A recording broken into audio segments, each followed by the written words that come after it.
Chapter 551. A hatch slid open, allowing VS entry into the dingy compartment. Compared to the clean and relatively tidy interior of the rest of the Shield of Hispania, VS had entered what should have formerly been a backup storage area. A large closet, in other words. Now, the compartment had been turned into a lounge of some sorts. A couple of sofas, some pots with alien plants, and a simple table surrounded by chairs took up much of the room while muted projection of archival mech duels played in the background. Chief Technician Carletta Hain, Chief Engineer Morgan Avanian, and Lieutenant Command Lysia Soapstone already sat on 3 of the 4 chairs. They all greeted VS as he took the final seat. "Good to see you, Larkin, son. Been working hard today, eh? You still owe me 3 tons of platinum." "I'll make it up to you, Soapstone," VS said somewhat tiredly. "I hadn't anticipated using it as a substitute material for my repairs." Chief Hain, who set up this compartment in the first place, pressed her finger against the table, causing a projection of a sophisticated board game to appear on the table. The game featured miniature mech and ship models, only a couple of which the players started out. The space above the table turned into a 3-dimensional star map where the game would be played out. "Pirate empires again?" Chief Morgan whined as he whipped out a bottle and glass from somewhere and poured himself a drink. "This game is over a century old. No offense, but you see the same strategies play out over and over again." "That's the beauty of this game," Soapstone said with a smile. She gripped the projection of a random assortment of identically scaled mechs and ships and rolled them around like they were dice. "If we're all familiar with the same strategies, the game becomes a contest of mind games. Why do you think chess is still the same after several millennia after its inception?" "I'm running this game with all the latest expansions," the chief technician added. "The threat of a major alien invasion will spice things up if you want to deal with an extra challenge. What do you think, head designer?" VS yawned a bit. "I'm not very familiar with the last couple of expansions, but I'm aware of the rules. The game developers have added even more randomization in the game, I hear. That's going to be annoying to deal with. This game is pretty much 90% about luck and 10% about skill." "You're wrong, Larkin, son," the chief engineer replied. "That 90% luck you're talking about really refers to your ability to manage fortune and risks. Good and bad things happen in every game. It's your ability to mitigate the bad outcomes and benefit from the good outcomes that determines whether you are winning." Pirate Empires was a game of exploration, conquest, and profiteering.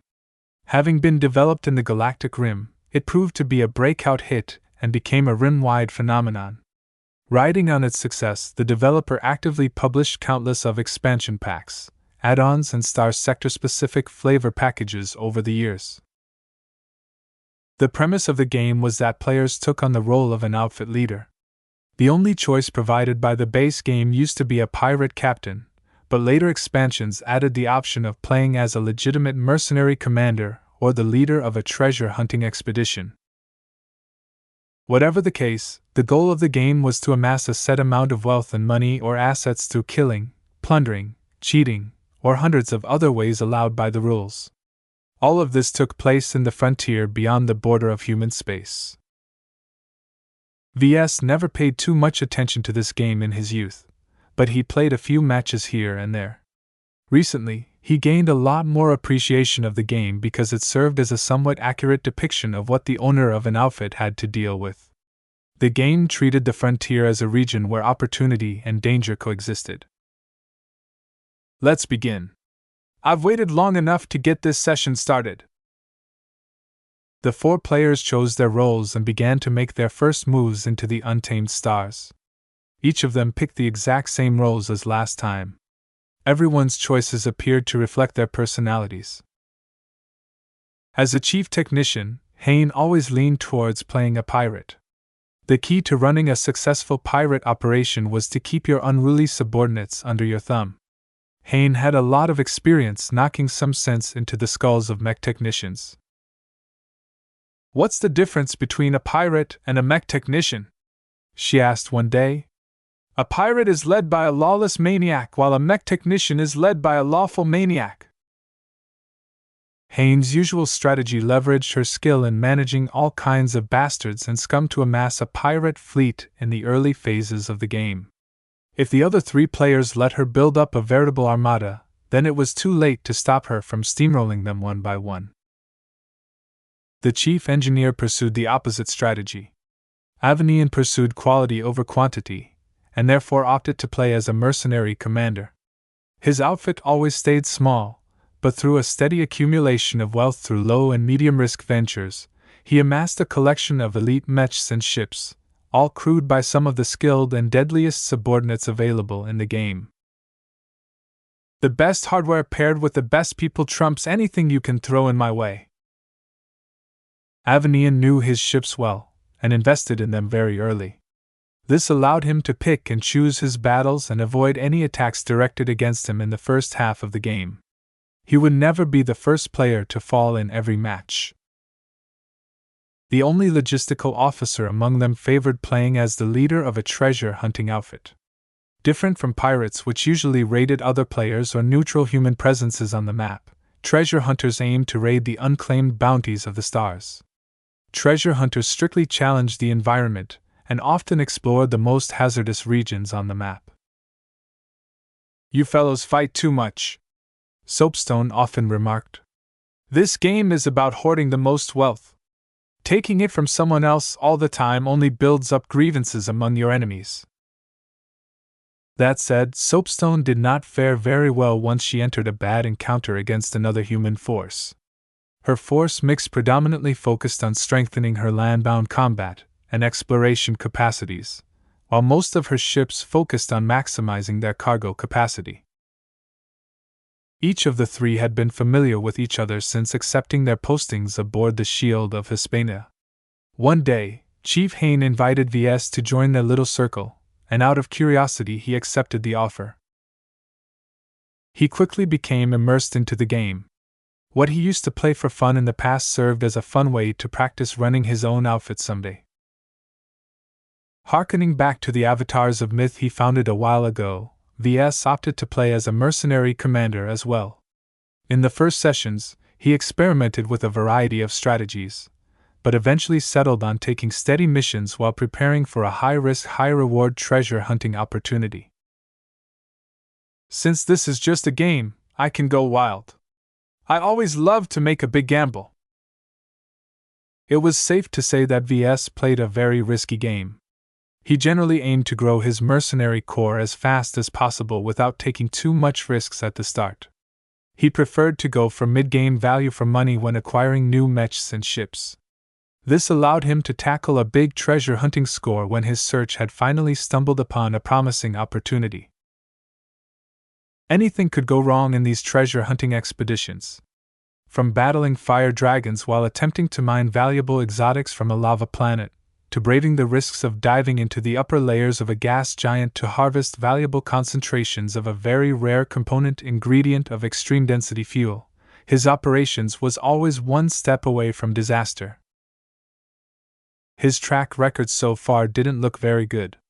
In the current session, VS bumped into a treasure hunting opportunity fairly early and was forced to go for it before others snatched his opportunity.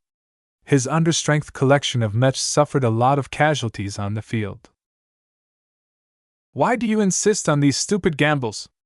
Chief Avenian asked for the umpteenth time. "Chief Hayne is snowballing again. I could have used to cut her pirate fleet down to size." VS smiled ruefully as his latest venture appeared to be heading nowhere. "I'm not in the right position to help. It's not my fault my mercenary corps spawned on the other side of the map." The chief technician practically beat the chief engineer black and blue in the game. Playing pirates well required a good heaping of luck as well as excellent people management skills. Though Chief Haynes' luck seemed to be average, her ability lent itself well in gathering a horde of low-quality pirate assets for an early game advantage. Just now, she halved Avenian's forces and even added a couple of salvaged mechs to her own retinue. After this victory, Chief Hayne began to focus on subduing other pirate gangs with higher quality ships and mechs. Soapstone ignored the chaos that had erupted elsewhere and focused on taking commissions from foreign states to prospect valuable exotics for them to mine. VS, on the other hand, received a heavy thrashing from his initial failed venture.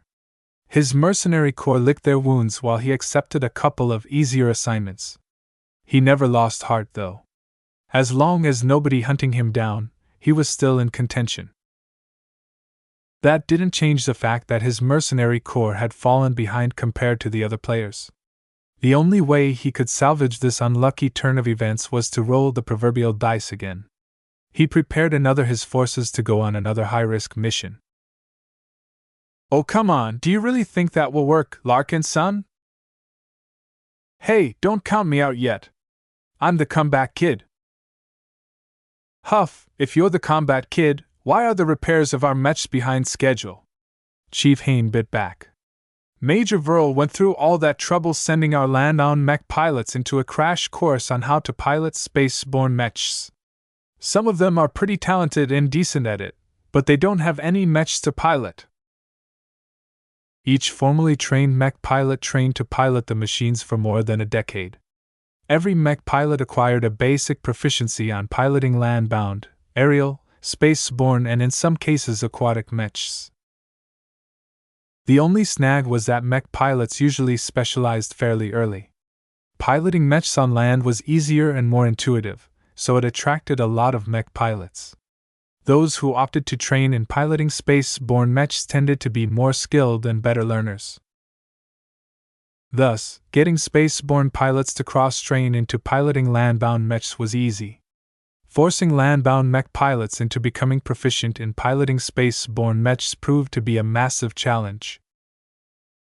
So far, Major Verl tentatively trained up over 50 cross-train mech pilots that showed enough competency in the simulations to survive the first 5 minutes of a battle. That was better than nothing. "Ha!" VS erupted into a cheer. "My expedition hit the jackpot." His mercenary corps excavated an ancient alien ruin that held a bounty of interesting alien technology. VS could easily trade his gains to the MTA or CFA for a very high price. Once his mercenary corps extracted from the dangerous planet that held the ruins, they beelined to a star system occupied by the CFA and redeemed his findings for an incredible amount of credits. It was enough to expand his mercenary corps by 500%. "You better ready yourselves for a fight, because here I come." Chapter 552. VS instantly catapulted to the top, but that didn't necessarily secure his win. He was still far short of reaching the victory condition for the game, so he had no choice but to transform his newly gained wealth into strengthening his battle capabilities. With a much expanded force of mid-range ships and mechs, VS experienced a renaissance which he took full advantage of to batter Chief Hayne's increasingly formidable pirate armada. It was a shame that Chief Avenian's elite mercenary force beggared off at this time. "Avenian, scuttlebutt says that the slapdash installation of the FTL drives on our logistics ships is coming back to bite us. Is there any credence to this rumor?" The engineer grunted. "All the chief engineers are pulling double duty in trying to keep those shoddy FTL drives in one piece. What do you expect? They're simply the wrong fit for the beggar's bounty and the Linever Swan. To a mech designer like you, it's like putting an engine for a light mech into a medium mech. The FTL drives constantly break something after each and every jump. That's why we've suffered so many delays recently." This sounded very worrisome to the other occupants of the compartments. "Do we need to open the stockpiles for the repair effort?" "No, it's fine. The lack of materials is not an issue. The main challenge we are grappling with is that we don't have a good understanding of FTL technology ourselves.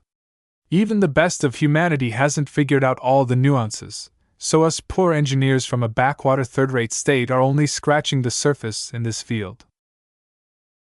"Aren't chief engineers supposed to master FTL theory?" Soapstone followed up. Avenian laughed. "Impossible. You'll have to be as smart as a 300-year-old theoretical physicist to understand maybe 20% of how FTL drives work. Engineers like us make do with maybe 5%. We mainly learn what each component of an FTL drive is supposed to do and how it should look like. Unlike mech designers, we don't need to understand the underlying workings of FTL drives in order to get it to work. So you are essentially treating FTL drives as black boxes? VS asked. Even though he knew that engineers didn't comprehensively grasp the theory of FTL travel, he severely underestimated how little they actually knew. The thought disconcerted him a lot more than he thought. After all, he wouldn't be happy to know if he rode a shuttle piloted by someone who never graduated from piloting school. You don't want to mess around with FTL drives. One faulty component can cause a ship to get lost in the higher dimensions for centuries. That's the least bad outcome, by the way. It's much more likely to get dropped out of FTL only to get sucked into a random black hole. What a way to go. Everyone shuddered a bit at the thought. Chief Haynes' attempt to beat back the sudden incursion from VS succeeded, but at great cost. Her pirate fleet lost most of their low-quality scum. Despite being used as sacrificial pawns, the stupid pirates rapidly held up the rear guard and fought to the death. The strengthened mercenary corps owned by VS lost a lot of time chewing through the cannon fodder.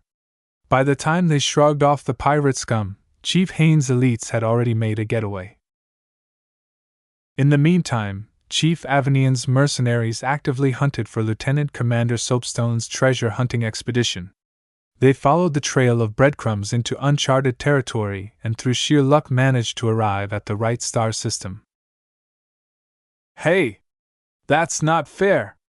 Soapstone slammed her fist against the table. The vibration from the impact briefly scrambled the projection of the game. Out of 39 star systems your fleet could have jumped to, how come you picked the right one? I'm just lucky, haha! Avenian laughed as he sent his elite mercenaries to decimate Soapstone's civilian-grade ships. Prepare your booty, because I'm coming to take them all! Soapstone's expedition had been caught in the middle of a planetary exploration phase and faced two difficult choices. Either she could abandon her considerable land-bound assets and preserve all of her ships, or she could make a stand in an attempt to buy enough time to evacuate her land-bound forces. The first option led to guaranteed survival, but represented a major setback. The second option might cause her to bow out of this game. The former option wasn't even a viable choice at all. Chief Engineer Avenian loved to run with very fast ships, so there was no running from his pursuit. The outcome of the battle arrived quickly enough. Soapstone hadn't devoted enough resources to defend her fleet from space-borne threats and paid for it. Even though Avenian fought with a diminished force of mechs, their outstanding quality allowed him to defeat the much more fragile ships and mechs of Soapstone's treasure hunting expedition. The logistical officer was the first player to be taken out of the game. You lucky dog. Good game. With 3 players left in the game, the session transitioned into the late game phase. Every side accumulated a core force of high-quality people and assets. Instead of racing to accumulate enough wealth to satisfy the victory condition of the game, everyone tried to hunt each other in order to take their opponents out directly. Come on, Hayne! Where is your mighty pirate fleet? I'm swaggering towards you. Just you wait. Our final battle will soon begin. Speaking of final battles, how high are the odds we'll be forced into a battle against the Hafner Duchy? Avenian asked. My gut feeling tells me that Hafner won't let us go without a fight, Hayne remarked. I've managed to survive up to now by listening to my gut feeling, so you better take my warning seriously. VS shrugged at that as he drove his mercenary corps in a search pattern. I've studied Hafner's strategies extensively, and one thing that stands out is that they've erected a massive monitoring web at the border between the kingdom and the Reinald Republic. According to Miss Jupiter, there's no way the local rebels can sabotage this monitoring network. We'll definitely trip an alarm as soon as our ship's near the border. Hafner has a reputation for responding quickly to alerts. Their ships catch up fast. I'm very concerned about Hafner. All the information I've read about them suggests that they are zealous pirate hunters. Added to the fact that they know we'll have to cross their borders, they'll be ready to take us out. Frankly speaking, if not for the 2-month deadline of our mission, we should have tried to go around and avoid this territory entirely. After jumping through several star systems, VS finally cornered Haynes' pirate fleet. A massive battle ensued as both sides fought to the death. One of the more annoying aspects of Haynes' pirates was that she always managed to max out their loyalty scores. The last time he played pirate, all of his subordinates deserted him once he sustained 20% losses. The gutless pirates under his command showed no appreciation for his command. Mercenaries fit better with his playstyle anyway. Most mercenaries possessed a sense of honor, and if nothing else they were lured by generous pay and hefty pensions for their loved ones should they fall. Right now, his mercenaries gained the edge. Pirate elites or not, criminals mainly sourced their mechs and ships from the black market, which wasn't known for their quality control. At least a fourth of the hardware that Chief Hayne bought from a pirate station suffered a malfunction during the battle. Those numbskull profiteers!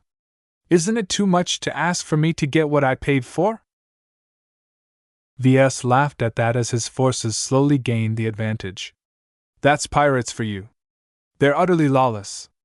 Without the need for the MTA to certify their mechs, they can pull off any scam they can get away with. I can think of a million ways to fleece my customers if I have no morals. PFF. Mech designers. Always thinking about profit before duty. Well, you are about to lose, VS replied, not taking offense at her jeer. The battle took a sudden turn when the chief engineer showed up out of nothing. His reconstituted force of elite mercenaries instantly dove into the battle. Hayne! Truce? Sure! Let's kick this arrogant mech designer's butt. Avenian! That's low. Fighting alongside pirates is a great taboo. Not if we keep our distance, Avenian responded with a grin. Besides, once I clean up your dinky little mercenary corps, I'll immediately prove my law-abiding ways by finishing off what you started. The chief technician and chief engineer were in cahoots with each other. It made sense to gang up on VS to them because his mercenary corps was the strongest force by a fair margin. One-on-one, either of the chiefs could match the strength of his mercenary corps. The battle ended in a tragedy for VS. He'd been too eager to seek a final confrontation, and he didn't expect Chief Avenian to join the fun so quickly. The mantis stalks the cicada, unaware of the Oreo behind. Tough luck, VS, but this time you're the mantis. Good game, but how the hell did your fleet arrive at the battle so quickly? I was certain that I could have finished off the pirates before you arrived. There are lots of tricks you can pull off with certain FTL drive models if you're willing to burn them out. I performed an ultra-long-range transition at double their effective range. I can cover twice the distance at the same amount of time. The only downside is that navigation is gone to hell. I lost over 30% of my fleet to the tides of the higher dimensions. Damn. Well, at least I've learned something new. With VS out of the way, Haynes' badly battered pirates contended evenly against Avenian's elite mercenaries. As a last hurrah, VS had ordered his mercenaries to focus their final moments into crippling the enemy mercenaries. Since Avenian already lost 30% of his forces from botched FTL transitions, he really didn't have a lot of mechs at his disposal. Hayne managed to retrieve her malfunctioning mechs and kludged a number fixes together that restored their fighting strength. Those extra mechs tipped the scales in her favor, causing her to be the ultimate winner of this session. Good game. Avanian said, being gracious enough to concede the win to Hain. Yeah! Go Team Pirates! The losers at the table grumbled a bit as they raised their comms and transferred 500 credits to Chief Hain's account. I'll earn that money back next time, so don't spend them yet. Keep on dreaming, Soapstone! After wrapping up the game, they retired to the sofas and shared a few drinks. An hour later, VS departed from the lounge to call it a night. When Chief Hain initially invited him to these little gaming sessions, he only accepted out of a social obligation. Each session ran for at least an hour, which was precious time that VS could have spent on furthering the repairs of the task force's mechs. It was only after he attended the first couple of sessions that VS realized the value of these informal gatherings. Everyone invited to the games served a vital function aboard the Shield of Hispania. Everyone had a tendency to loosen their lips during the gaming sessions. VS learned a wealth of information from key personnel that he would have never gotten wind of in his regular capacity. Naturally, the others expected him to reciprocate, so he returned the favor with some semi-critical nuggets of information from time to time. He was glad that everyone knew their limits. Nobody leaked a word of classified information unless all four of them possessed the right clearances.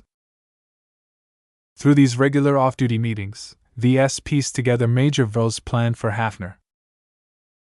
The Mech officer came up with a bold plan. Instead of letting Hafner come to them, the Vandals would take the fight to Hafner. In other words, they planned to surprise the Duchy by launching a surprise attack against one of their worlds. Chapter 553 Swindlers. The flagrant Vandals feared Hafner for a very good reason. As a border territory of the Vija Kingdom, the Hafner Duchy differed a lot from the interior duchies. First and foremost, their main responsibility was to guard the border. Military priorities came first, everything else came second. Thus, it did not matter too much if the border star systems failed to turn a profit. As long as they maintained a sufficient garrison to deter pirate raids and the like, it was fine if they lost a substantial amount of money over time.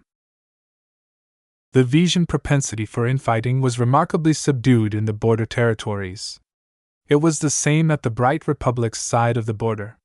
With the threat of external enemies so acute, the noble houses that controlled the border systems had no time to wage pointless rivalries amongst themselves. Another stabilizing influence was that the kingdom as a whole subsidized the border territories by funding the military forces that kept the borders safe. This extra income came with many responsibilities, but in turn the noble houses fielded substantially more mechs than their holdings could support. Who would want to disturb such a good arrangement? Therefore, most of the star systems in the Hafner Duchy were relatively tranquil, and focused most of their efforts into repelling pirates and foreign invaders. Furthermore, the differences extended to the regional rebel movements that agitated against the Vijans in Hafner. Iris explained the difference to VS one day. Sir, the rebels in territories like Emodries and Venids are fighting back against injustice, oppression, and inequality. Like my Jupiter family, we are often impacted by these elements, driving us out of the light to seek solace in the dark. Our only goal is to work towards an upheaval in the kingdom that will lead to the abolishment of the rule of nobles.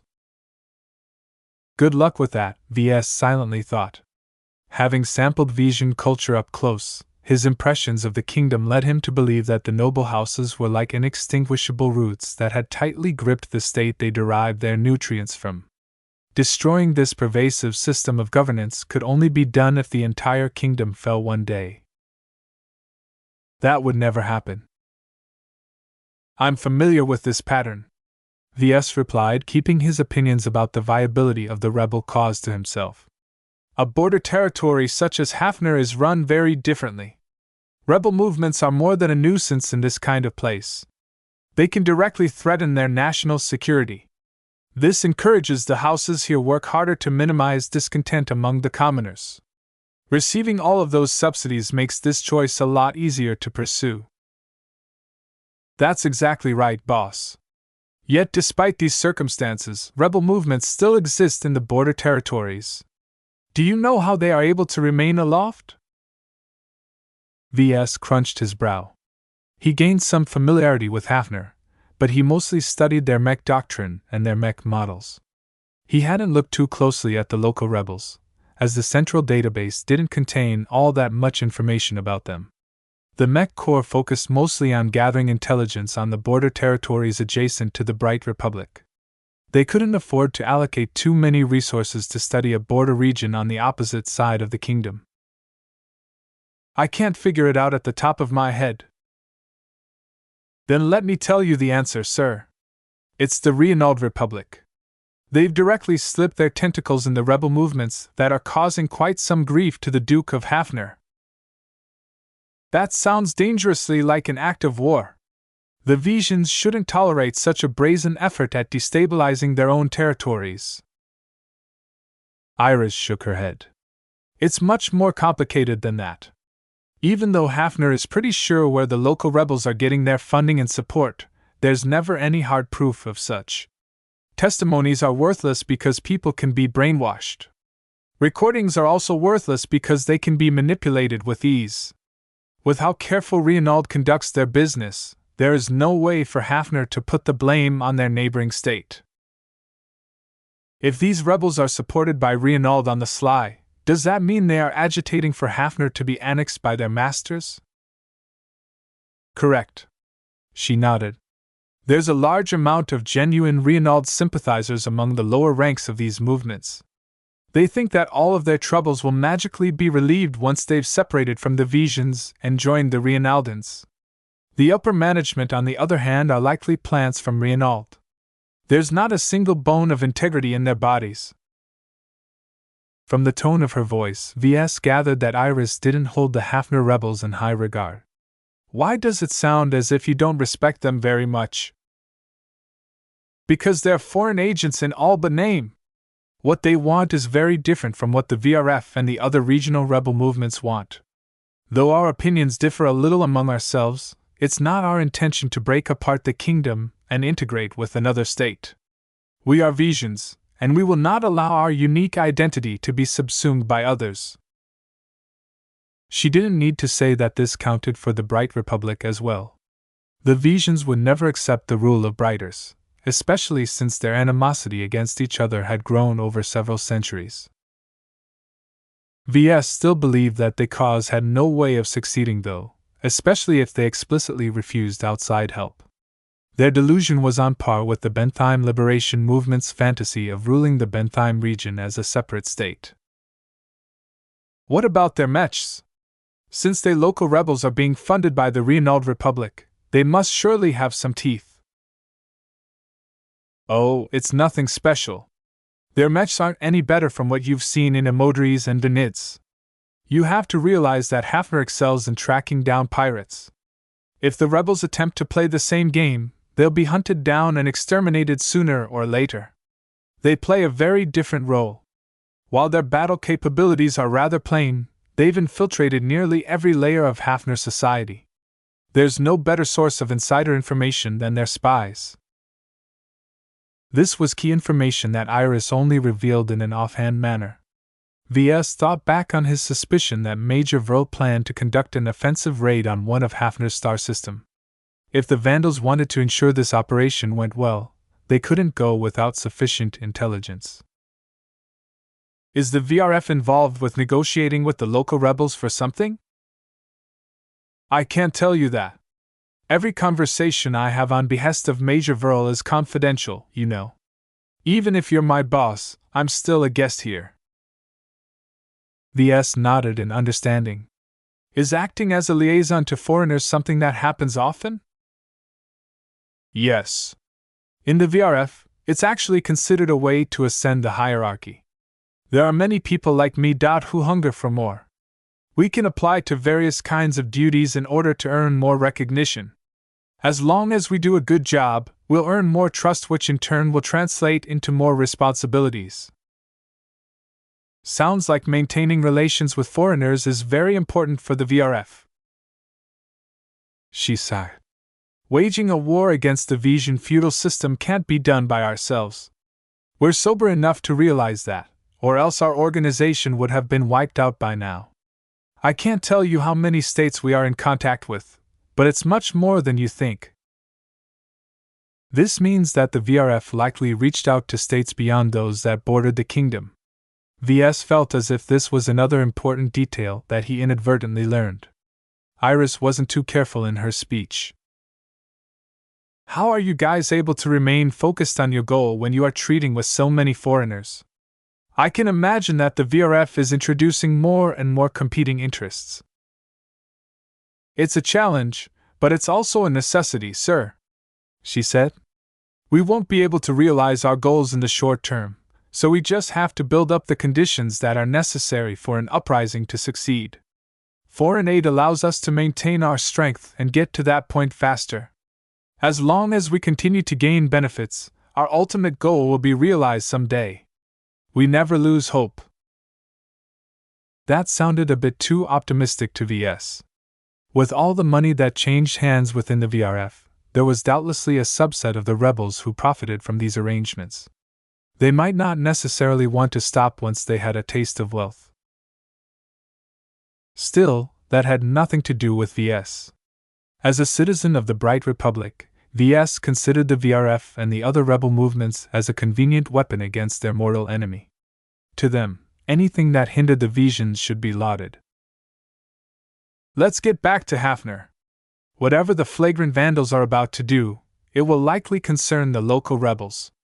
I know you can't tell me anything directly, but are the Reinald-backed rebels good to work with? Iris pressed her lips into a thin line. Obviously, she didn't hold them in very high regard. Don't conflate us who are genuinely standing up for the commoners to those planted agents who pretend they care. The rebel leadership in Hafner merely want to exchange one group of tyrants with another one. That's strange. I haven't heard any bad things about Reinald. Sure, they're a little small and poor, but they're not so different from any other republic in our star sector.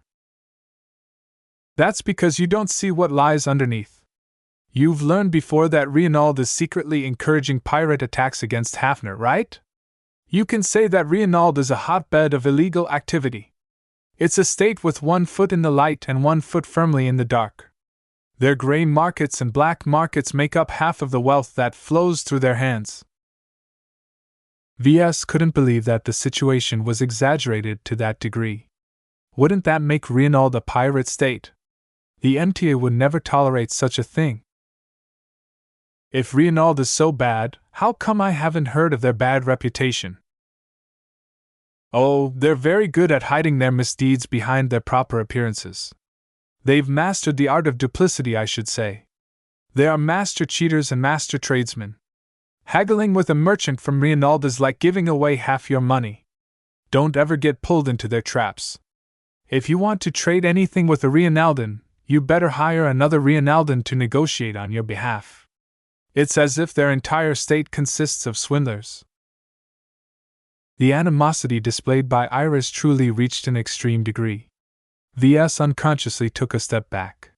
He should definitely dive into the galactic net and conduct a more thorough research on the state that the Vert Task Force was desperate to reach. Still, VS was careful enough to take her words with a grain of salt. Even in the future, biases and prejudices couldn't be eradicated. Humans always felt the need to categorize different groups into neatly labeled categories. Let's get back to work. We still have a lot of repair work left on our plate. After more than a month without any battles, the task force managed to gain a lot of headway into reducing their backlog. While the persistent shortages of resources, equipment, and skilled manpower prevented them from repairing every wreck, the Vandals weren't as pathetic as before.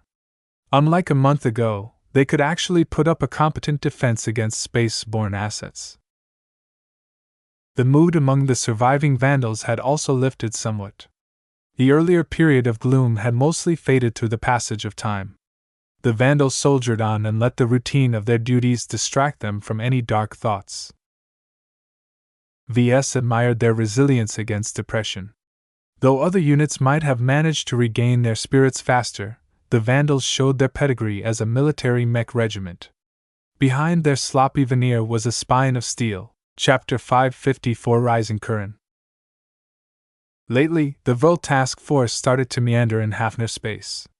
VS believed that the Vandals didn't want Hafner to know where they planned to go. This was why the fleet took a lot of detours that didn't bring them closer to the border.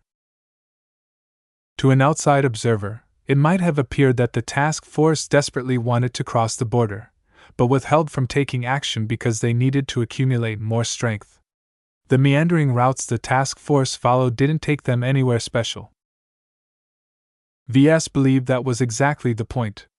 Through various hints and deductions, most of which he picked up from the meetups where he played pirate empires, he suspected that Major Vril actually aimed for a target that was very near to their current location.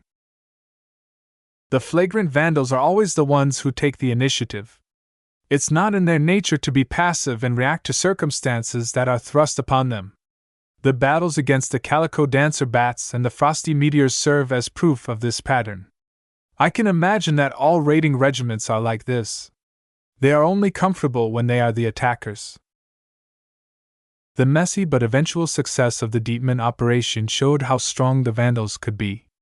As long as they made the right preparations, they were capable of inflicting a devastating amount of damage while making off with an abundant amount of loot.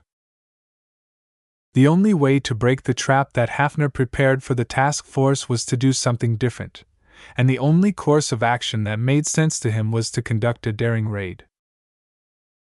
Still, attempting to attack any occupied star system in the Hafner Duchy came with a lot of peril. Most of the star systems in Emodries had lost their wariness against foreign invaders. It wouldn't be strange to see them panic at the sight of the flagrant Vandals, especially if their defense force was inadequate.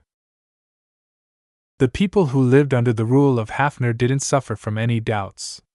Pirates were just like bullies, who kept visiting the same old chumps over and over if they acted like pushovers. Over time, the frequent pirate raids must have hardened them into putting up a ferocious fight no matter how badly the invaders outnumbered them. This was very clear in the documentation about the territory. That's not the true danger, though. Any star system can be overwhelmed as long as we pick the right target. It's the follow-up that's a threat. The willingness of neighboring forces to reinforce a beleaguered star system was very high. Rivaling powers wouldn't hesitate in sending out some of their best, because they expected the same treatment in return. Worse, the ducal authority also coordinated the defense effort. Under their centralized direction, the reinforcements not only arrived at the star system under attack, but they also gathered the star systems that formed the likely escape routes of the invaders. This vastly increased the chance of attackers tripping on their feet, allowing further Hafner reinforcements to catch up and gang up on the hindered pirates. Every way the flagrant Vandals could take advantage of, Hafner had a ready answer prepared. They truly weren't easy to crack. Still, this should be old school to the Vandals. They won't be stumped by these challenges. Before embarking on the daring raid of the Dietmar system, the flagrant Vandals routinely raided the border territories along the border between the Bright Republic and the Vigia Kingdom. Though they mostly terrorized the shipping lines, they did have some experience with raiding occupied worlds. The Vandal land-bound mechs are not for show. It's a significant burden to maintain a land-bound contingent if there aren't many opportunities to make use of them. Planetary raids are definitely their cup of tea. In addition, the interests of the Vandals aligned with the interests of the Reinald-backed rebels. Both sides wanted to make Hafner suffer for different reasons, but what they had in common was enough to forge a temporary understanding with each other. Help from the local rebels is vital for the next operation. He already saw the signs of future action. Some time ago, VS received orders to pull back the priority of repairing as much space-borne mechs as possible in favor of fixing up some land-bound mechs. Not a lot, but just enough to achieve some progress here. It was a good thing that the damage sustained by the land-bound mechs during the Dietmar operation didn't amount to much compared to the heavy losses sustained by their space-borne contingent. VS didn't hesitate in allocating a couple of low-performing mech designers to fixing up the neglected land-bound mechs. These mech designers lacked the knowledge, talent, or willingness to learn to service the space-borne mechs. Forcing them to work with space-borne mechs was like forcing a gourmet to eat an unprocessed nutrient pack. Land-bound mech pilots also stepped up their training. Their readiness climbed up to a state where they wouldn't be much weaker from the time of the Deepman operation. The Vandals prepared various measures and readied various supplies that was relevant to any land-bound raid. The next battle surely entailed a lot of risks. Under these circumstances, the rank-and-file smelled something afoot. Even if they were under the mistaken impression that the fleet would attempt to make a run for the border, no one remained complacent. A large amount of mechs would soon show the Visions their mettle. The flagrant Vandals detested being relegated to a punching bag. They built up a lot of resentment against the Visions. Even if they couldn't take revenge against the Modries or Venids, venting their fury upon Hafner was sufficient for their needs.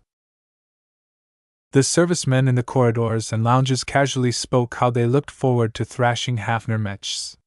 VS paid a considerable amount of importance to their mood, and it was evident that the people at the top actively encouraged such talk in order to boost everyone's morale.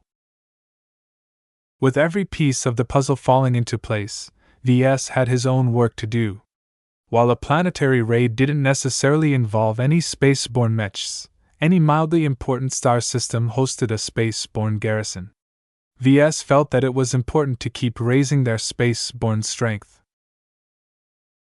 Throughout the last month, some of the mech designers under his supervision achieved great results. Of course, it helped that VS rewarded them generously by allowing them to borrow valuable textbooks from the central database. Some book-starved idiots even borrowed 4 or 5 books on 6-month terms. VS called them idiots because these mech designers didn't possess any remarkable cognitive traits. Their intelligence was firmly within the range of a baseline human, which meant that completely understanding a single journeyman-level textbook would take a couple of years. 6 months isn't enough to digest that much theory. His own rapid ascension was an exception. A normal apprentice mech designer slowly took the time to accumulate journeyman-level knowledge over many years. Access to good textbooks cost a lot of money, but as long as a mech designer achieved decent results, they wouldn't have much trouble getting their hands on one. Thus, he understood the viewpoint of those idiots. They couldn't bear the thought of wasting so much value by wasting their lending opportunities.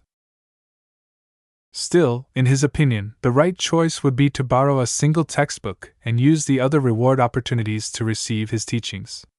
VS possessed a broad range of knowledge and mastered most fundamental fields related to mech design to the level of journeyman. If not for getting bottlenecked by other advancement requirements, VS could long call himself a true journeyman. Exceptions still popped up. VS was gratified that some low-ranking mech designers possessed sufficient vision to make use of his valuable time. One of his most dogged fans turned out to be Loke Vedette. The poor chump that barely escaped punishment aboard the Finmoth Regal regarded VS as his patron. On the advice of VS, Vedette borrowed a single comprehensive book on mechanics and spent his limited free hours into delving on the easiest aspects in the book. Learning good mechanics cannot be done in a day.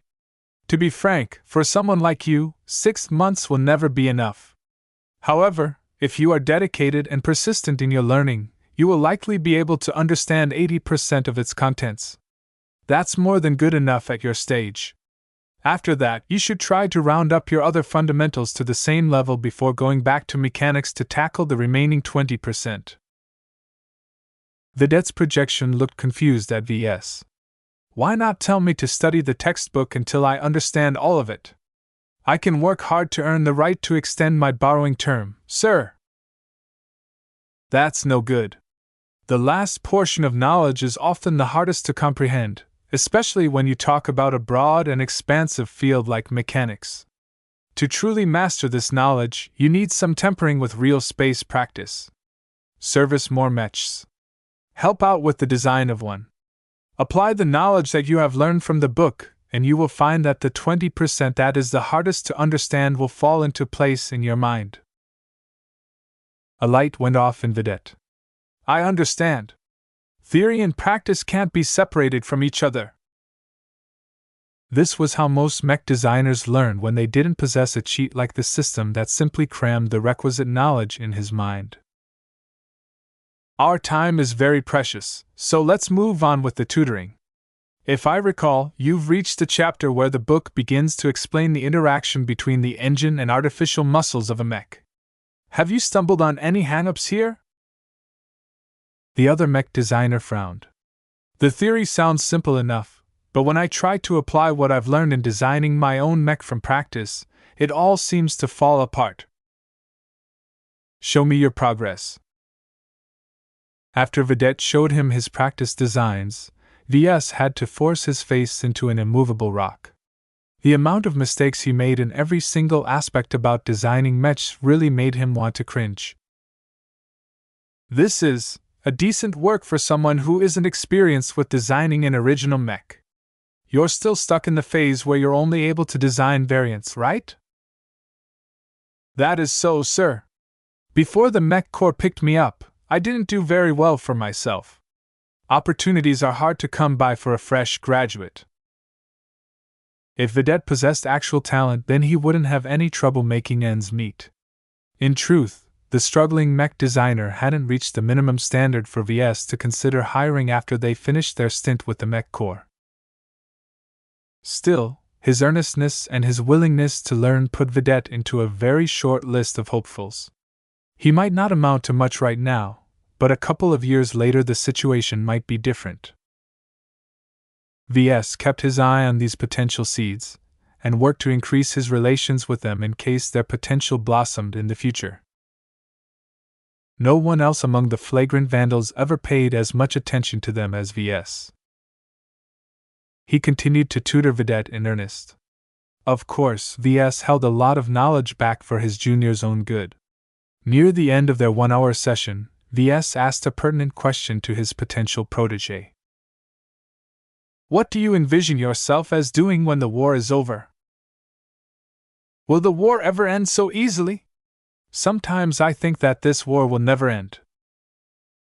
In a way, our war against the Visions have never ended since our state was founded. But that's not important right now. Try and cast your mind to the future. What do you think you'll do? I don't know. My experience with the Mech Corps will account for something, but I don't have the qualifications to get accepted by a prestigious mech manufacturer. I don't have the confidence to start my own business either, not that anyone would lend me the funding needed to purchase equipment and license a design.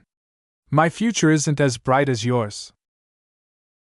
VS leaned forward and stared at his projection. What if I can make it brighter? Chapter 555 Patchwork Mechs. VS paid a lot of attention to the general mood of the Vandals. The servicemen he walked past and ate next to in the mess hall, or the more ornate dining room when Major Verl wanted to hold a social occasion, all expressed their opinions without much inhibition. He thought this was a special feature of the flagrant Vandals. Every mech regiment carefully constructed their moniker, and religiously followed it after establishing one. As their moniker suggested, they embodied the ideal of behaving flagrantly. They're crude, but they're also honest. He admired that about the Vandals. Everyone felt free to express their true opinions, even if they broke some unspoken taboos. This allowed VS to judge the general undercurrent of the crew of the Shield of Hispania. Still, I'm only sampling what the Vandals aboard the Shield of Hispania are talking about. The people serving on the other vessels of the task force might hold different opinions. Throughout all of these changes, VS sensed them to be deliberate and directed. He had no doubt that Major Verl manipulated the mood according to the circumstances. From staying aboard the same ship as the mech officer and seeing his leadership style up close, VS learned that Verl was a deft master at manipulating morale. VS found it curious if this was the reason Colonel Lowenfield appointed Major Verl as her second in command. Their different strong points complemented each other nicely. By all accounts, Colonel Lowenfield is a number cruncher and a glorified accountant. She's also a norm who lacks the aptitude to pilot a mech.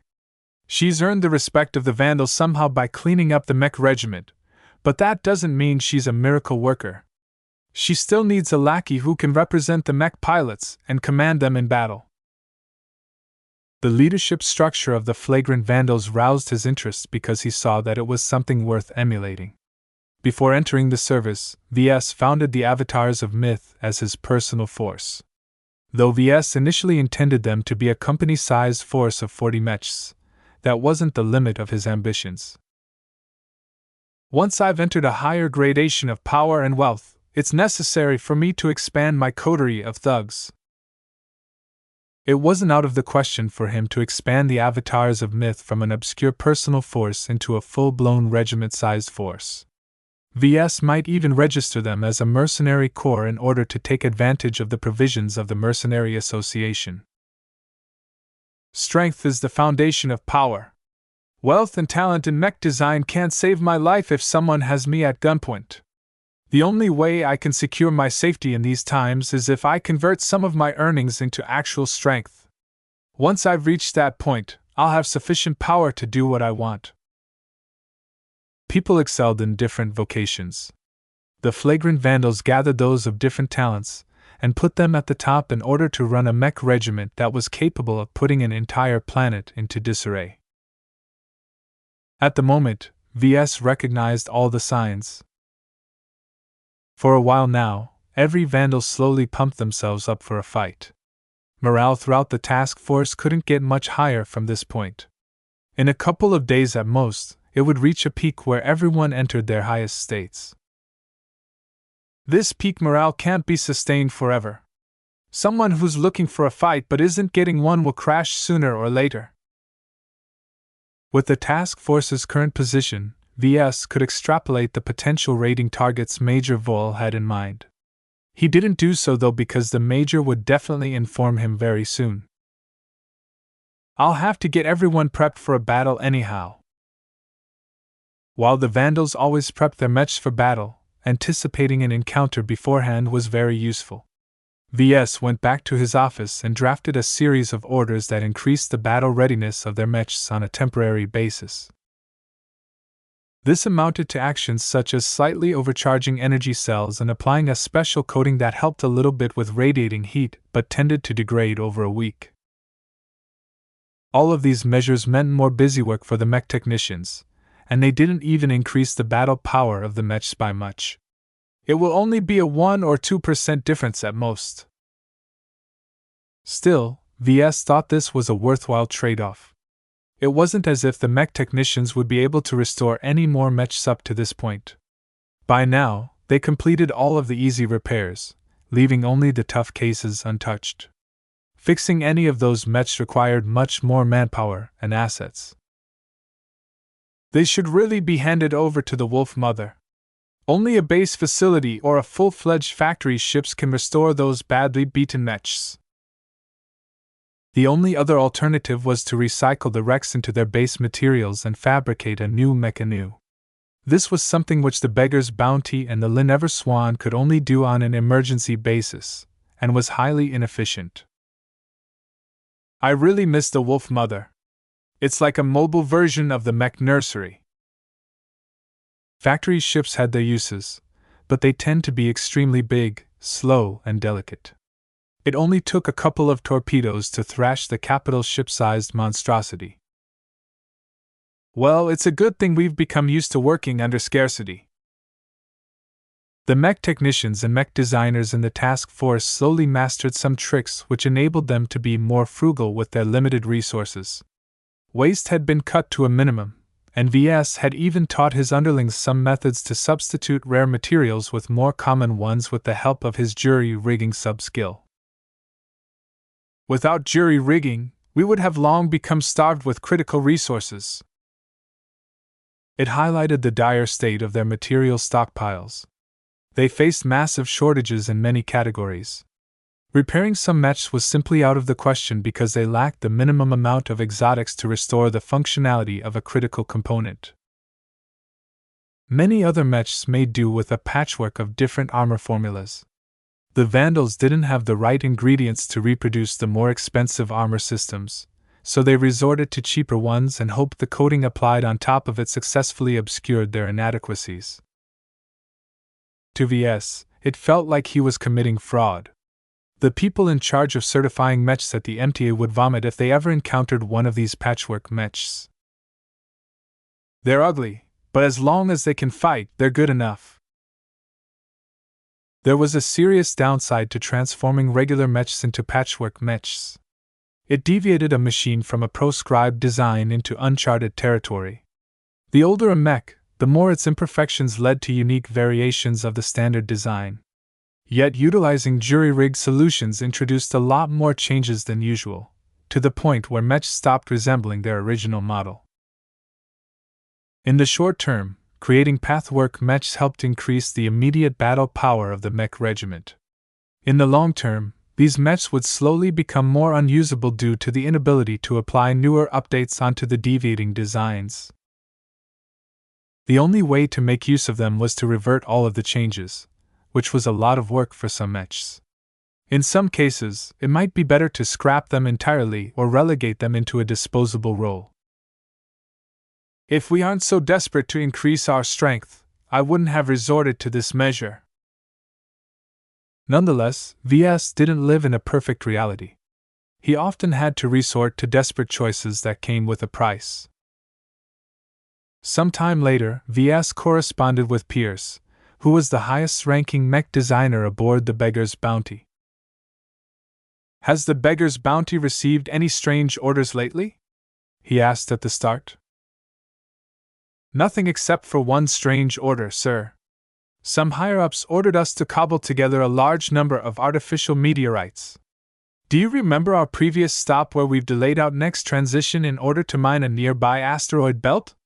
That's because we had to gather as much junk as possible in order to create a bunch of artificial meteorites on the fly." "Do these artificial asteroids come with any specifications?" "No. They told us to stick to a standard metal rock. It was more important to create as much of them as possible." "How many?" "Over 50 and counting." VS widened his eyes a bit. 50 artificial meteorites was more than enough to pummel a large city into dust and ruin. In fact, sending all of them onto a planet at once risked drawing the ire of the MTA. Major Verl was really playing with fire at this moment. "This isn't something regular at all, Pierce. Do you feel uncomfortable being ordered to create so many artificial meteorites on order?" The other mech designer's projection shrugged. "As mech designers, we aren't culpable for the crimes our customers commit. It's the same thing with the artificial meteorites. If the MTA brings down the hammer on us, it's the brass who will suffer a punishment, not a small figure like me who's only a cog in the machine. You may not be culpable by law, but there's also your consciousness that you have to take into account. Will you sleep easily knowing that your creations will likely be responsible for slaughtering hundreds or thousands of people in the next battle?" "Sir, this isn't something we should concern ourselves with," Pierce replied with a firm voice. "You should see how war is waged in the Friday Coalition. The stakes are higher there, and so are the rewards. The coalition partners are willing to do anything to get their hands on their prize." "Did you witness a conflict in person back when you grew up in the coalition?" "No, but my father frequently became involved. The hotter the conflict, the more mechs his company sold. I think he even helped to fan the flames in some cases." VS scratched his head. What a shameless father. Well, sounds like the Friday Coalition isn't a pleasant place to live in if there's so much fighting going around. Don't misunderstand me, Lark & Son, this only happens when a region is under contention. Most regions are firmly attached to a coalition partner, so their stability isn't in question. Those are safe but expensive places to live. Immigrants from poorer states are outright barred from entering these star systems. Say, Pierce, do you ever wish to return to the Coalition? VS asked out of the blue. Pierce smiled sardonically. I don't miss it at all. Someone like me who is without talent is a disgrace in the Coalition. It's better if I don't show up to shame my father. VS clearly understood that Pierce hid a lot of his pain on the matter. Yet for VS to nurture Pierce as a trusted lackey, this band-aid needed to be pulled away. What if you had some help? You aren't completely without potential in my eyes. As long as you study diligently and benefit from the right supplements, it's not out of the question for you to transform from a caterpillar into a butterfly. Ha! Pierce lost control for a moment. Who would waste his time and money to invest in me? I'm too old to become someone's apprentice, and finding a mentor who doesn't want to take advantage of my father is impossibly hard. Think about it for a while, VS replied calmly. For now, I've kept track of your redemptions for exceeding the weekly quotas. I've noticed that you've spent all of your opportunities on borrowing more books. Don't you think you've borrowed enough? Why not take advantage of my tutoring? The other mech designer frowned. Even if I don't have the time to digest all of those books, I'll still be able to broaden my knowledge in the short term. As a friend, let me give you some advice. It's better to be really good in one thing than average in everything else. Especially at the early apprentice stage, you should be focused on developing your specialties. And you can help me that, sir? Why the skepticism? Since you're a friend, I don't mind giving you a lesson for free. Pull up the textbook that you've learned the most from so far, and I'll see if I can help solve some of your conundrums. Though Pierce didn't think that VS would make a very good teacher, he did as asked and pulled up a virtual textbook. VS proceeded to tutor him in areas which Pierce only understood the most shallow principles.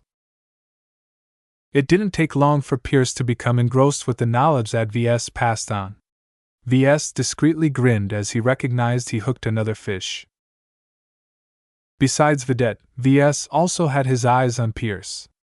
Once he had a genuine citizen from the Coalition in his grasp, VS would be able to make more inroads in the circles of the Coalition.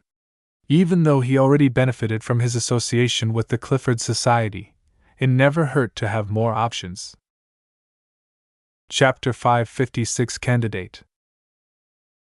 VS had his eyes on multiple mech designers in the task force. No matter what, the more mech designers he gathered by his side, the better off he would be at the end of the war. A true mech design project could not be conducted alone. VS constantly yearned to gather his own design team at the LMC. They would be able to assist him in all manner of minor tasks in the same way the Mech Corps hired massive amounts of mech designers to pad their design teams. As long as he controlled the main aspects of his design project, the help of others shouldn't be able to contaminate the spiritual nature of his designs. My spirituality is stronger than any other mech designer, or perhaps it's better to say that I'm stronger in the creation and manipulation of imaginary existences. VS already proved several times that the mechs that carried his X factor wouldn't easily be contaminated by the fingerprints of other mech designers and mech technicians. Their non-existent spiritualities simply couldn't contend with an active one. Still, VS suspected that higher-ranking mech designers possessed their own abilities that might tangibly be related to spirituality. I'll have to advance to journeyman before I can answer this question. It might seem strange for him to focus on his plans for the future while his survival in the coming months wasn't guaranteed. He still had to help the task force survive the obstacles that Hafner put in their way. It's never too early to lay some ground.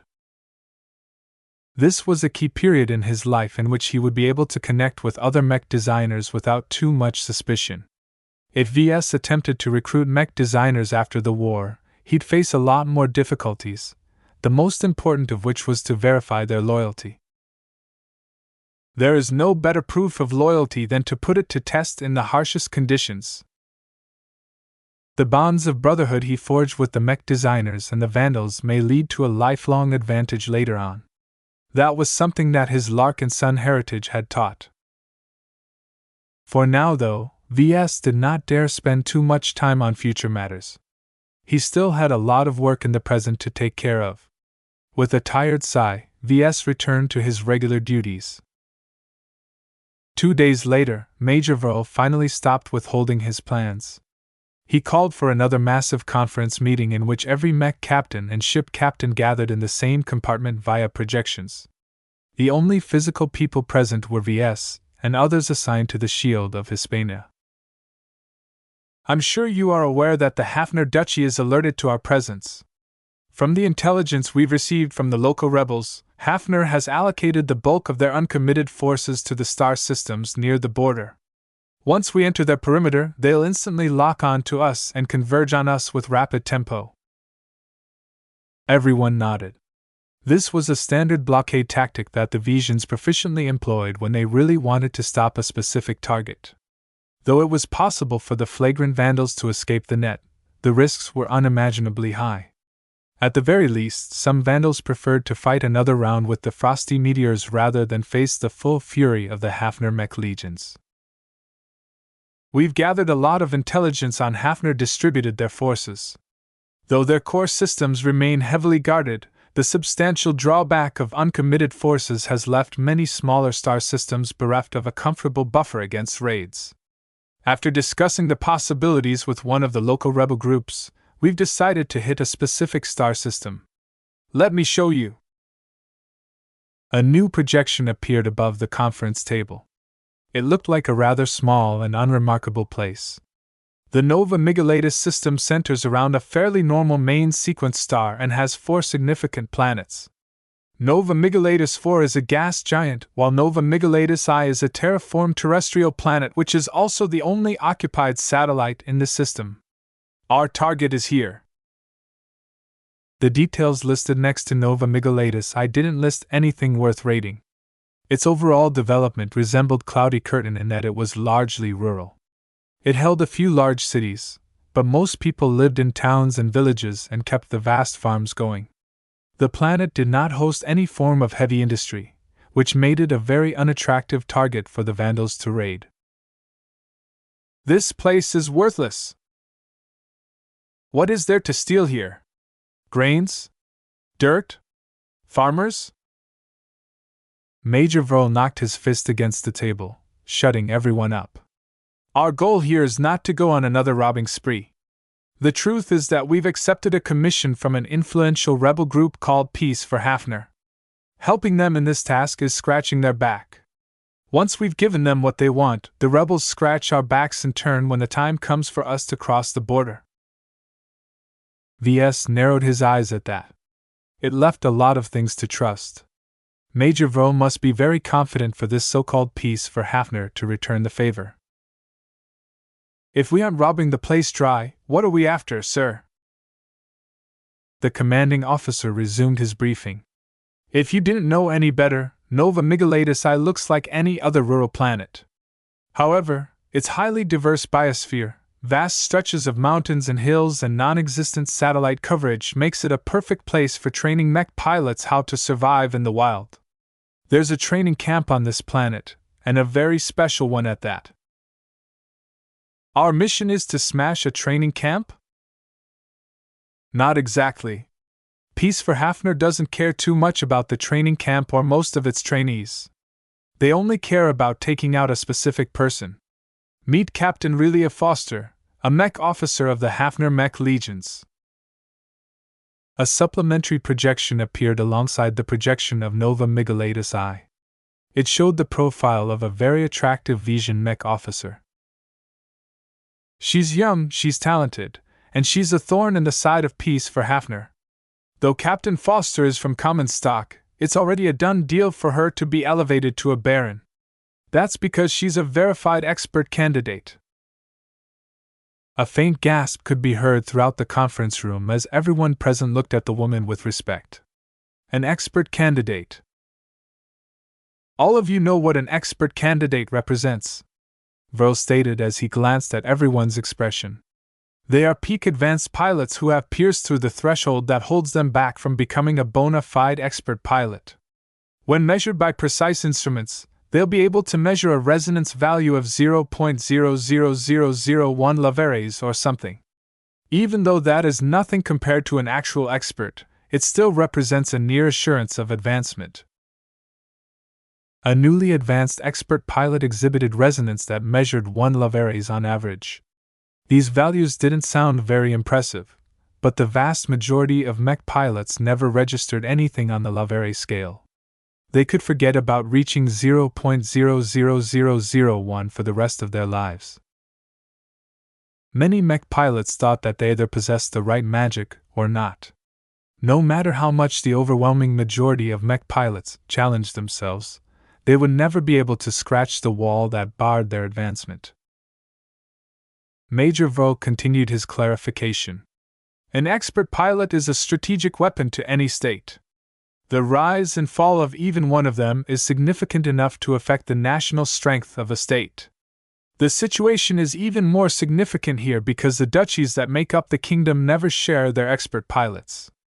An additional expert in the ranks of Hafner will make all of their opponents tremble in fear. They won't be as free to invade the borders and raid a seemingly defenseless star system.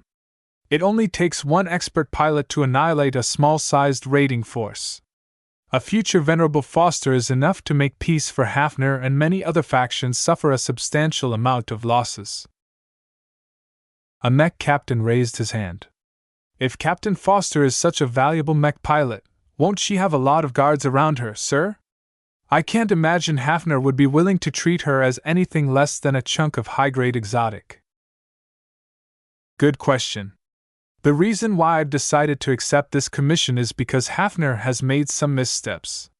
First, an expert pilot only comes about when facing a lot of stress and the threat of death. If Captain Foster is surrounded by too many guards, why would she feel any dangerous impulses? The training camp and her guards are not as overwhelming as you think. They mainly rely on secrecy to keep themselves safe. Secondly, the Nova Migulatus system used to host a significant garrison fleet. Only Hafner later decided to split it up and send half of the ships to the border. This was a response to the arrival of the flagrant vandals in this territory. Everyone knew that the Vaux task force sought a way out of the kingdom. The Mech regiment had no reason to linger in Hafner, therefore boosting the defense of the border was a logical decision to make. Too bad the flagrant vandals didn't always adhere to logic. VS raised his own hand. I have a question. Expert pilots are highly regarded, and young expert candidates are even more important. Captain Foster obviously looks young. This means that if she managed to advance into an expert, she'll likely have decades ahead to serve in Hafner's military. Her value exceeds veteran expert pilots that are getting on in their years. What is your question, Mr. Larkin's son? Verl interrupted with an impatient tone. Killing Captain Foster is like strangling Hafner's favored child in the crib. They're bound to go mad at us. Won't we be dooming ourselves by provoking their retribution? A heavy atmosphere descended in the conference room. VS did not like to play the spoiler, but no one seemed to have the courage to speak out this important concern. Major Verl seemed prepared for this question, though. He smiled back at VS. Your concerns are legitimate, but we already have plans in place. We believe that the panic of our sudden invasion of the Nova Migulatus system will mainly provoke a different reaction. If we can attack one of Hafner's star systems once, who says we won't be able to do it again? Hafner will certainly be forced to pull back some of their border patrols. This will outweigh Hafner's desire to exact revenge. VS did not think it would be that simple, but Major Verl left no other opening for him to follow up. Obviously, the mech officer did not wish to entertain too many questions at this time. There is more to the Nova Migulatus system than their training camp. There are secondary objectives which we can attempt to complete while we are hunting for Captain Foster. Our preliminary time frame for this mission is 3 days. That's too short, sir. It's tight, but I am confident that we can complete this mission. We really can't afford to stick around longer than 72 hours. Any longer than that, and the nearest reinforcements will be bound to corner us. Don't think that these reinforcements will be as reluctant as those sent to help out the Deepman system. Time is our most precious resource and our most important constraint. 3 days sounded short because it would take a long time for the fleet to travel all the way from the outer reaches of the star system to the closest planet from the Sun. Depending on how hard the Vandals pushed their ships, they could reach it within 2 days at a minimum. That meant that the Vandals only had less than a single day to hunt down this expert candidate. V.S. looked back at the profile of Captain Foster and shook his head. What a shame. Chapter 557 Devious Garrison. The Nova Migalatus system brought little to the Hafner system. Colonized and terraformed rather late, the first planet from the star had only been settled by Hafner because it made economic sense. A whole host of AIs calculated that adding an extra farming planet was cheaper than importing more food elsewhere in the long term. Sometime after Nova Migalatus I shaped into a planet fit for human habitation, Hafner latched on an additional purpose. One continent would remain unsettled. Instead, Hafner would import a variety of dangerous genetically modified alien creatures to run a preserve of some sorts. The propagation and mutation of these creatures would be strictly regulated to provide a sufficient and plentiful challenge to Mechs.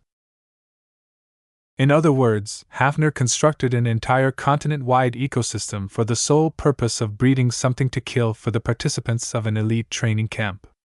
And they also did it covertly, covering the continent with expansive trees that reached up to 1 kilometer in height. Normally, Mechs threw enough weight around that they could flatten an entire forest with ease. However, if a Mech charged straight at one of Nova Migalatus I's massive trees, the one who would lose would be the Mech, not the tree. The expansive tree cover also served as ways to shield the surface of the wild continent from prying eyes. The tree leaves had been genetically modified with various publicly available biomods that blocked long-distance communications while interfering with any wide-area scans. Of course, to prevent themselves from losing all contact, Hafner dug an extensive network of underground cables and communication nodes keyed to their own forces. It would be extremely difficult for an outside force to tap into this well-hidden network. This gave the forces of Hafner the home ground advantage. Overall, hunting an expert candidate that tried their best to hide on this continent would not be easy. Without any additional intelligence, tracking Captain Relia Foster down in this mega jungle was as difficult as finding a needle in a haystack. The problem was compounded by the fact that aerial Mechs wouldn't be able to do much on the Camwin continent. The trees were too impenetrable for Mechs flying above the forest. With leaves, tree branches, and tree trunks interfering with everything, it was impossible for aerial Mechs to provide support for their land-bound counterparts. As for letting the aerial Mechs fly through the forest, well, that was a very quick way to wreck a lot of expensive machines. The flagrant Vandals moved quickly after Vol announced their next assignment. As the Vol task force emerged out of FTL, the entire star system must have hit the panic button. Agents loyal to peace for Hafner relayed the broad movements around Nova Migalatus I via their own quantum entanglement node. If not for that, they would have to depend on lightspeed observations to determine the decisions the defenders had made, which would certainly be hours out of date. The local defenders are making a stand. Only half of the stations in the command center was manned right now, as nobody expected a fight in the immediate moment. It would take almost 2 days of solid burning to reach Nova Migalatus I. Only then would the prospect of a battle come into fruition. The orbital garrison fleet is going on alert, sir. Transports are lifting up from the planet's main spaceport. They are loading battle supplies and recalling every crew member on leave. The land-bound garrison force is buttoning up as well. Old Mechs are being pulled out of storage while their bases are going on full alert. Their capital city is becoming increasingly fortified. Major Verl took on a pensive expression. Keep an eye on what is happening at the capital city, but put it on a low priority. Only notify me if they are shuffling supplies or war material to the continent of Kamen. The Vandals didn't think much of the garrison forces. Their space-borne contingent had been neutered when Hafner took half of them to the border. As for their land-bound contingent, they prioritized the defense of their capital city. Even if the land-bound garrison Mech shifted over to the Camwin continent, they would still be outnumbered by the Vandals. While the Vandals had some targets of opportunity in mind, their main purpose in making landfall on Nova Migalatus I was to strangle an expert baby in her cradle. Every expert was a valuable asset, especially one that had been indoctrinated from birth in your own culture. Though mercenary expert pilots existed, their loyalty always remained in question, and it was not a good idea for a state to rely too much on human-form weapons of mass destruction that could turn on them in a dime. Thus, to Hafner, a young and promising expert candidate was much more valuable than 10 old expert pilots such as Venerable O'Callaghan. There was simply no comparison between the two. Even if O'Callaghan was 10 years younger, his potential had already been tapped, and there was no prospect for improvement. As for an expert candidate like Captain Foster, as long as she received the right nurturing, she would be able to experience a period of rapid growth.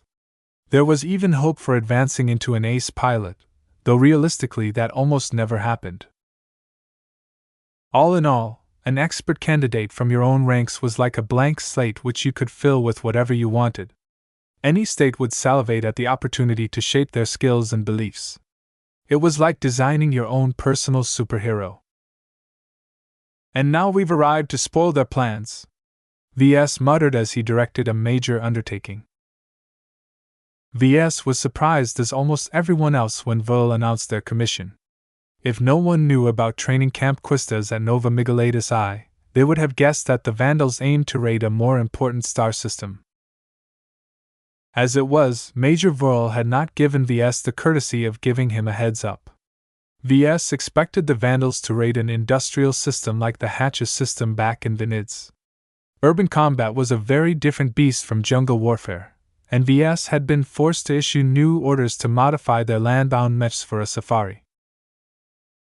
Considering the nature of their commission and the difficulty of finding a lone mech on an entire continent, VS prioritized the enhancement of as much sensor systems as possible. Improving the eyes and ears of at least 5 mechs in every mech company would vastly improve the odds of tracking Captain Foster down. Below this top priority, VS also recommended the Vandals to pay attention to maintaining communication lines.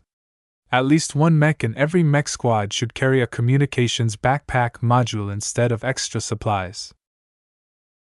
It's a good thing the Vandals employ the same modular fitting standard for their backpack modules, though it's a pain in the butt as well. The Vandals didn't build the majority of their land-bound mechs. Instead, they stole them from the Visions. This meant that they needed to adhere to Vision technology standards, which included adopting a foreign MFS as well. Backpack modules produced according to the Bright Republic's MFS simply didn't fit on a Vision mech. It was like trying to squeeze a square plug into a round socket. Fortunately, the land-bound contingent didn't need to bring too much spare supplies. They needed to complete the hunt in less than a day, so there wouldn't be any need to bring extra ammunition and energy cells. Still, there's also the local fauna to consider. Those genetically modified monsters are meant to provide a decent challenge against intruding mechs. This might be a problem, because certain genetic modifications or cybernetic implants could make these creatures more susceptible to outside signals. The worst-case scenario would be for the training camp to gather every monster and order them to attack any Vandal mech in a massive horde. However, these safeguards could easily be subverted by anyone else. If certain spies grasped the right codes, they could turn the creatures against the training camp. Therefore, VS mentally ruled out such a possibility being true. Training Camp Quistas won't be stupid enough to leave a backdoor for their enemies to exploit. The safest way to rule out subversion is to skip the backdoor entirely. This was the rule for most critical electronics in this age. That was also why mech pilots controlled their mechs from their cockpits rather than through remote control. If the training camp is stupid enough to employ controllable monsters, then the hackers in our task force will have a field day. With that worry subsided, VS began to ready the Vandal mechs for period but not too intensive or frequent combat.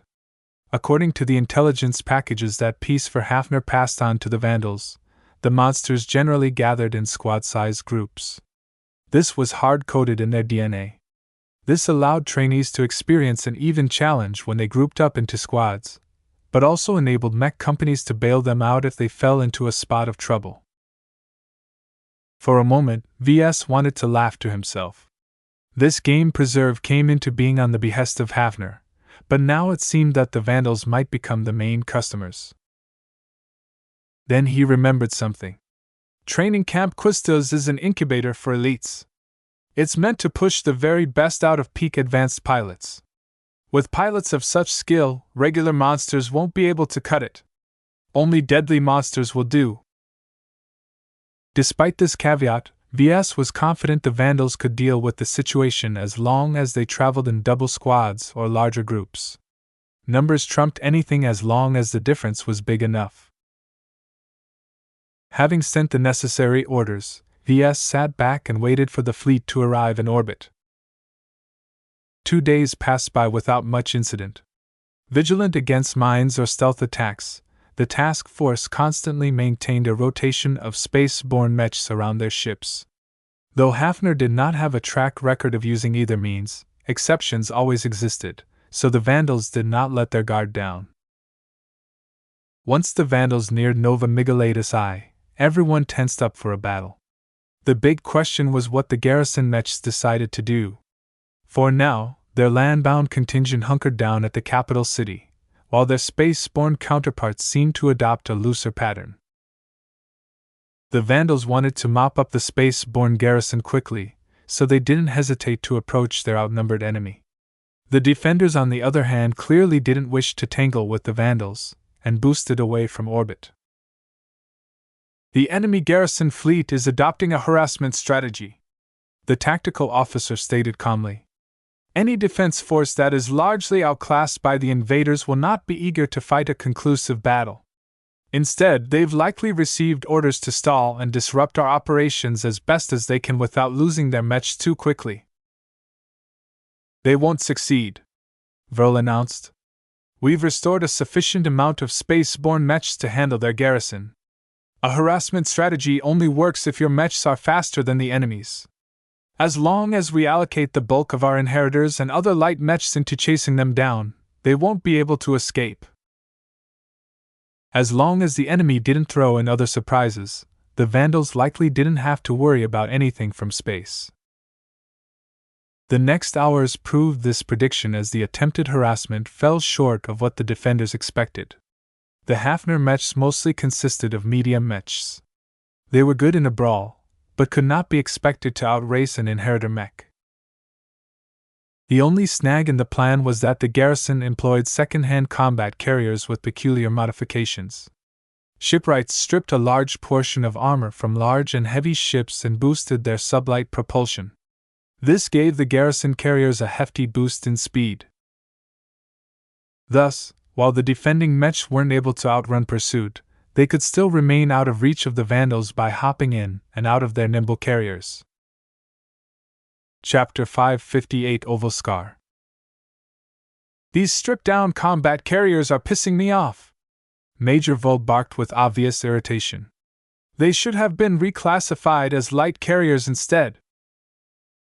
A true light carrier was a civilian-grade starship that was built for capacity rather than protection.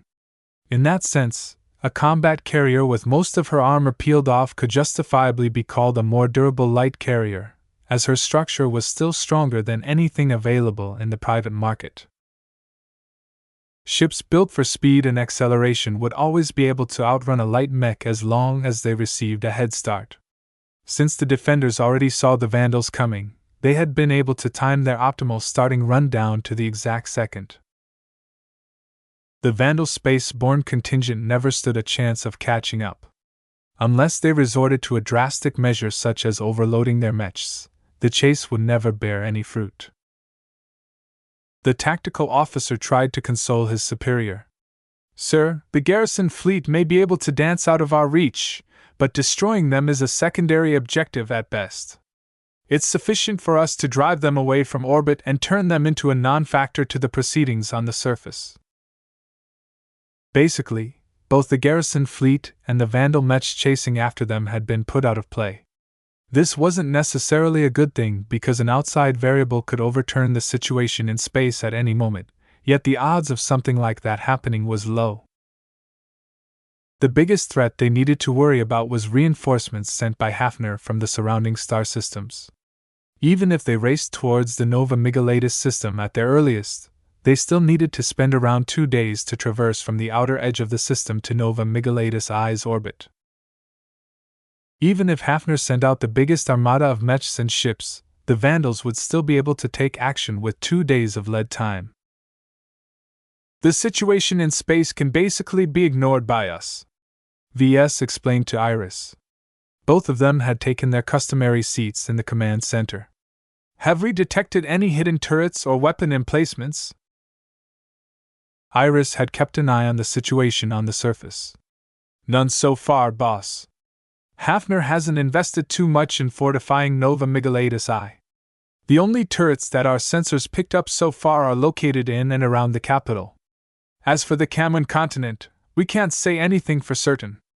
We've trained out most powerful orbit-to-surface sensors at the suspected coordinates of training Camp Quistas, but it's completely covered in the same tree foliage that obscures the entire continent. What does Peace for Hafner has to say? They still have agents on the inside, right?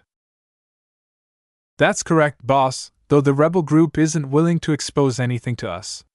All they are willing to tell us is that they have multiple agents in the training camp, and at least one of them is highly placed. If it isn't absolutely necessary, this agent won't expose his true colors.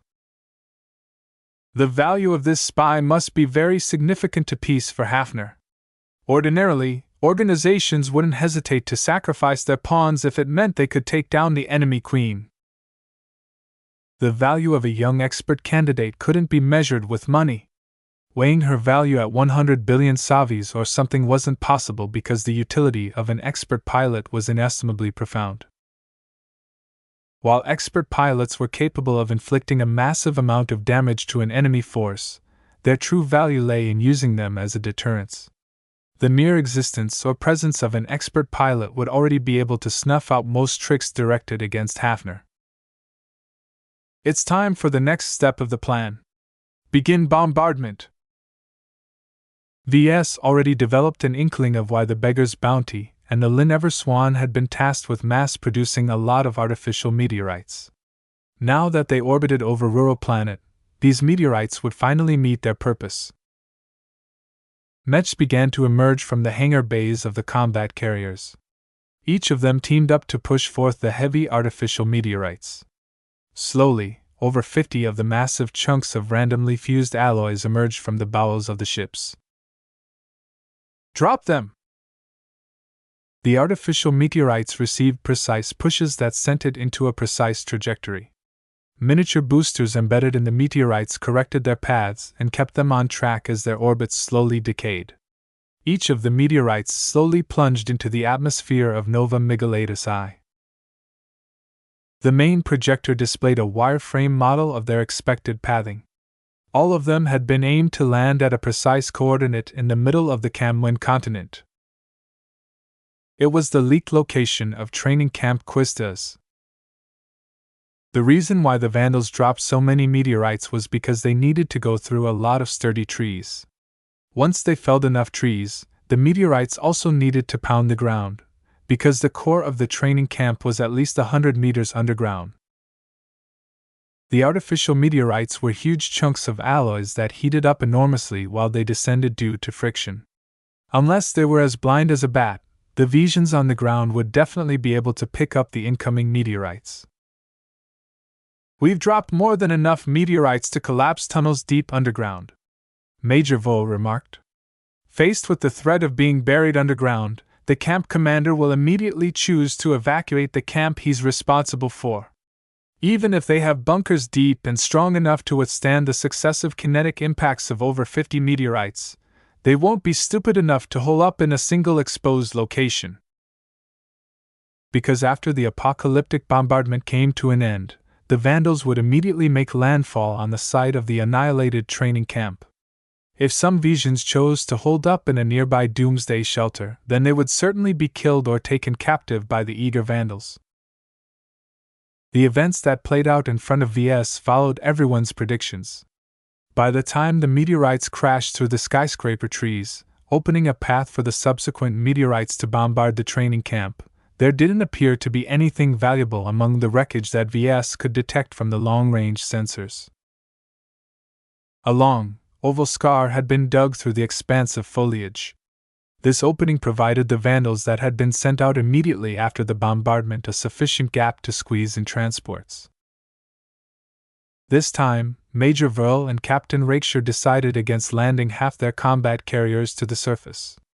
Not only was the highly disturbed soil a poor landing spot for hefty ships, the surrounding trees made it very difficult for them to lift off in an emergency if the enemy decided to launch an all-out attack on them. It was a better choice to make landfall with more expendable transports, even if these vessels needed to make several trips up and down in order to land all of their available land-bound mechs. The Vandals also sent down some supplies and disposable fortifications to secure their temporary beachhead. The main purpose of the beachhead was to secure their line of retreat and to establish a firm line of communication. The latter was especially important. The Vandal fleet in orbit needed to stay in touch with the beachhead on the ground. The temporary comm center at the heart of their fortifications would in turn serve as a powerful signal beacon to facilitate communications with group of mechs sent out to hunt their primary objective. One of the upsides to this operation was that the beachhead needed the presence of several mech designers in case the land-bound mechs needed servicing.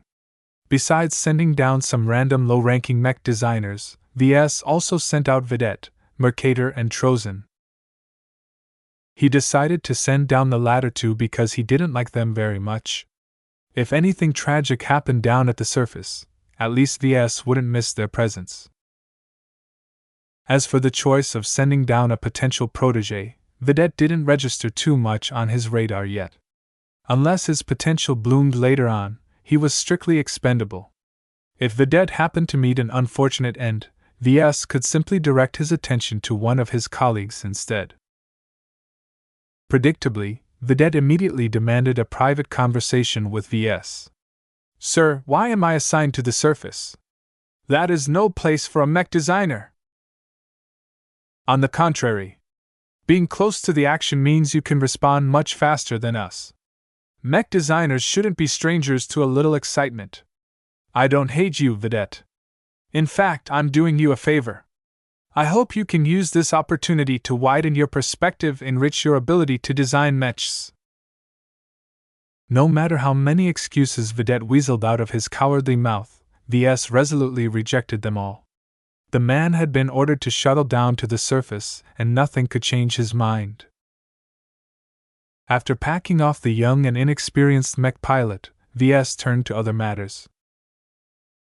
"Has Captain Foster's whereabouts been confirmed yet?" "Sir, according to the rebel spies, Captain Foster had already set off into the wildlands a day ago," Iris explained to VS. "She has a significant head start over our landed forces. The good captain will be looking to hide her tracks, though. Fleeing at full speed won't be an option because she also needs to ration her energy. In addition, a valuable expert candidate won't travel alone, though she won't be surrounded by too many mechs. Even a child would be able to follow the tracks in that case." Everything appeared to go to plan for the Vandals, but VS suspected that it would not be so simple. They already met some difficulties trying to clean up the space-borne garrison. As for hunting down an expert candidate, well, the troops on the ground wasn't chasing after a herbivore. A peak advanced mech pilot with a resonance strength of 0.00001 Lavares is vastly more dangerous than any other advanced mech pilot. It's not out of the question for them to defeat 5 or 10 mech pilots by themselves. VS read up on expert candidates in the central database after Major Vo first announced the commission. A wealth of documentation described their exact abilities. While none of their attributes exceeded the human norm, some have experienced a rapid growth akin to injecting a handful of gene boost elixirs. In addition to that, their skills developed in rapid tempo as well, as if the candidates had found themselves in a transition point between an advanced pilot and an expert pilot. Some mech pilots believe that if some of their skills had improved up to an invisible standard, their minds and bodies would break through the cocoon of their mundane forms and sublimate into an entirely new life phase. VS scratched his head when the descriptions became too opaque. Much of the documentation became filled with jargon and incomprehensible theories that only biomedical researchers understood. He didn't necessarily believe in what little he understood either. From his own understanding, he guessed that spirituality was actually the central factor in determining whether a mech pilot could reach the expert level. It would be nice if the Vandals managed to capture Captain Foster alive. VS would definitely have the opportunity to get close to the captive and probe her with his abnormally strong spirituality. Sir! VS raised his hand and gestured to Major Vril. Are we out to capture our target, or are we only interested in killing her? Ideally, I'm not opposed to capturing her. An expert candidate is prime research material. Her corpse won't be able to tell us much. If we can apprehend her alive, we can do much to alleviate our difficulties. Though we can't hope to turn her against us, we can still trade her to the Mech Corps. The fate of a captive expert pilot was not very pleasant. Brainwashing them was possible, but that was also very much taboo. Once word got out that a state brainwashed a captive expert pilot, their own experts would immediately revolt. The MTA would also send out a rebuke. All in all, a captive expert was like a poisoned chalice. Chapter 559 Genetic Aptitude. Relia Foster grew up in a small town on Carpenter II, a rural planet in an unremarkable corner of the Hafner Duchy. The Carpenter system was nothing special. It lacked the industries that encouraged development. Everyone who lived on Carpenter II knew their place. They worked in mundane jobs and paid their taxes to a noble house that they never had any hope of approaching. When she was young, her parents taught her an important lesson. Little Relia, whenever you meet a noble, never look at them in the eyes. Their might and wealth aren't something you can withstand. Because we are commoners? The little girl asked. Because we are weak. Over time, when Relia entered school, she learned what commoners truly represented. They owed their lives to the nobles and royals that ruled over them. It was not their place to question. They merely needed to obey. You are Hafner's first, and Vision's second, never forget that. Her classes taught her that the Hafner Duchy shouldered the important duty of shielding the Vizia kingdom against thieves and other bad men across the border. Even though the enemies dressed up in other identities, their true origin was the wicked Reinald Republic. It was a state without morals. Their rejection of nobles had caused them to descend into anarchy and misery. Billions of people starved while the people at the top feasted with food that could have fed the entire state for a day. The depravity of the Reinaldans are only matched by the cruelty of the Ropengans and the zealotry of the Lisvians. Even our mortal enemies on the other side of the kingdom cannot match the sheer evil that pours out of the Frozen Leaf Alliance. Her teachers frequently emphasized the evilness of the trio of states across the border by showing the aftermath of their raids. Broken homes, fallen mechs, families torn apart, the Reinaldan pirates did not even let off children like Relia and her classmates. Sic semper parata! Relia didn't know what that meant, but everyone repeated it for some reason, so she mindlessly yelled out the words in unison. Most of the time, Relia was a precocious child who played whenever her classes ended. Her idyllic days in that small town came to an end when she reached her 10th birthday. Some Hafner men brought her family to a hospital at a nearby city and put her in some big machine. Having heard about it from others, she knew that the machine tested something funny called genes. It was said that genes were long strips of strings, and if they wound up just the right way, you became a big shot that other people called a potentate. Occasionally, some boy or girl from her town would test positive for the right genes.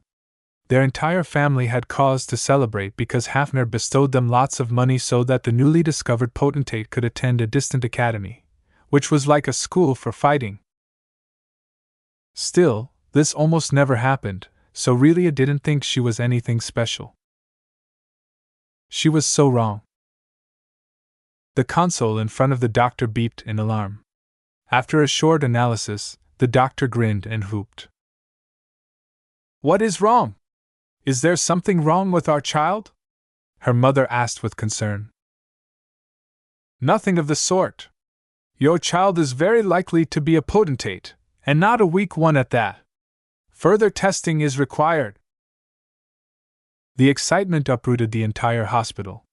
Doctors and nurses kept prodding at her, taking out samples of blood and saliva. They even cut her brown locks of hair. For some reason, the hospital couldn't come to a definite conclusion about the specialness of her genes. Only half a day later, a big and menacing shuttle arrived before the hospital and took away Relia and her parents. Little Relia thought that they would be taken to the capital city of Carpenter System. She was wrong. Despite the harsh military lines of the shuttle's interior, the journey went absolutely smooth, so much so that Relia only found out later that they had been brought into space. "Wow! I'm actually in space! My friends will be so jealous of me!" She didn't know that she would never return to Carpenter 2 at that time. As Relia stared out of the porthole of the shuttle, admiring the globe that was her home, the vehicle slowly docked with a larger vessel that turned out to be a corvette. While the Fosters made themselves comfortable in the cramped ship, the corvette zipped to an entirely different star system. "Wow! We're actually traveling faster than light! Mom, is light really fast?" Her mother laughed awkwardly before trying to distract her daughter with some toys. A few days later, the corvette arrived at a star system that Relia only heard from her teachers. "We're in the Bicam system." The Bicam system was the capital system of the Hafner Duchy. The Duke of Hafner himself resided in a massive palace on Bicam 3. When the big men told Relia that she would be brought to a special facility on that same planet, Relia's eyes began to grow stars. What wonders would she see? Once the corvette went through a number of security checks, another shuttle brought the Fosters to the surface of Bicam 3. The shuttle touched down in an enclosed parking space, whereupon men armed with weapons that Relia had only seen in dramas firmly guided her family inside a massive research facility of some sorts. The little girl oohed and ahed at every fancy machine in her sights, even though she recognized none of her functions. Their high-tech appearances alone served to ignite her curiosity.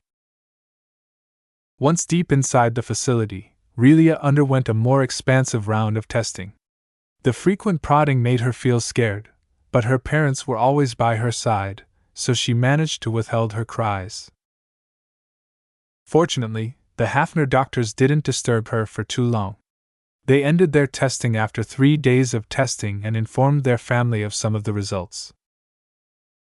"Congratulations, Mr. and Mrs. Foster, your daughter is a promising individual," the senior doctor announced with a smile. "Is she sick or anything?" "Oh, she is as healthy as she could be. Genetically, she's remarkably perfect. There are Friday men who would be envious of her genetics." "Then, what is all this about? Why isn't Relia like the other potentates from our town?" The doctor took on a serious expression. "Potentates are rare among our population, but they emerge frequently enough for Hafner to treat them according to long-standing policies. However, there are some cases which merit a closer look. Young Relia is exactly such a special case. The preliminary results from the clinic from your rural planet were so astounding that we didn't hesitate to bring you to the capital of the Hafner Duchy. What our state-of-the-art machines have determined has only verified those amazing results." "So is this something good for little Relia?" It is more than good, the senior doctor proclaimed, then turned to Relia with a gentle smile. Relia Foster, your potential has been tested, and not found wanting at all. From this day onward, you may now bear the status of potentate with pride. Relia already thought about the extra allowance the Hafners would pay to the family members of a potentate, but the doctor wasn't finished. It is our pleasure to announce to you an additional blessing. Through rigorous investigation, we have determined that your genetic aptitude has reached one of the most uppermost percentiles of all potentates. In normal parlance, your genetic aptitude falls squarely into a grade. A grade genetic aptitude. Even though the foster parents didn't know the full weight of that grade, they knew that little Relia was much more special than they thought. Then, will she be attending an academy at Carpenter too? No. Absolutely not. Why would Hafner want to waste uncut gem like Relia? Those hillbilly teachers at your podunk academy won't be able to bring out more than a tenth of her potential. Forgive my excitement. This is good news for you. Though the paperwork will come later, I can already tell you that Hafner will sponsor your new lives on Bicom 3. Your daughter will enter one of the most prestigious Mech academies on our capital planet and receive the highest level of tutoring. Come 20 years later, your daughter will definitely become one of Hafner's heroes. From that day onwards, Relia said goodbye to her pleasant and tranquil life on Carpenter 2. The Hafner administration whisked the Fosters away to a villa 10 times larger than their old home. While her father and mother received easy jobs on the capital planet, Relia was pushed into attending a fancy academy. All of the changes scared her, if she was being honest. She was scared out of her wits when she found out that a lot of noble sons and daughters attended their elite academy. Fortunately, the Hafner people did their best to welcome her in their midst. After her much more wealthy cadets found out that she possessed an A-grade aptitude, her noble cadets bumped away her fellow commoners in the academy and tried to befriend her as much as possible. It was a wild ride for Relia, though she could always depend on her tutors to set her straight. She only found out later that the Hafners paid a lot of attention to the nurturing of each A-grade potentate. In the circle of Mech pilots, everyone else were commoners, while an A-grade potentate like her received treatment akin to a noble. It was like the galaxy had been turned upside down. Her time at the academy quickly proved her talent. She breezed through the classes to the point where she mastered the lessons 2 to 4 times faster than her fellow cadets. Each time she learned something new, she absorbed the knowledge and skills like a sponge and displayed them with perfect accuracy when she hopped into a training mech. She quickly distinguished herself at the academy. Besides a handful of other A-grade potentates in other year groups, nobody could best her in a fair duel. Relia quickly became accustomed to fighting under handicaps whenever she needed to duel her fellow cadets. Your progress is excellent, Cadet Foster. I aim to please. She nodded demurely. Besides learning how to fight, she also learned a lot of etiquette and how to speak words without offending someone important. Just because she was an A-grade potentate didn't mean the Duke of Hafner would stay his hand if she called him a bastard. Since you require less time to master your lessons, your supervisor has decided to supplement your lesson plan with officer training. Officer training, sir? The moment you graduate, you will immediately become a commissioned officer in the Hafner Mech Legions. This is a rare privilege that will kickstart your career, so don't treat this opportunity lightly. From then on, Relia not only trained to become a mech pilot, she was also being groomed into a mech officer. Though the former came naturally to her, the latter provided her with much more challenges. Leadership had nothing to do with genetic aptitude, so she needed to learn the ropes the old-fashioned way. If not for the help of her tutors, Relia would have never made it through officer training. As part of her training to become a mech officer, she found herself being challenged to lead her fellow cadets during classes. Since everyone was still young, it was exceptionally hard to get them to adhere to her orders. The young but growing woman managed somehow. Though some people envied her genetic aptitude and despised her commoner status, the academy teachers made it clear that she was destined for greater things. Knighthood was within her grasp. Once most cadets knew that she was a knight in the making, they stopped regarding her as a lucky commoner and treated her as if she was already part of the lowest peerage. After passing through this hurdle, Relia smoothly graduated from the Junior Academy and effortlessly graduated from the Advanced Academy as well. The Mech Legion commissioned her as a Mech Lieutenant when she was fresh out of training. Though she wanted to spend more time with her parents, the newly christened Lieutenant Foster knew that her family's privileges could only be sustained by fulfilling her obligations. She followed the arrangements of the Mech Legion and joined a Hafner Mech regiment called the Hostland Warriors. Chapter 566 Semper Parata. The 7th Hostland Warriors of the 4th Hafner Mech Legion became her new home. After 10 years of study, Relia Foster finally found her true calling. Relia fit particularly well with the Hostland Warriors. While they weren't particularly elite, their main strength lay in their versatility. The Warriors adhered to a balanced lineup of space-borne, aerial and land-bound medium mechs. They utilized a dizzying amount of mech models, only some of which had been developed in-house. The responsibility of developing the less important designs had been outsourced to loyal Hafner mech designers operating in the private market. None of that was important to Relia. The best trait about the Warriors was that they mixed up their mech pilots between different roles and mech types, allowing them to slowly explore their best roles. Her first few years as a lieutenant served as a honeymoon of sorts. She refined the lessons she learned in real deployments against real enemies. Though her first battle frightened her a bit, her training bit in and she managed to deal through the reality of serving in the armed forces of the Hafner Duchy. Mech pilots are trained to kill. No matter who they fought, the Hostland Warriors always fought on behalf of their homes. To Relia, she fought for the welfare of her family. No matter what, as a dutiful daughter who has received the nurturing of all of Hafner, Relia eagerly wished to repay her debts. So began her first tour of duty, where she rotated between the vastly different mech companies of the Hostland Warriors. Each mech company possessed their own unique quirks and worked with a different mix of mech models. This allowed Relia to sample different types of mechs and employ them in vastly different circumstances.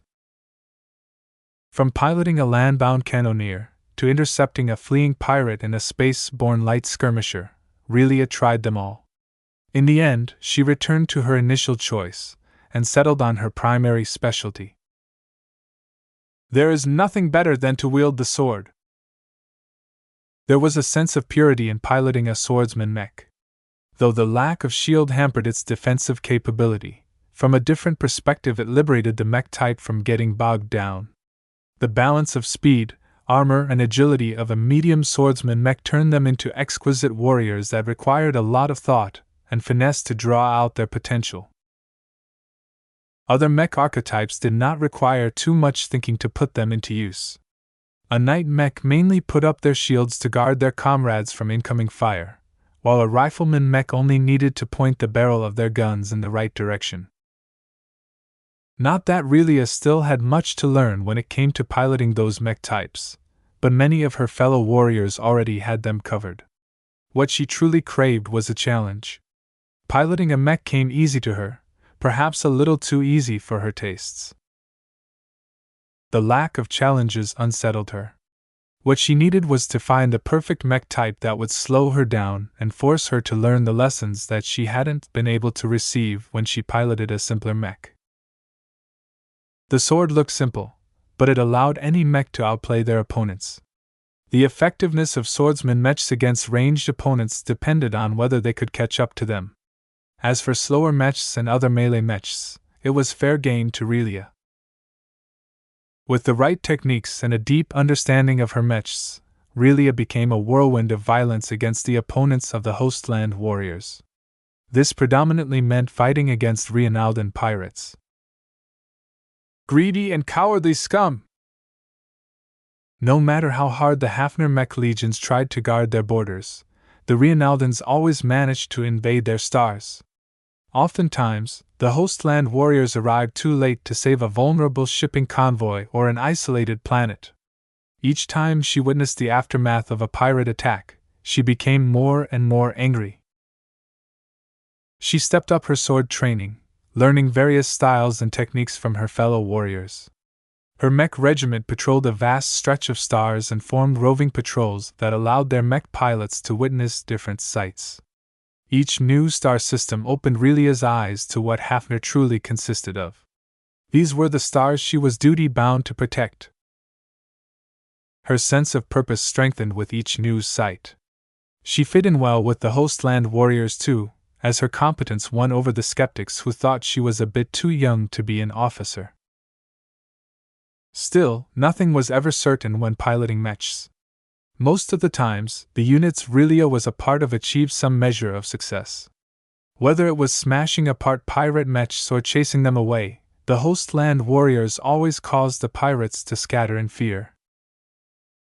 That was until her patrol unit met a large pirate gathering composed of over 4 space-borne mech companies.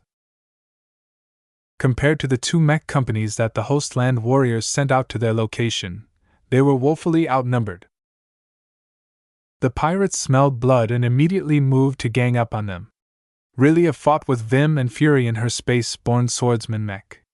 Even as her fellow warriors fell under the onslaught, she found a fire within herself that allowed her mech to move a little faster and hit a little harder.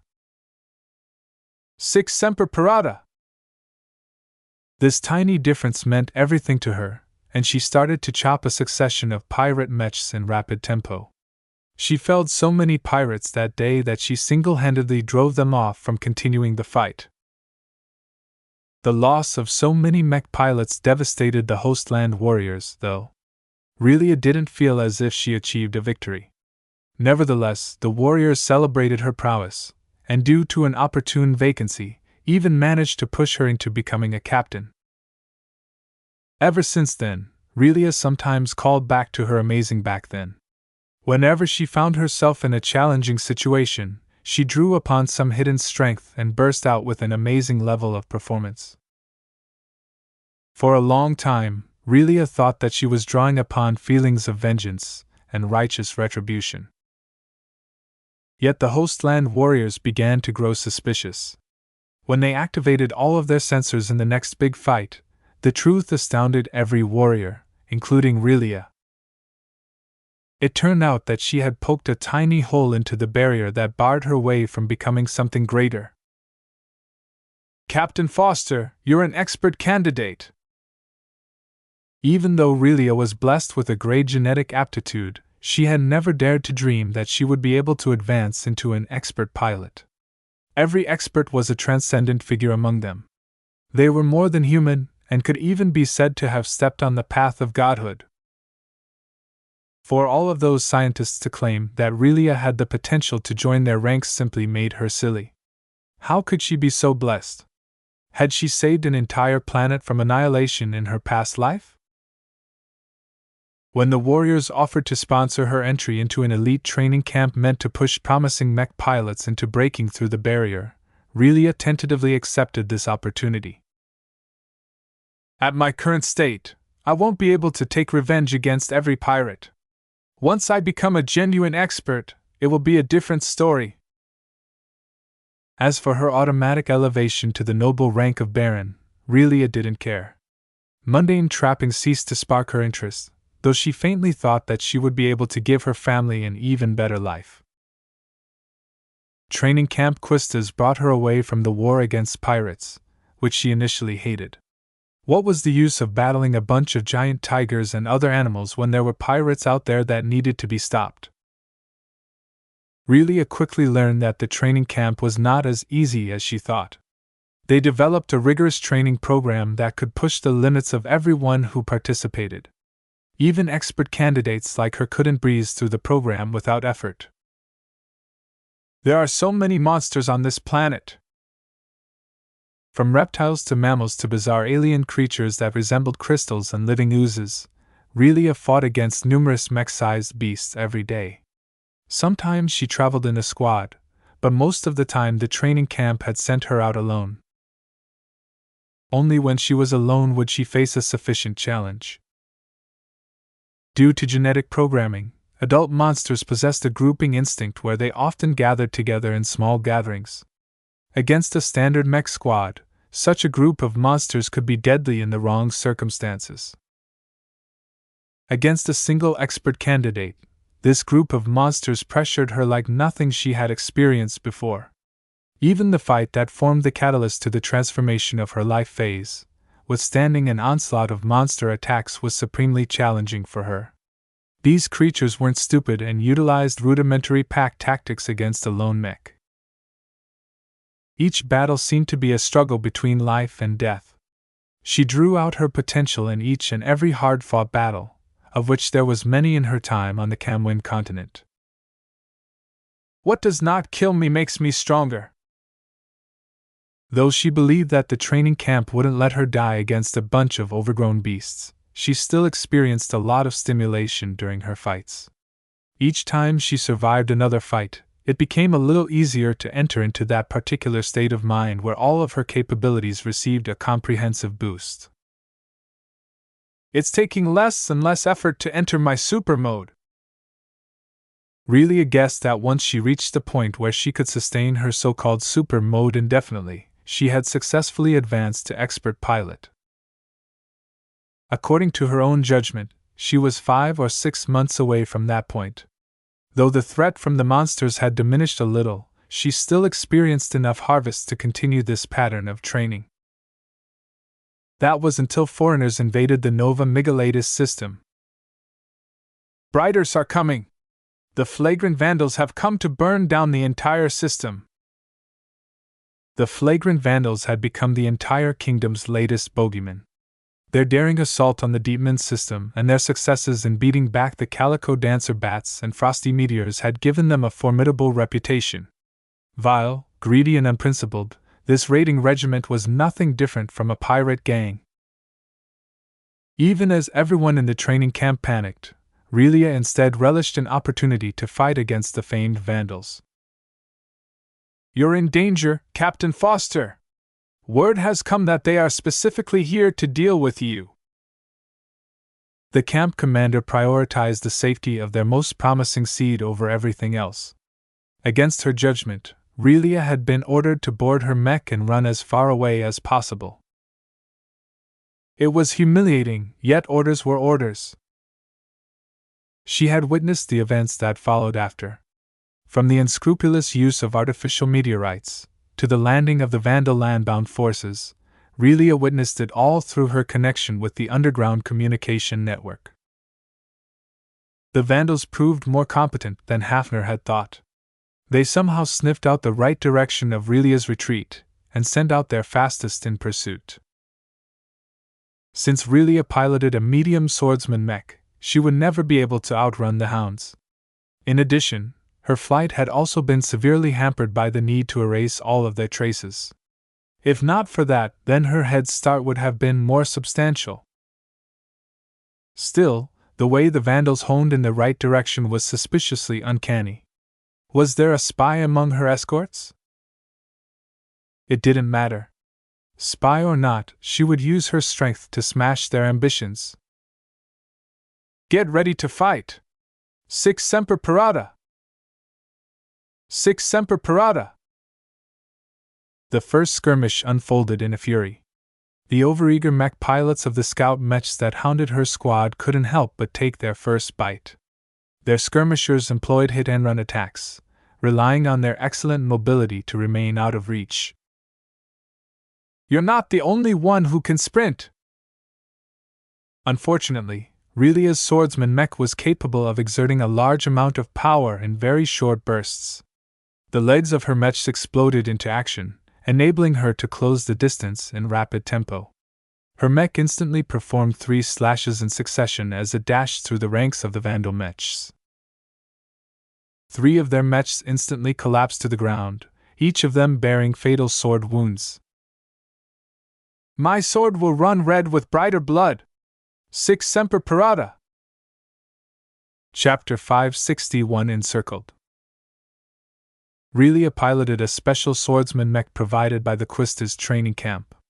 The Navar model excelled in fighting against the creatures. It boasted an even armor coverage that strengthened its weak points at the cost of reducing its frontal armor. That was not a problem for her, because she could easily deal with any beast attacks that came from the front. The mech further distinguished itself with its strong mechanical power. The augmented artificial musculature combined with a strong engine allowed the Navar to burst out with a humongous amount of strength. The only downside to the mech was that it drained a lot of energy when Relia pushed its capabilities. Training Camp Quistis pointed out her lack of care regarding her energy levels. Most of her engagements up to now consisted of ambushing pirates. The host land warriors only deployed her unit when the carrier she was on had taken an advantageous position against the pirates. Working with the Navar taught Relia a brutal lesson on how to conserve her energy. Attempting to survive more than a day in the monster-filled forests of the Camwin continent couldn't be done unless she rationed her energy. Though she made good strides this day, all of her concerns about conserving her energy went out the window as soon as pirates tracked her down. She gritted her teeth in fury as she beheld the surviving scum. The cowardly pirate light mechs backed off after she demonstrated her skill with her sword. Her Navar picked up a score of incoming enemy mechs. She couldn't stay still for long. Between flight or fight, she picked the latter any day. "We won't be able to shake these pirates off without a fight. Cover me! For Hafner! For Hafner!" her escorts repeated over the calm channel. The Navar groaned as Relia put the swordsman mech to its paces. It wielded its long and straight blade in wide, sweeping swings, demolishing a couple more light mechs until the Vandal mechs pulled back out of range. "Forward!" Relia entered a heightened state as she pushed her Navar onwards. She needed all of the power she could get in order to get rid of this nuisance. She released a guttural growl as her mech gained power and speed. All forms of grace disappeared from its movements as Relia focused on gaining maximum efficiency. With a mental thought, she diverted extra power to the Navar's legs. This boosted the swordsman mech's speed, allowing it to spurt forward in a dangerously unbalanced dash. Only her exquisite control allowed the mech to keep its footing. The Vandals attempted to scatter and wear her down with ranged weapons, but the light ballistic rifles hardly dented the Navar's compressed armor. Training Camp Quistis had been conscientious enough to provide her with an excellent mech. The Vandal mechs that tried to flee from her reach all stumbled a bit due to the uneven terrain. The kilometer-long trees that towered over the entire Camwin continent all developed extremely extensive root systems that occasionally penetrated above the soil. These extraordinarily hardy roots provided mechs with an extra challenge. To the trainees who spent months trekking through the forest, they had already gotten used to the uneven footing. Their mechs also utilized specialized feet that made it easier to travel on uneven terrain. Unfortunately for the pirates, they entirely lacked these preparations. Several mechs stumbled as they fled as their feet inadvertently dug into roots. They were operating on completely foreign soil compared to Relia. "You can't run!" The Navar's sword pierced the rear armor of the slowest mech. A minute amount of blood dyed the blade as the mech pulled out its sword. Relia went for the killing move. "No mercy for pirates!" The Navar expended more and more energy to outsprint the fleeing light mechs. Unlike Relia, the foreign mech pilots couldn't sustain their speed as well due to the strange terrain that limited their sprinting ability. It was as if they were running through mud. Relia's escort mech struggled to catch up with her as she ran down the squads of Vandal mechs.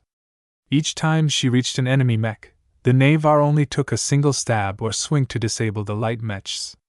The expert candidate showed off her full prowess by unconsciously utilizing the most effective means to defeat each enemy mech in range. Her eyes had gone red with blood as she hunted the Vandals with rabid fury. What she didn't know was that the vandals had not just run and scattered from her grasp. Instead, covertly lured her into a prepared kill zone where a whole host of vandal mechs lay in wait. "Captain Foster! There's an ambush ahead! Cease pursuit!" Relia barely registered the warning from her escorts. She had already inferred that enemy mechs lay in waiting around her through interpreting the complex sensor data that had been dumped in her mind. Ordinary mech pilots couldn't handle so much sensor input at once, but the expert candidate willed herself to endure the strain. "That's enough, Captain Foster!" A medium spearman mech that looked a little fancier stepped out from behind a tree trunk. "You're outnumbered and outmatched. This fight doesn't need to go on any longer." The Navar slowed and halted into place. Relia faintly realized that she faced a mech captain. Still, she felt no fear despite the threats arrayed against her. To her, every pirate was a pushover. Her squad of escorts eventually caught up to her.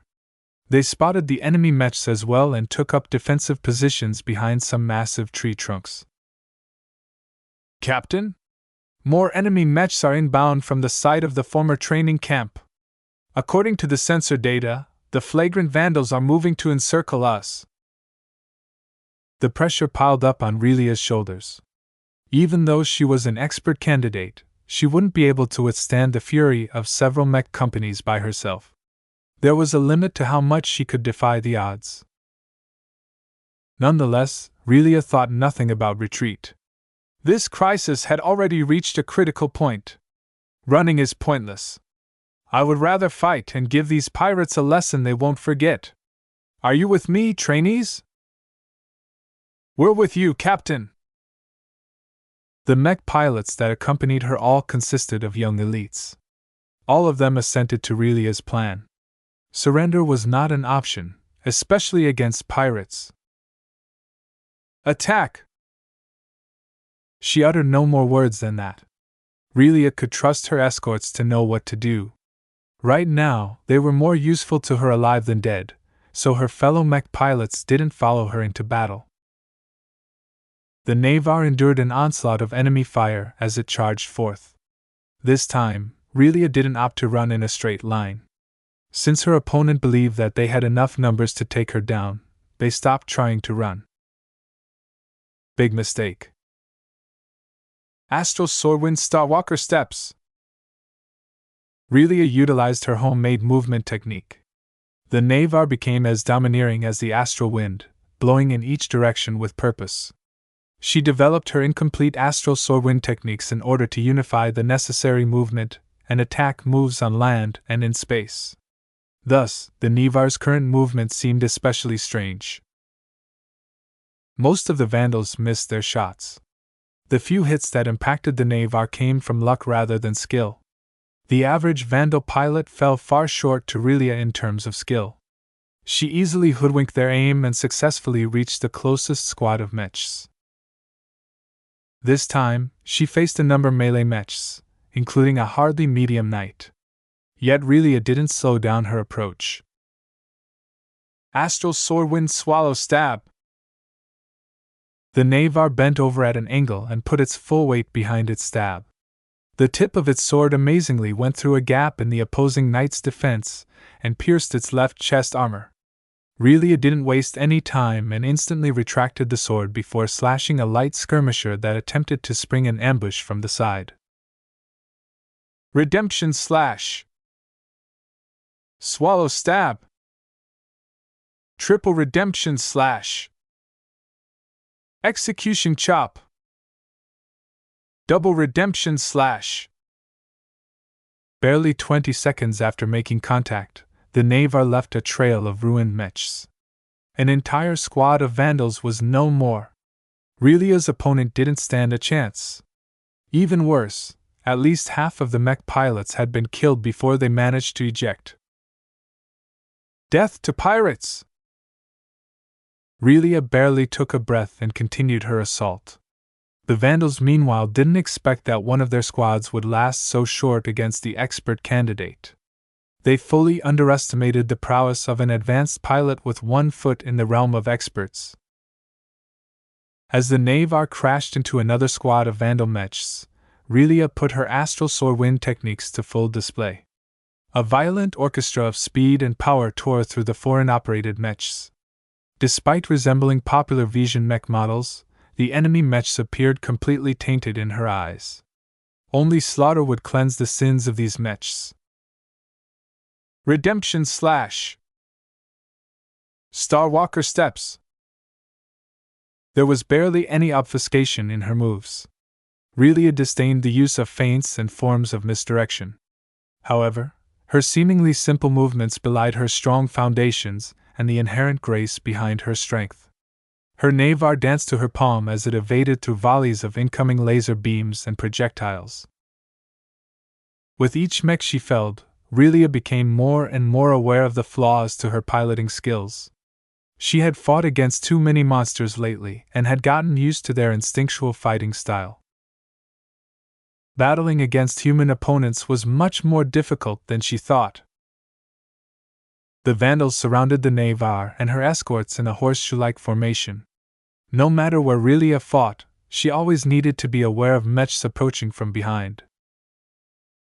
While she was able to resolve most of the attacks from the rear, sometimes she simply couldn't do anything but endure the battering. In this situation, her escorts had no choice but to step in. They diverted over a third of the Vandal Mech sent to deal with her with great difficulty. Their choice did not come without a price. "Pritchard!" she yelled in pain as her mech sensed the collapse of a friendly mech. The other participants of the training camp may have been some of the best that Hafner had to offer, but they all lacked the heaven-defying capability of an expert candidate like Relia. 2 more Mechs fell in quick succession, causing Relia to falter in her aggression. "Mosley! Veronique!"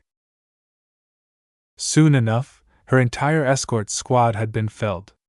The Vandals had not been merciful to the Hafner Mechs, opting to go for the killing blow in revenge against Relia's deliberate cockpit targeting.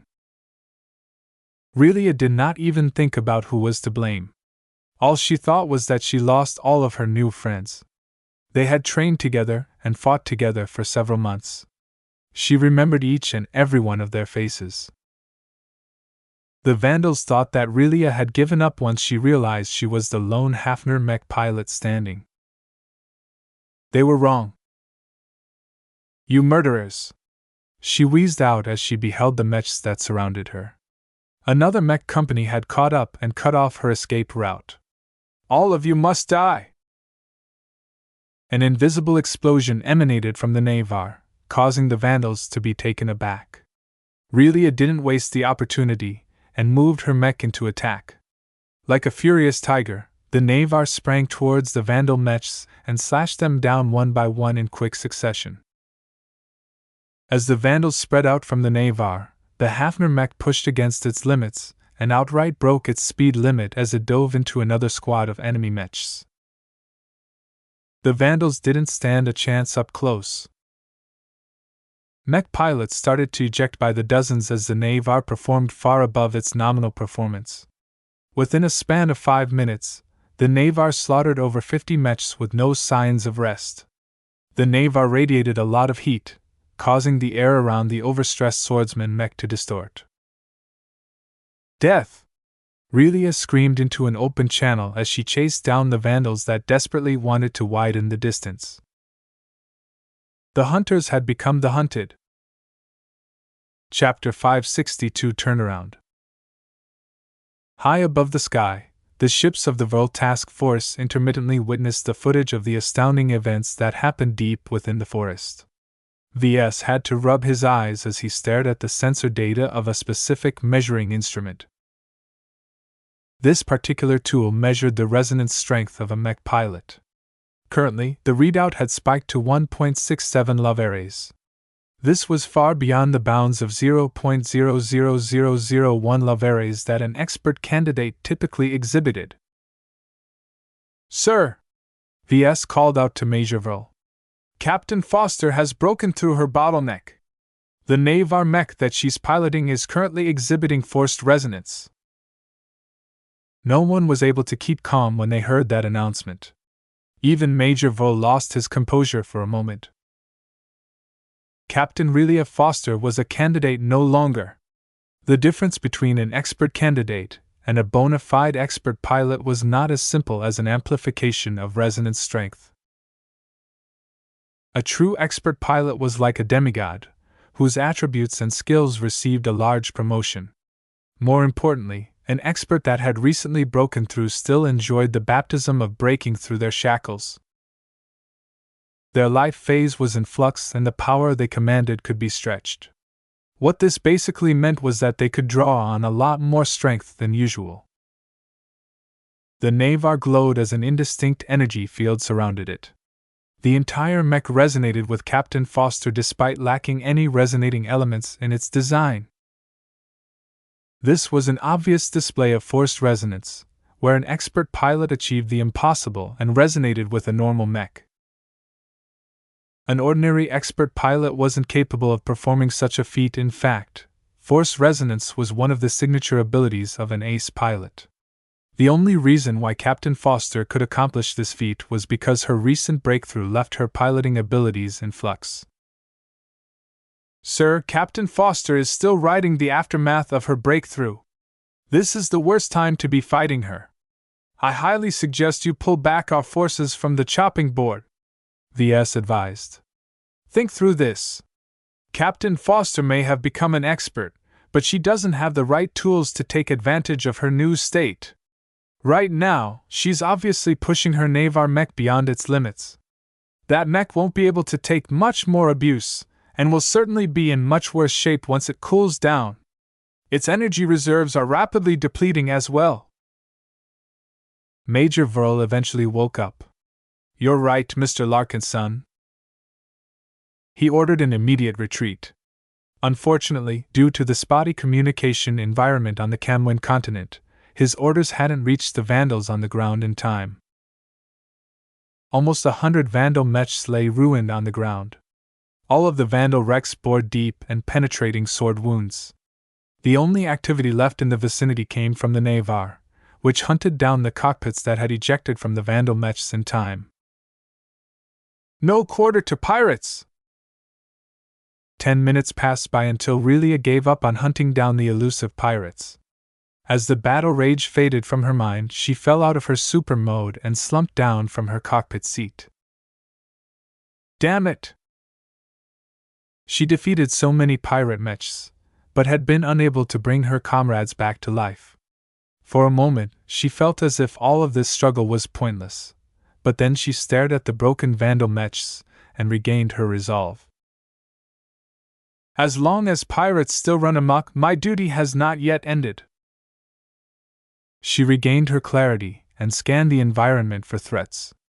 Spotting none in the immediate area, she glanced at the status screens of the Navar and winced. Sorry, old partner, I pushed you way too hard. The Navar had been designed to accommodate mortal mech pilots. It couldn't withstand the level of performance that an expert pilot demanded from their machines. The temporary boost in performance from Relia's display of forced resonance may have turned the Navar into a genocide machine, but she was unable to turn water into wine.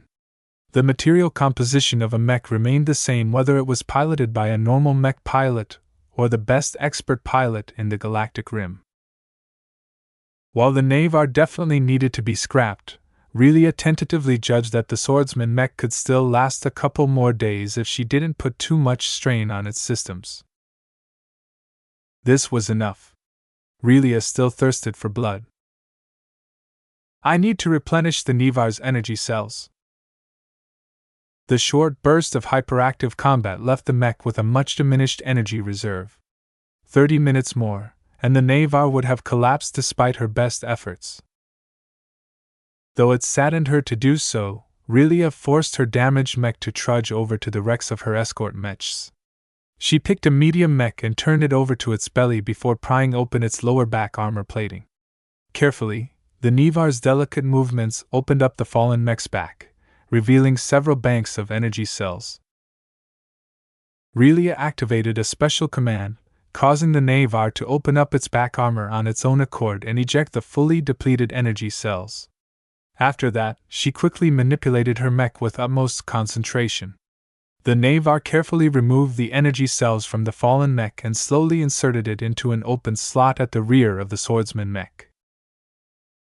Almost no mech pilot dared to replenish their energy cells by themselves. Lots could go wrong, and mechs generally weren't precise enough to handle energy cells without denting them in some way. These concerns didn't apply to expert pilots like Relia. Her control over her mech had vastly improved. Precision work like this was child's play to mech pilots at her level. The biggest threat she faced besides the Vandals came from the Kamwen continent itself. The Vandals had largely been able to mop up the native genetically modified monsters through sheer numbers, but Relia needed to keep her eyes peeled for any ambushes.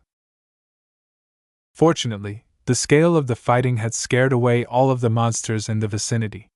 They still possessed some sense of self-preservation despite all of the genetic modification. As Relia became accustomed to the chore of swapping energy cells, the Navar moved faster and faster until it filled its tank. Though the fallen mech's energy cells already expended some of its energy beforehand, the Navar's energy levels had risen to 70%, enough to sustain it for another big fight.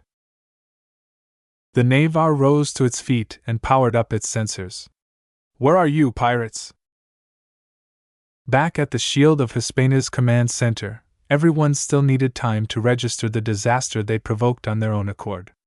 Nobody expected that Relia would break through her shackles so quickly and prove to the Vandals why expert pilots were regarded as demigods. "I guess we'll have to start calling her Venerable Foster from now on," VS muttered to himself. "Her performance after her breakthrough is wildly out of bounds from our most pessimistic projections." VS had fallen into the expectations of others, and never really considered whether Captain Foster spontaneously broke through during battle. When it came to expert pilots, his understanding still contained a lot of gaps. "This isn't anyone's fault," Major Vril spoke after a long moment of reflection. "The responsibility for the deaths of our comrades on the ground lies squarely at Venerable Foster's feet. The only way to absolve ourselves from this setback is to finish the mission and subdue our primary objective. Her advancement to expert pilot just turned her into a bigger priority." Venerable Foster was worth a lot more than Captain Foster, that was for certain. Peace for Hafner would have to cough up a lot more compensation to the Vandals if they managed to take care of the wild and unstable expert pilot.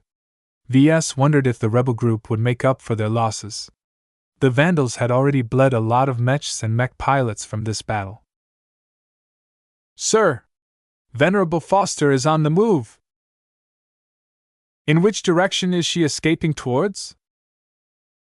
"She's not moving away from our forces. The Venerable's mech is moving towards our landing site."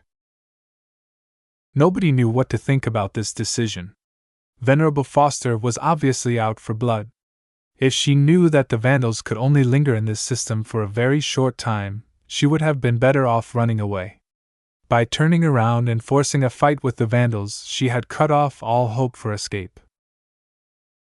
This was good news for the Vandals since they wouldn't have to worry about running out of time. The only downside was that they needed to face fully fledged expert pilot in battle. Even if Foster lacked a tailored expert mech, she had already shown what she could do with a Navar mech. Another factor that may have encouraged the expert pilot to turn around was that running away meant bumping into other monsters. While Foster would be able to take them out without too much effort, each encounter would inevitably slow her down and deplete her precious energy. On the other hand, backtracking the path that had recently been trod by over 100 Vandal mechs meant a smooth journey. The monster mechs in the vicinity had all been cleaned up, and it would take time for other groups of monsters to take over these lands. "Your analysis, Mr. Larkin's son?" VS cleared his throat against Major Vril's prompt. "If Venerable Foster wishes to force another battle against us, sustaining further casualties is unavoidable. That said, her approach will allow us to make ample preparations. I doubt she's stupid enough to approach us head-on," the tactical officer said. "She might have gone berserk after being cornered in the previous fight, but she'll be fighting with a cooler head next time. Don't forget that she's a qualified mech captain. Then do you think we don't have what it takes to defeat the Venerable? That is not what I said, Mr. Larkin's son. We all have to remember that she is all by herself. In addition, her Navar mech isn't able to catch up to her level of performance.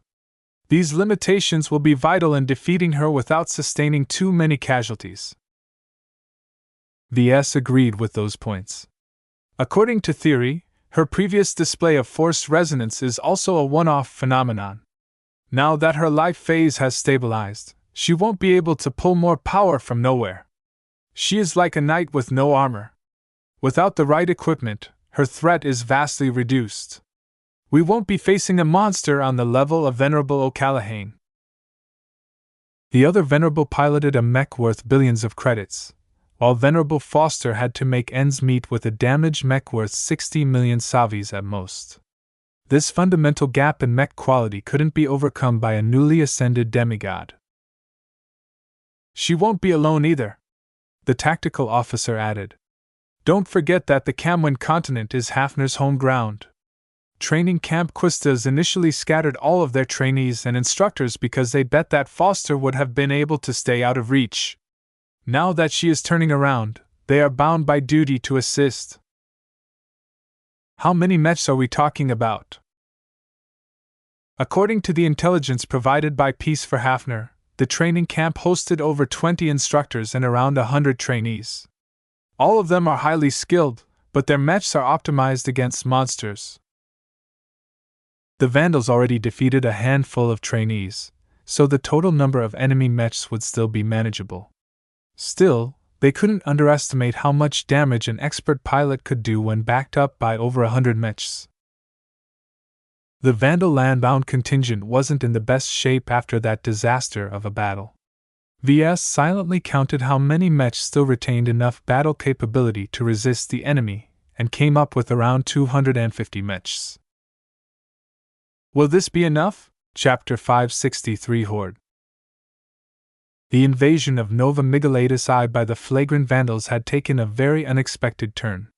The Vril task force expected to stomp through the jungle and strangle a baby in her crib. They never imagined that the baby would grow up all of a sudden and turn into a dinosaur. By definition, an expert candidate could always break through to the next rank. Yet most of the times the expert candidate had to accumulate up to that point. This was why Venerable Foster's sudden advancement came as a surprise. She practically leapt through several stages at once. This is going to be another hard-fought battle, VS thought as he watched on as the Vandals prepared for the worst. Already, the sensors that the Vandals had placed around their beachhead detected the approach of large groups of Hafner mechs. They had initially spread out in every direction in order to confuse the Vandals, but ever since Venerable Foster revealed herself, they changed gears and grouped up in one massive formation. With veteran instructors rallying promising young mech pilots, even without an expert pilot at the helm, the group had become very formidable. Naturally, the flagrant Vandals didn't shy away from a fight. They possessed their own pride, and after repeated beatings from the hands of different Vision mech regiments, the Vandals eagerly wished to redeem themselves in battle. How manipulative, VS remarked as he recognized Major Vol's influence in action. If I haven't been watching out for his effect, I might have been caught up in this rising tide as well. He had gained a greater understanding of Major Vol's methodology. The man utilized various channels to promote a standpoint. From broadcasting announcements to spreading rumors from chosen agents among the lower ranks, the mech officer always managed to succeed in getting the Vandals agree to every major motion. If Major Vol hadn't intervened at this point, the Vandals would have lost heart against an expert pilot. The strength and dignity of a demigod was not something which mortals could withstand. Every average mech pilot would blanch at the thought of fighting an expert pilot directly. Even if Venerable Foster lacked an appropriate mech, it would be trivial for her to defeat 20 or so mechs at once with a single mech. VS found it difficult to estimate the damage the superhuman might of an expert pilot could inflict. Still, she wouldn't be able to defeat 100 Mechs by herself. The Vandals would have already evacuated Nova Migalatus I if that were the case. The Hafner Mechs are coming! The enemy took their time. Likely, some of the instructors realized that time was on their side. After they converged with each other, they made no moves to attack or retreat until some Vandal scouts harassed them from a distance. The longer the Hafner mech stayed in place, the more harassment they encountered. The added pressure was meant to move the Hafner mechs into action. They couldn't retreat, because the Vandal mechs would continue to harass them from behind. Every other option led to a slow defeat. The training camp participants couldn't remain passive in the face of enemy harassment.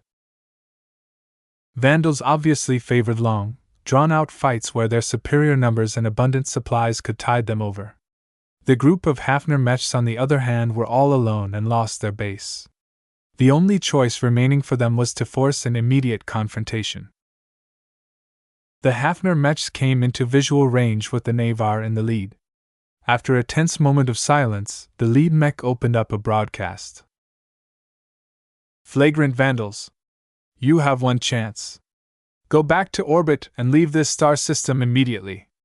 If not, I will hunt you down and avenge my fallen comrades.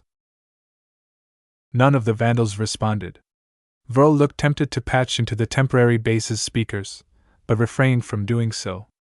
The prestige of an expert pilot was dreadful, and engaging in a direct conversation with one might ruin his men's morale. Instead, he issued out a single command. Open fire! Every ranged mech started to fire at the Navar. The swordsman mech reacted quickly and pulled back behind a massive tree trunk before it got hit. The second battle had commenced. The ample amount of trees provided both sides with an ample amount of cover. Though the Vandals surrounded their base with prefab walls, they mainly relied on the hardy tree trunks to shield their mechs from enemy fire.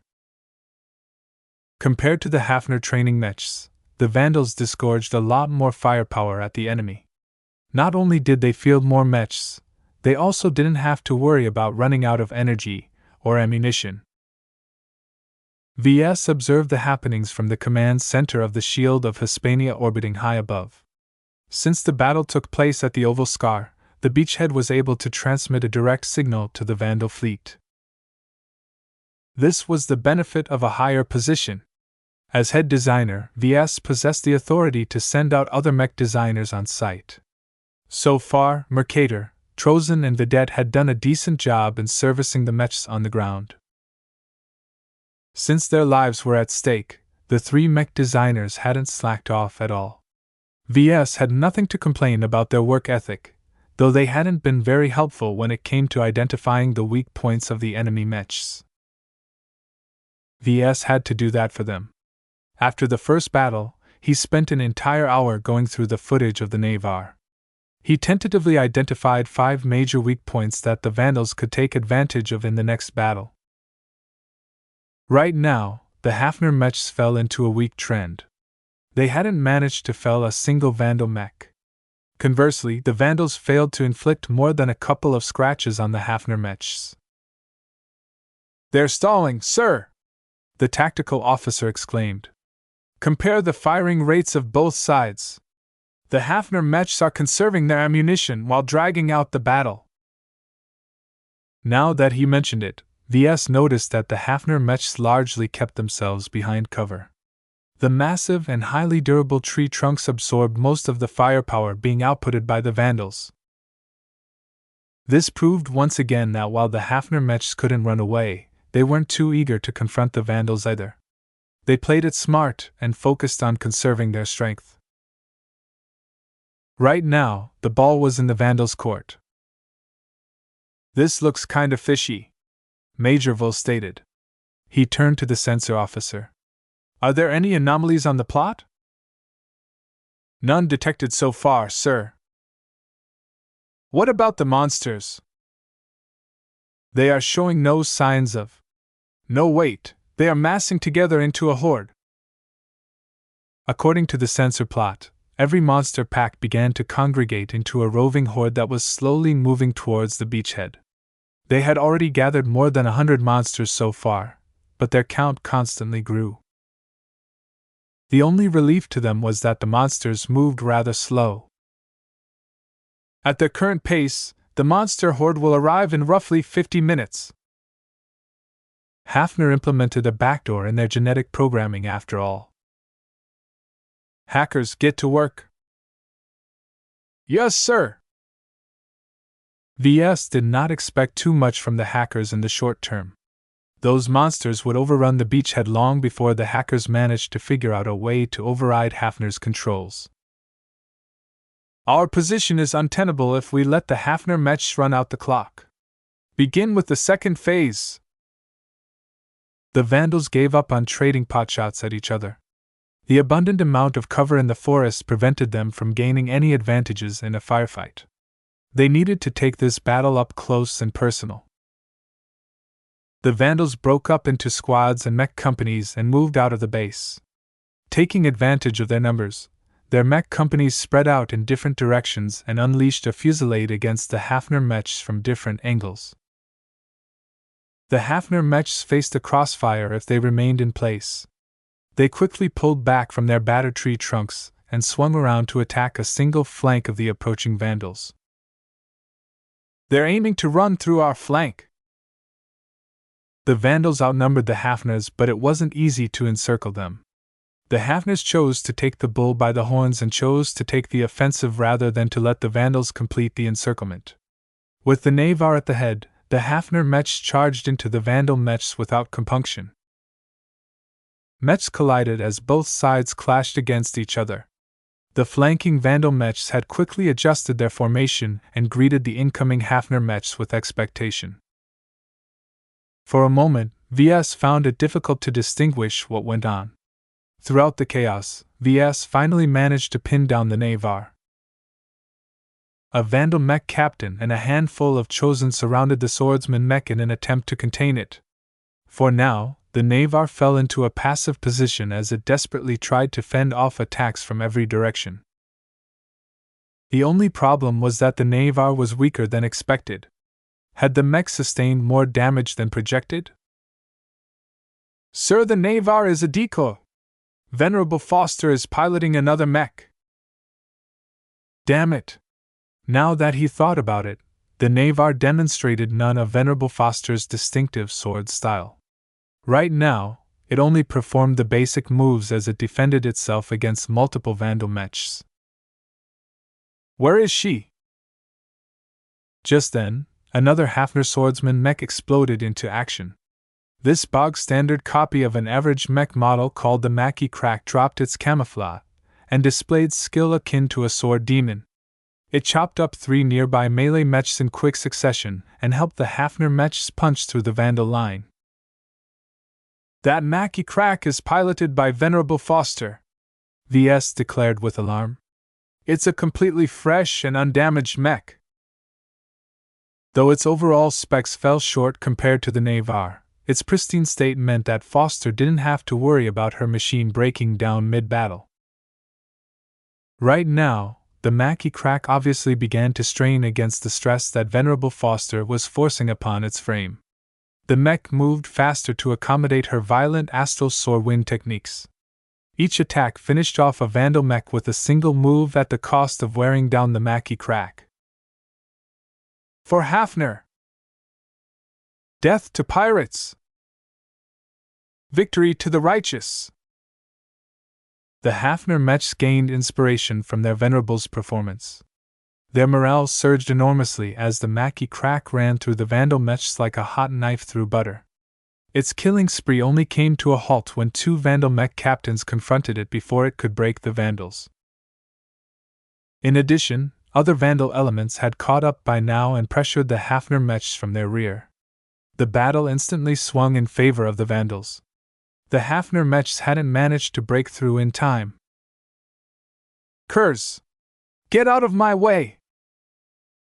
The Mackie Crack roundly outplayed the 2 mech captains and took out their mechs with superior skill.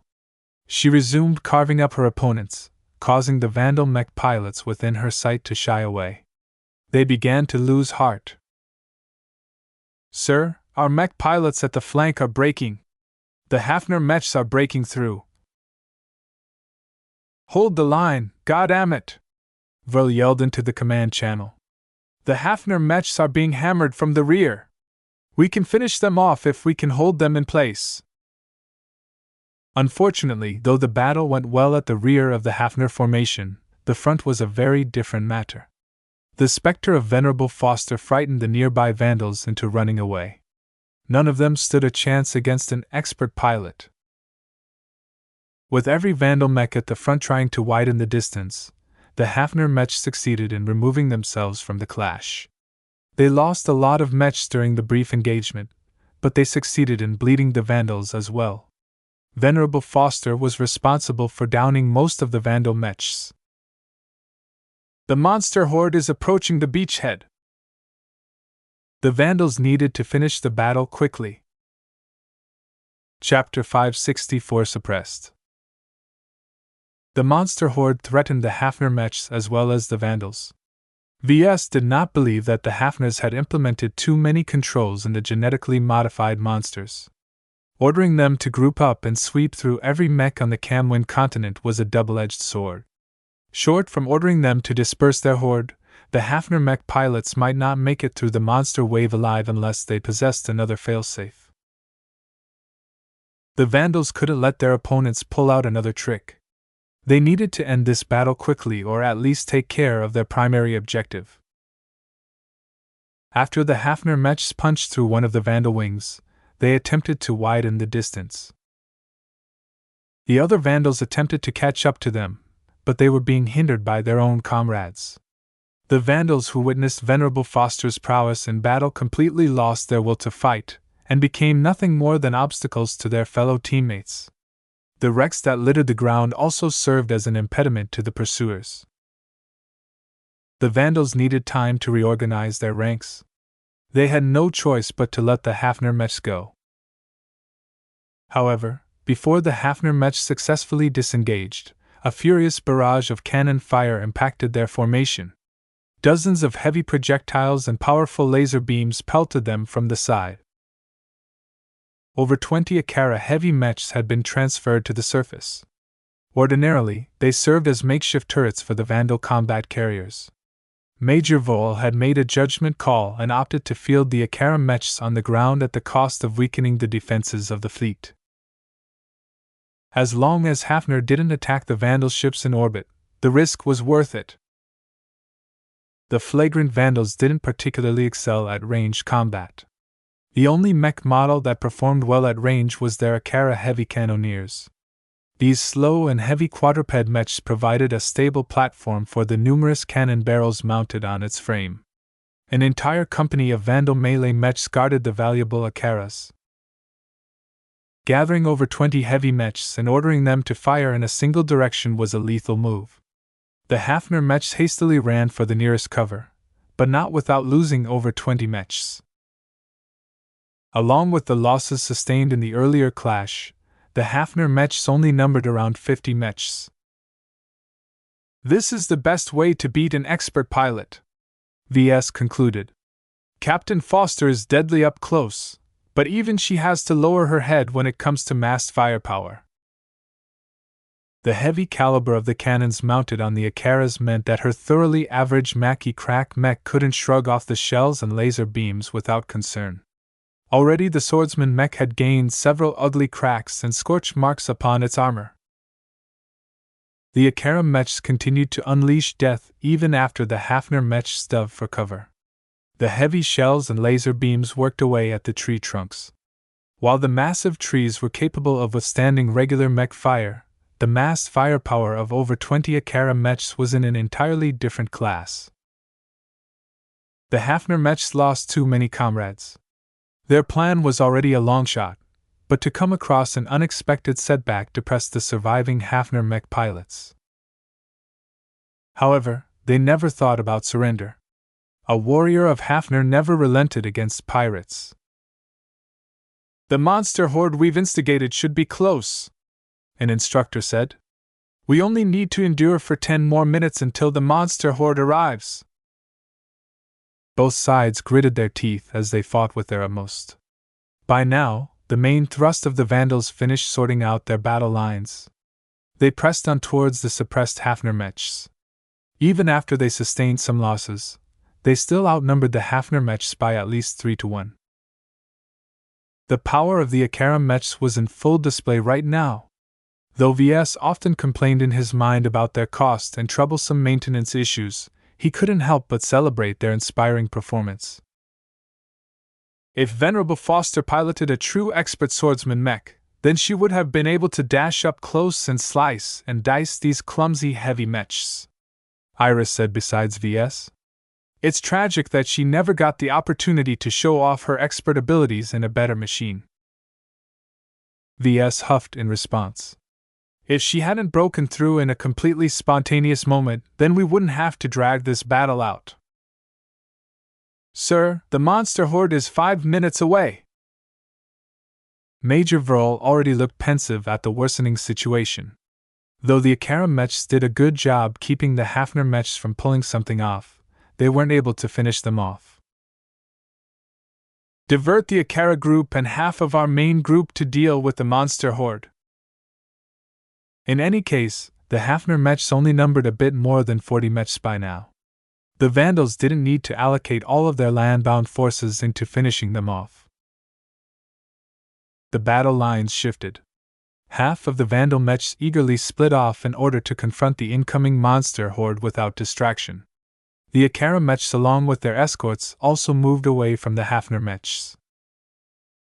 By now, the monsters numbered over 500 mech-sized beasts. That was sufficient to trample training camp Quistas even if they hadn't suffered from a massive bombardment. Diverting around 150 mechs was overkill to VS, but Major Verl and the mech captains on the ground wanted to finish off the monsters quickly before they attracted more beasts. With the collective firepower of the Akara Mechs, the Vandals wouldn't have any problems with massacring the monsters. This left just a bit over 100 Vandal Mechs to confront the remnants of Hafner. Though 40 Mechs still remained standing, none of their Mechs had made it out unscathed. Seeing that the Vandals diverted much of their Mechs elsewhere, Venerable Foster saw an opportunity to disengage. Retreat! Without the Akaram Mechs suppressing their freedom of movement, the Hafner Mechs emerged from behind the trees and retreated at an orderly speed. The Vandals that remained followed in pursuit. Their ranged Mechs fired their weapons as they ran, hoping to chip away at the fleeing Hafner Mechs. The Hafner Mechs reciprocated. All of their Mechs possessed the capacity to rotate their torsos by at least 160 degrees. This gave their rifles enough of an angle to fire right behind them, though their mech pilots struggled to keep their Mechs on their feet. Both sides retained some scruples against each other. If the Vandals split up into different elements again, they would only make themselves more vulnerable against Venerable Foster. This prevented the Vandals from splitting off their light Mechs in an attempt to flank or surround the Hafner Mechs. Venerable Foster, on the other hand, felt constrained by her opponent's stubborn insistence on sticking together. Their close formation and lack of diversions meant that Foster would have to challenge all 100 Vandal Mechs at once if she decided to take the offensive. She calculated the outcome of the battle between the monster horde and the Vandal Mechs. Due to the meteorite bombardment, most of the sensors and communication lines buried in the vicinity had been cut off. She found it difficult to estimate how long the monsters could keep the defending Vandal Mechs in place. With those heavy Mechs lending their assistance, those stupid beasts won't last very long. I doubt they can hold out for an hour. She needed to finish off the pursuing Vandals before that time. We need to turn around and attack. Her prestige swayed the Hafner mech pilots without much convincing. She didn't even need to provide an explanation for her to direct her fellow comrades. They turned around abruptly and closed in on the pursuing Vandal Mechs. Both sides predominantly retained their melee Mechs, so the battle quickly devolved into a confusing melee. Two different mech captains confronted the Mackie crack with varying levels of confidence. Though they couldn't match the speed and power displayed Venerable Foster, they possessed enough experience to preserve their mechs and their lives. The expert pilot quickly grunted in frustration as her opponents stopped her from massacring the rank and file. Although the mech pilots of the flagrant vandals were not as competent as proper mech pilots of the Mech Corps, their mech captains represented the best of their best. None of them were slouches when it came to piloting skill. Both mech captains happened to be elevated to their ranks due to their praiseworthy skill. While they weren't able to command all that well, their piloting prowess was enough to suppress their subordinates. Right now, they utilized every drop of their skill to survive the Mackie crack's onslaught of techniques. If a human made the same moves as the Mackie crack, they would have strained their muscles or snapped their bones. Foster's sword style could only be performed by a specific class of flexible swordsman mechs. Utilizing the inhuman range of motion of mechs and combining it with the weight of a mech, Venerable Foster attacks came fast and heavy. If not for wielding a highly reinforced mech-sized sword meant for slaying hardy monsters, the Mackie crack would have long cracked its only weapon. Each sword strike pushed the defending Vandal mechs back. One of the mech captains piloted a night mech. Its shield began to split from all of the abuse. The other mech captain piloted a spearman mech, which tried and largely failed to keep the Mackie crack out of reach. Under the control of Venerable Foster, the Mackie crack moved with precision. The mech always managed to avoid a stab and spin close in order to sweep the spearman mech. After several failed attempts at stabbing the Mackie crack, the mech captain finally made a misstep. The Mackie crack batted the spear to the side with an arm and hacked its sword with the other arm. Though the hasty move didn't have too much power behind it, the sword somehow managed to hit a critical junction in the spearman mech's arm. No! The Vandal Knight mech moved to shield its comrade, but the Mackie crack already recovered from its first attack and launched a second attack. Its sword stabbed straight at the chest of the spearman mech. Just moments before the sword touched against the battered chest armor of the Vandal mech, its cockpit suddenly ejected from the rear.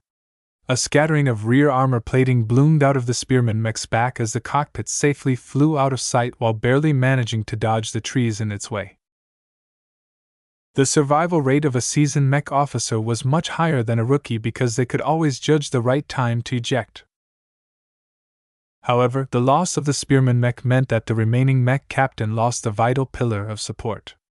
Venerable Foster growled in anger as the opportunity to kill a pirate captain slipped. She quickly turned to vent her fury against the other mech captain. With her skills, it didn't take more than 5 seconds to finish off the night mech. The mech captain didn't hesitate to eject once he fell in a hopeless situation. She won. However, once she glanced at the state of her comrades, she discovered that they quickly fell in numbers. Only 20 Hafner mechs remained standing, and their numbers diminished in rapid tempo. Fall Vandals! The Vandals succeeded in diverting the main threat. Once Venerable Foster became constrained, the Vandals shamelessly took advantage of their numbers to crush the diminished and worn-out Hafner mechs. A disparity of 2-to-1 quickly grew wider and wider until the disparity surpassed a ratio of 4-to-1. No matter how well the Hafner mech pilots fought, defeat was inevitable. Venerable! Please run! We'll hold them back as long as possible, an instructor yelled. I've already passed over the commands to incite the native monsters to your mech.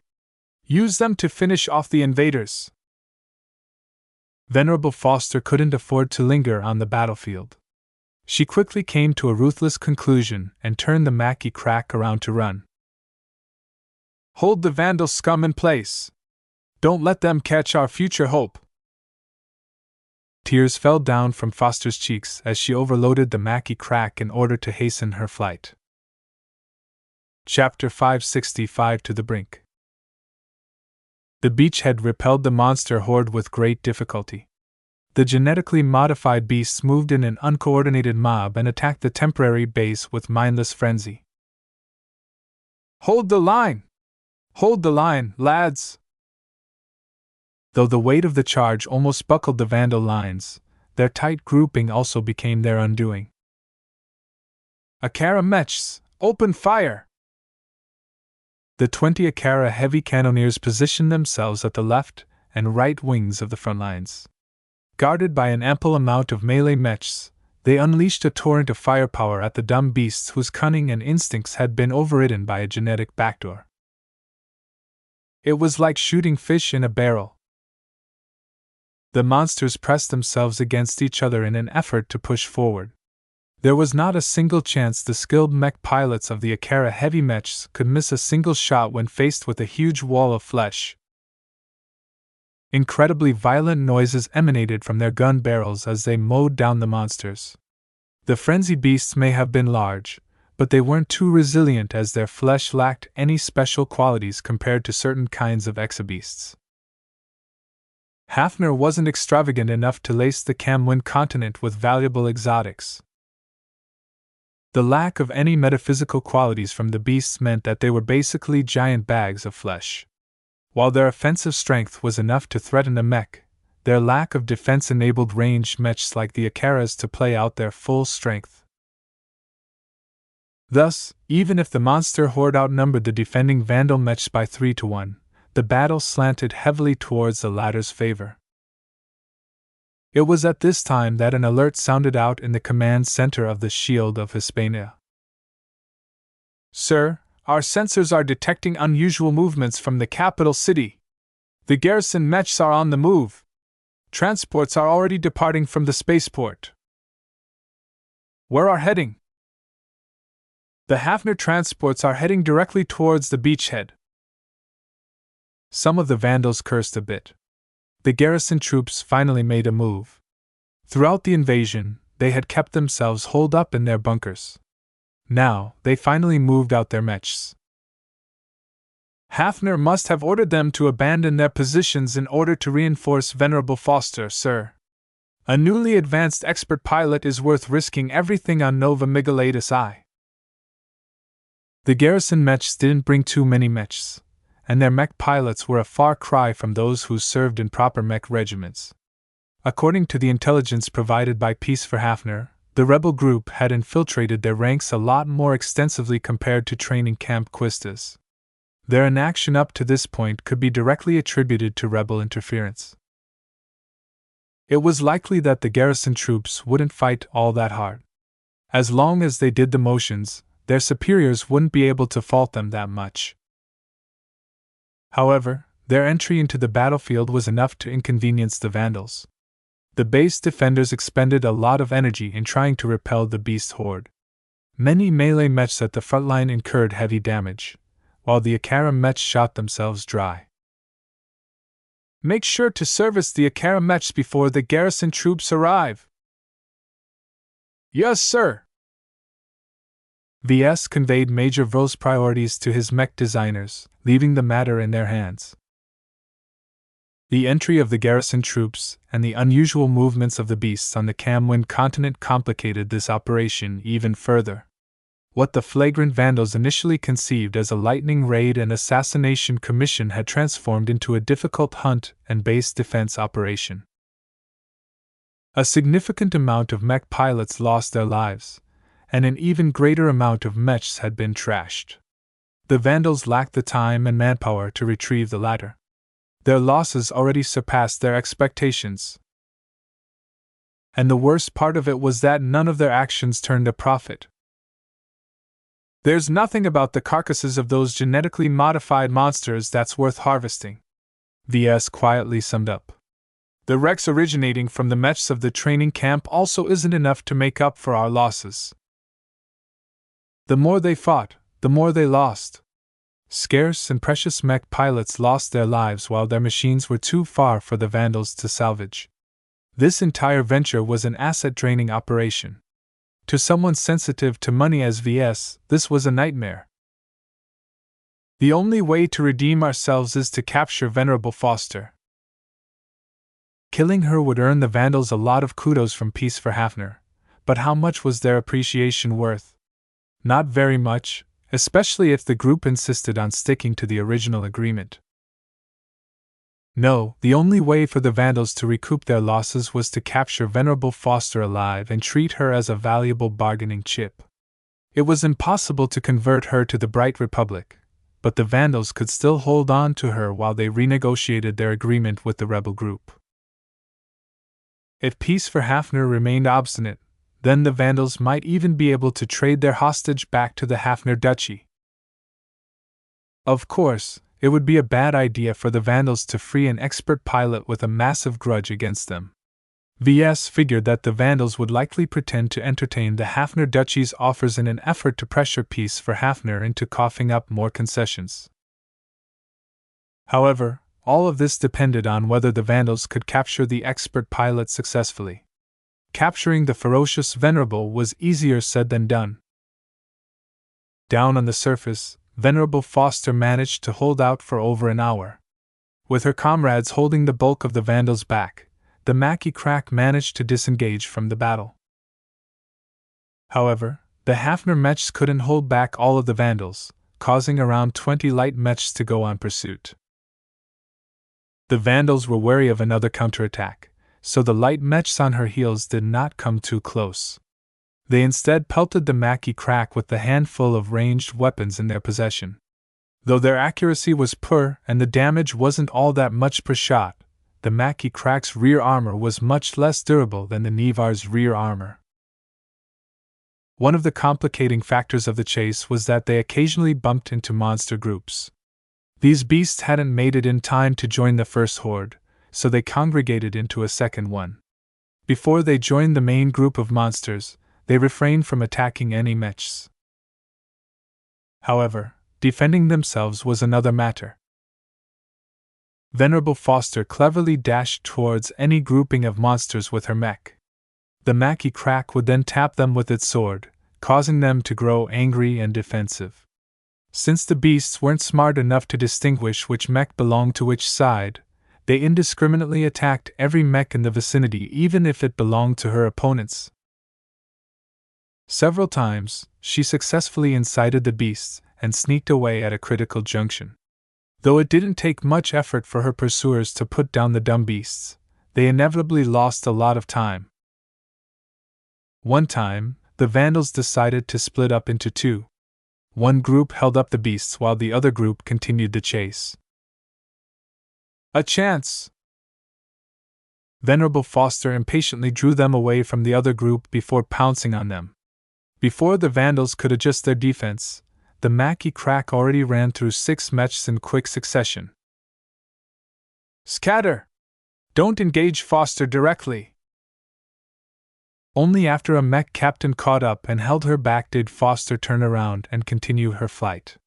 Venerable Foster knew very well that her Mech wasn't strong enough to finish them off. Her counterattack served as a deterrent. If the Vandals thought they could split up and cut off her escape route, then they were badly mistaken. The Mackie Crack still possessed sufficient reserves to finish off her pursuers if they dared to split. Come on, you pirates! Kill me if you dare! She wasn't entirely in her right mind. She recently experienced a breakthrough and witnessed a traumatic event. The recent transformation of her mind and life phase had left her in an exhausted state. She desperately needed to rest, but the constant fighting forced her push against her limits. I can't rest until these pirates are taken care of. Through her familiarity of the terrain and the occasional interference from the beasts, Venerable Foster managed to bleed her pursuers. She picked off a couple of Mechs each time they made a mistake. However, an hour in her flight, the Mackie Crack rapidly reached its limit. No matter how well she dodged, the shots coming from the rear occasionally landed a hit.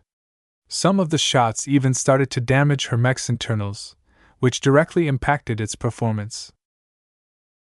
In addition, the stresses she exerted on her mech slowly broke down its frame. Cracks already started seeping in, which Venerable Foster compounded each time she forced the Mackie Crack to move past its limits. It's getting hot in here, she panted as she checked her heat and energy levels. Typical to melee mechs, the Mech Crack did not incorporate an extensive heat management system. While her mech didn't accumulate as much heat as a laser rifleman mech, it didn't hold as much reserves or possess any means of dumping the heat in an expedient manner. As for the Mech Crack's energy reserves, the mech performed numerous extreme movements that expended large amounts of power. This mode of operation was extremely inefficient, but Venerable Foster had no choice if she wished to maintain her superiority over the Vandals. Each extreme technique wasted at least twice or thrice as much energy. The Mech Crack's energy reserves dipped below 20%. This gave Venerable Foster very little leeway. She realized that she wouldn't be able to shake off all of her pursuers during this time.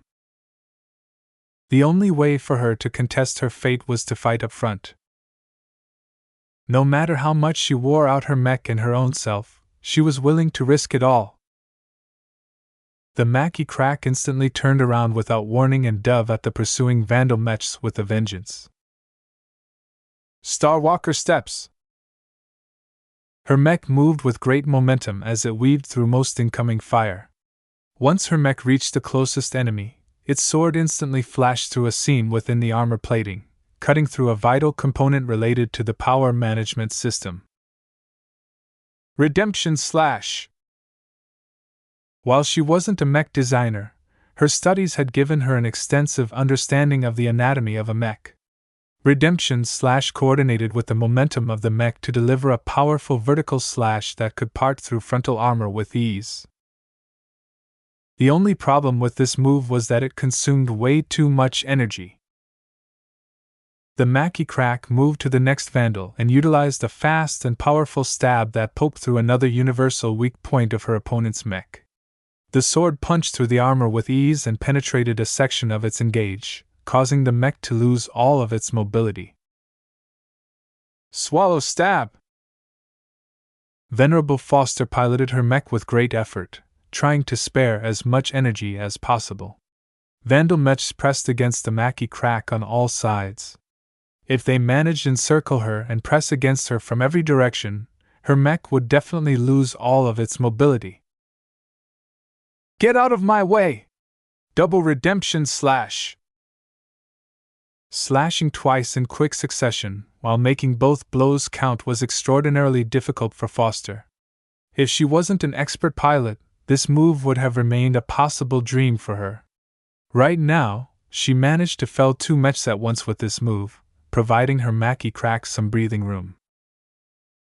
Though the Vandals constantly lost mechs in their attempt to subdue Venerable Foster, they didn't hesitate to throw in more mechs.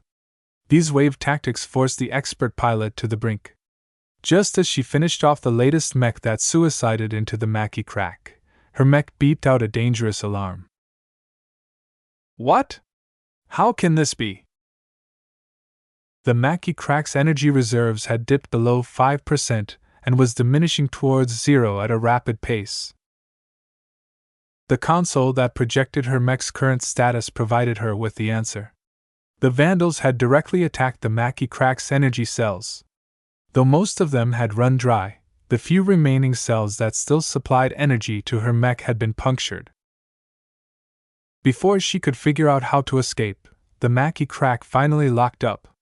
Its energy reserves completely ran dry. Chapter 566 Intimidation. Reporting, sir, Venerable Relia Foster has been captured alive. Good. Make sure to keep her sedated, and don't give her the opportunity to commit suicide. Everyone on the command center cheered or sighed in relief. VS was one of the latter, since this entire ordeal had far surpassed everyone's limits. Sir, the garrison troops that landed at the other edge of the Oval Scar is diverting away from the beachhead. They are moving to intercept our pursuit group. They are moving to rescue Venerable Foster. Don't let them intercept our pursuit force. The plot depicting the positions of the mechs on the ground shifted in response. Dots representing Vandal mechs moved away from the beachhead in order to cut off the approach of the Hafner garrison mechs. This caused the Hafner Mechs to adjust their course, which led to another shift from the Vandal Mechs. This dance went on, with either side willing to get close enough to fight it out. The only reason why the Vandals didn't allocate more Mechs to take care of the garrison force was because they needed to fend off another wave of monsters. Now that they slaughtered hundreds of beasts, the Vandals gained a great understanding of their weaknesses. They didn't need as much Mechs to ward them off in the next attacks. It was sufficient to leave behind a single line of melee Mechs while entrusting the duty of slaughtering most of the monsters to the Akaras. It's getting more chaotic here. Prepare for extraction. Make sure to chase the garrison troops away from our beachhead. Now that the Vandals managed to capture their prize, they had no reason to linger on the Camwind continent. The sooner they departed this star system, the better. VS glanced towards another plot that showed the state of the Nova Migalatus system. 2 separate fleets of combat carriers had crossed into the star system and would take less than 12 hours to reach the Vandals. They were running out of time. Both fleets represented entire Mech regiments. One of them was a space-borne regiment called the 3rd Silent Starpiercers. Their Mech composition was made up almost entirely of cavalry Mechs, more specifically Lancer Mechs. 1 or 2 Lancer Mechs might not seem so scary, but when they numbered more than 1,800 Mechs, a single charge could easily demolish the flagrant Vandals even if they hadn't split up the main fleet. Of particular alarm to the Vandals was that the intelligence on the 3rd Silent Starpiercers mentioned that they had an expert pilot among their ranks. Venerable Cordoba piloted the same kind of Lancer Mech as Venerable O'Callaghan, but unlike the latter, Hunt was in the prime of his life. In a contest between the two, the best result the Vandals could expect was mutual self-destruction. And that's not all. The other fleet that headed towards Nova Migalatus was made up entirely of the 7th Hostland Warriors. This was Venerable Foster's Mech regiment, and fielded both land-bound and space-borne Mechs. Though their strength was nothing special, the fact that Venerable Foster hailed among their ranks meant that the warriors wouldn't hold anything back. The bonds between Mech pilots of the same Mech regiment could rival the bonds between siblings. Everyone treated each other like family and would never hesitate to rise up and rescue a beleaguered comrade. As the villains of this story, the flagrant Vandals would not enjoy a good end at their hands. In short, the Vandals on the ground needed to wrap up this operation quickly to escape the calamity heading in their direction. Once the Silent Starpiercers or the Hostland Warriors caught up with the Vandal fleet in orbit, they would never be able to escape this star system. Come on, hurry up! Fortunately, in the time it took for the pursuit to return to the beachhead, the garrison troops failed to sum up the courage to attack. This allowed the pursuit force to smoothly enter the temporary base. A handful of doctors escorted by lots of armed security officers placed the unconscious expert pilot on a floating stretcher and transferred her to the heaviest transport the Vandals had on site. Drive the Hafner garrison Mechs away from the Oval Scar. Don't let them take potshots at our transports. Support personnel already began to dismantle the base. The pursuit force that succeeded in capturing Venerable Foster quickly paused to replenish their supplies. Every Mech technician worked hard to replace their energy cells and supplement their ammunition with rapid tempo. Time was short, and each Mech technician needed to pull their weight. When VS patched into the observation systems, he watched on as his Mech designers each took up responsibility over important tasks.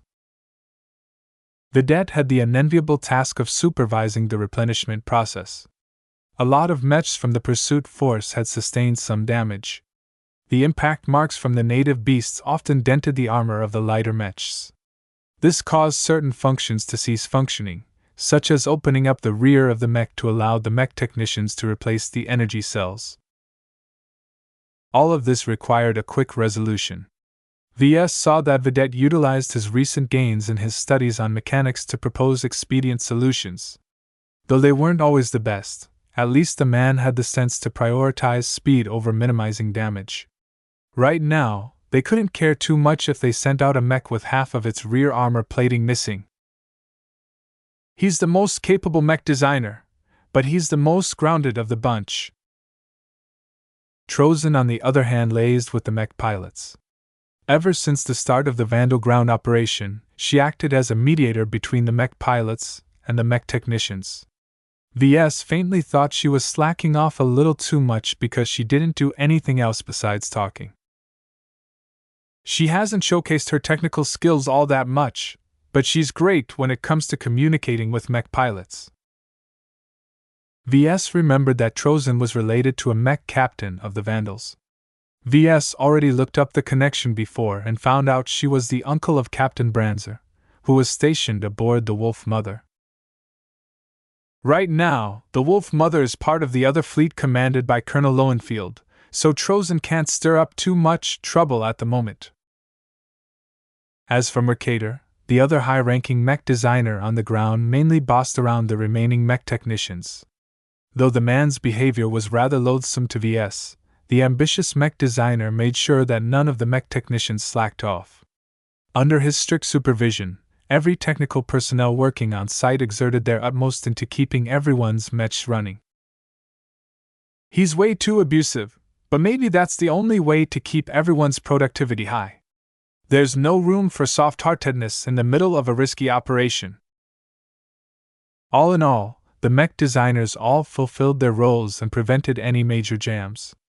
Transports and shuttle landed and departed from the landing site with hardly any delays. It wouldn't take too long for the Vandals evacuate from the planet. His only regret was that the Vandals weren't able to retrieve all of their fallen mechs. Many of their wrecks were strewn at least an hour away from the oval scar.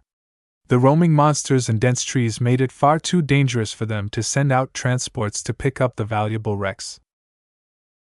While the Vandals gained a tiny bit of earnings by salvaging the mechs from the training camp, it far outweighed the losses they sustained so far. VS roughly estimated their casualties to reach up to half of their land-bound contingent. Leaving so many mechs behind will hurt our finances a lot, VS murmured. Venerable Foster hasn't been merciful to our mech pilots either. She deliberately targeted the cockpit whenever she saw an opportunity. The latter led to a lot of nasty glare towards the unconscious body of Venerable Foster. Still, most of the mech pilots would never condone any mistreatment of an expert pilot. Even if they ended up in captivity, they still retained their dignity. More importantly, the Mech Trade Association paid close attention to the treatment of any expert pilot in enemy hands. The organization cared little if someone executed any captives on the battlefield or in a cell. Honestly speaking, the population of humanity had reached a mind-boggling figure. Even if only 3.5% of them could call themselves a potentate, that left way too many people left. An individual mech pilot is worth nothing. An expert pilot is worth an entire mech division. This was only a figure of speech, but it highlighted the extreme valuation of expert pilots at the state level. The worth of a young and promising expert pilot such as Venerable Foster might reach as high as 10,000 mechs. Of course, this reference value could only be taken loosely, as states rarely paid so much in ransom for a captive mech pilot. The actual ransom payments were much more modest, as states only paid a ransom up to a certain point. Nonetheless, their captive was a real prize for which both the rebels and the Hafner Duchy would fight hard to gain. The Vandals directly gained the power to affect the balance of power over this territory. Right now, the ground forces hurried up to evacuate their beachhead at the Oval Scar. They successfully managed to evacuate over half of their mechs so far. After driving away the timid garrison mechs, the Vandals bought enough time to evacuate the other half of their mech force. The ground force left a lot of supplies and other goods in their hasty evacuation. They simply didn't have the time to attend to these matters as the silent Starpiercers and the Hostland warriors. We've retrieved all of our essentials from the surface, sir. Begin our departure from the system. The Vril task force moved towards the nearest Lagrange point. However, just like on the surface, The Vandals also needed to be wary of the garrison fleet that miraculously kept themselves alive during this operation. Their fast and nimble combat carriers continuously played hide and seek against the space-borne mechs the Vandals sent in pursuit. Right now, they formed the largest threat to their escape. As long as they continued to pester the Vandals, they could easily prevent any transitions. "These cowardly garrison combat carriers are a thorn in our sides," Major Vull stated. "It's a good thing we've come up with a plan." The only way the Vandals could halt the pestering was if they made some sacrifices. At first, they retracted all of their space-borne mechs as the fleet moved towards a Lagrange point. This lured the garrison fleet closer to the Vandals. It didn't take too much time for them to enter into range. Some of their mechs already started firing at the Vandal combat carriers. "Begin!" However, just as the Hafner space-borne mechs began to get comfortable, all of the Inheritors and Hellcats boosted from the fleet and overloaded their flight systems. Their rapid acceleration towards the garrison fleet alarmed the Hafner mechs. They quickly boarded their high-speed carriers in an attempt to dance out of reach. Due to the modest head start of the Vandal mechs, the garrison fleet risked getting caught. This only prompted the stripped-down Hafner combat carriers to accelerate even faster. This chase lingered on for half an hour. The Vandal mechs had ceased to overload their flight system, but they still posed a large threat to the Hafner mechs. Just then, the Vandal mechs collectively turned around and burned back to the task force. They never intended to catch up to the garrison fleet. As the Inheritors and Hellcats burned their way back to their motherships, the garrison fleet halted their acceleration in confusion. Eventually, they realized what the Vandals were up to and frantically turned around their ships to return to the vicinity of the Vandal fleet. "Ha! I knew they were scared!" Major Vull exclaimed. "Just like their land-bound force, the space-borne garrison fleet is full of rot. They clearly treasure their lives over the mission." The Vandals gained a decisive Delta-V advantage through their maneuvers. Simply said, the garrison fleet had run away so eagerly that it took a lot of time for their ships to turn around and catch up to their targets. It would take at least 15 to 20 minutes for their mechs to be in range to disrupt their enemy's attempt to transition into FTL. Too late! The entire task force successfully entered into FTL with more than enough time to spare. The impotent garrison fleet could only watch on as their cowardice allowed their prey to slip away untouched. Chapter 567 Unsettling Change. The flagrant Vandals made it out. Those who fought on the surface almost couldn't believe they made it out of hell. Pretty much all of the mech pilots came out of their mechs in a broken state. Though they admirably held themselves together on the field due to their training, once they returned to safety the trauma seeped through the cracks. VS and Chief Haynes stood on a ramp overlooking one of the hangar bays of the Shield of Hispania. They watched on as mech technicians carefully peeled open the cockpits of heavily damaged land-bound mechs to reach the mech pilots trapped inside. Throughout it all, the overall mood in the hangar bay was depressing. While the inherent resilience of the flagrant Vandals prevented them from lashing out or doing anything drastic, VS sensed nothing good from the men. "Have the Vandals always sustained so many losses in a single campaign?" VS asked. "Plenty," the chief technician replied. "Just not in big battles like this. Ordinarily, we don't like to move in huge formations and pit our mechs against anything tough. Normally, we split up in smaller squadrons and spent most of our time raiding Vision shipping lines. Sometimes, we're able to catch a juicy convoy, and in other times, we end up bumping our noses into a patrol. All of those skirmishes takes a toll on our numbers." "I see. So the Vandals are used to losses, but only in bite-sized packages." The chief glanced at VS with a cool expression. "Mr. Larkin's son, we are soldiers above else. We aren't cowards who value our lives above anything else. Even if the Mech Corps doesn't regard us very highly, Within ourselves lies the hope that we can prove ourselves to be equal to those shining mech regiments that have become household names in the Republic. Mech regiments such as the Stellar Lancers, the Infernal Hellhounds, and the Valari Starhawks all enjoyed significant renown back home. Their funding and support was incomparable to the flagrant Vandals. VS could see how the pride of those who had been forced onto the Vandals had been impugned. If VS was a mech pilot who had been thrown into this garbage bin of a mech regiment, he too would have wished to prove himself in battle. I mean no disrespect, Chief Hayne. It's just that the civilian in me can't get used to seeing so many comrades fall. How can the Vandals push on and keep their heads high? Everyone deals with loss in a different way. The survivors are taken care of. We're not clueless in that regard. Soldier or not, humans are fragile.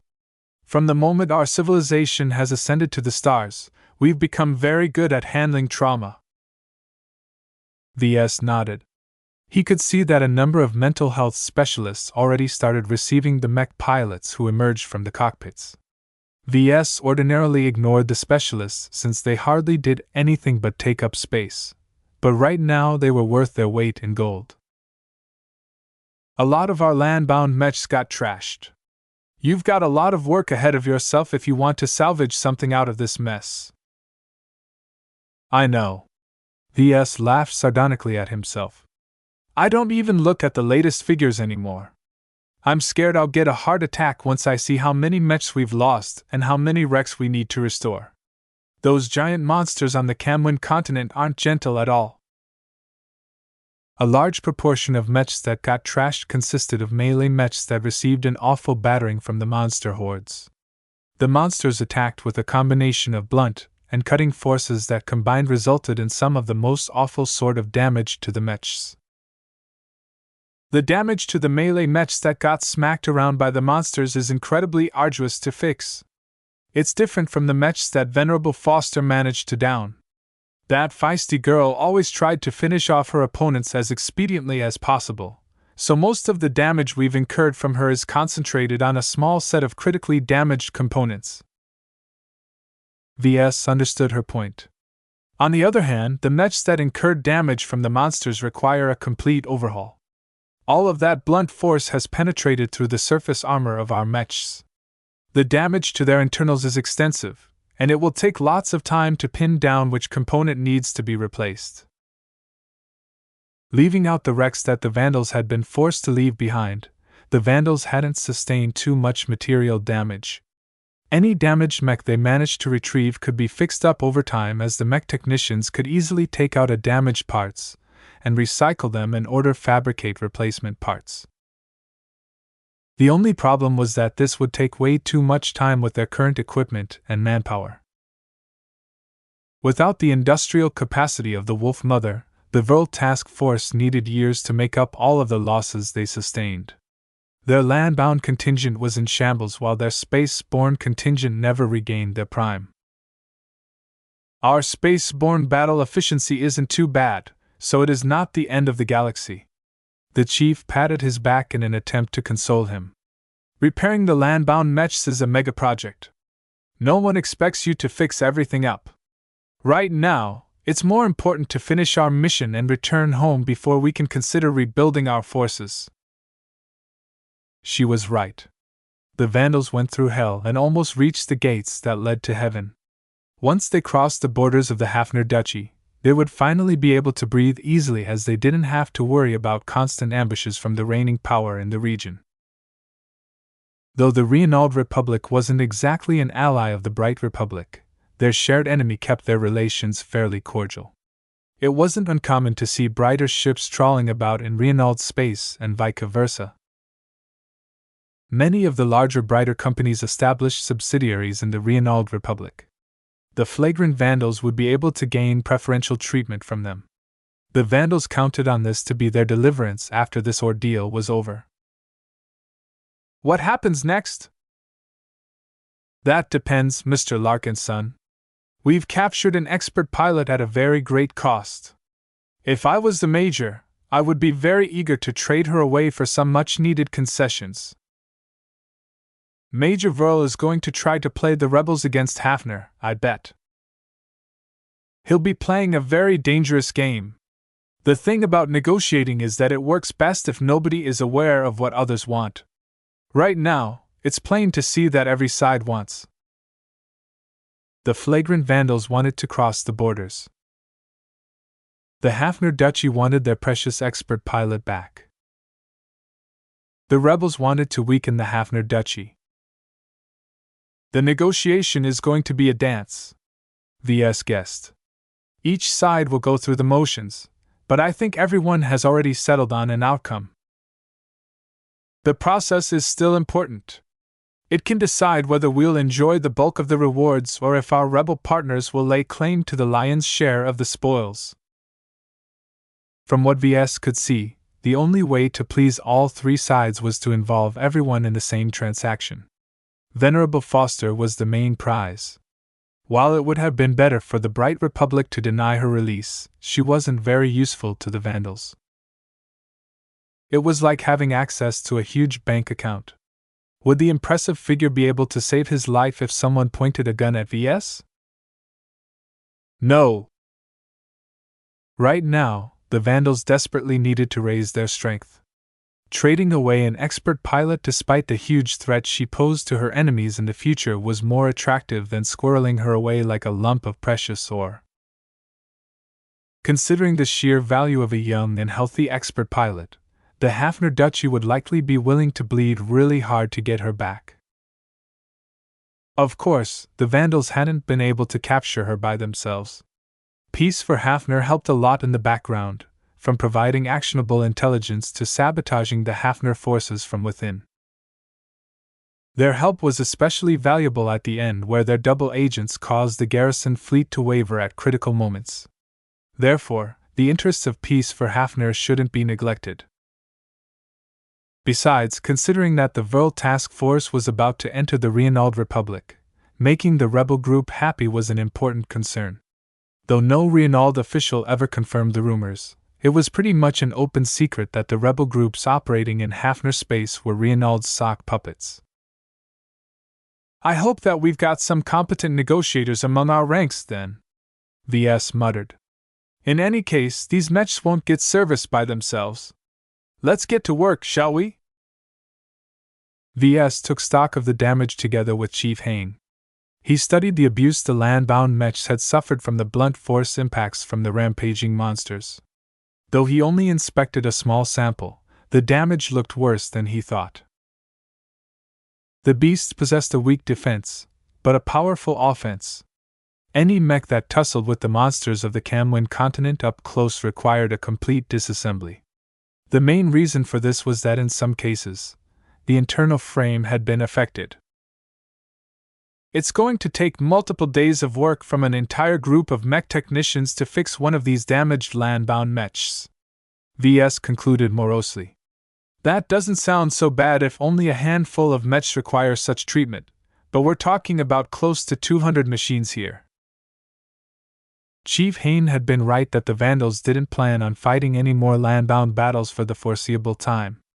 However, VS did not believe that everything would end once they reached the Reinald Republic. He already started casting his gaze on what the task force would be doing next. Will we really be returning to the Bright Republic for a lengthy downtime? Somehow, VS did not believe this odyssey would end so soon. At the very least, the matter with Lord Javier and his secret presence aboard the Shield of Hispania foreshadowed a continuation of their secret movements. What's so important about Lord Javier, and why is it so important to reach the Reinald Republic within a certain time? VS still couldn't connect the dots despite the vast amount of data at his fingertips. In fact, the awful state of the Vandals made it clear that they weren't ready for another major operation at all. He dearly hoped that bigwigs didn't have another difficult mission in store for them once they reached the end of the journey. After taking stock of the situation at the hangar bays, VS returned to his office to draw up a new schedule. The original one he composed more than a month ago was plainly unworkable considering how much the Vandals had been set back. When he entered his office, VS saw that Iris wasn't present at her desk. She's probably helping with the negotiations. VS wondered if he would soon be saying goodbye to Iris.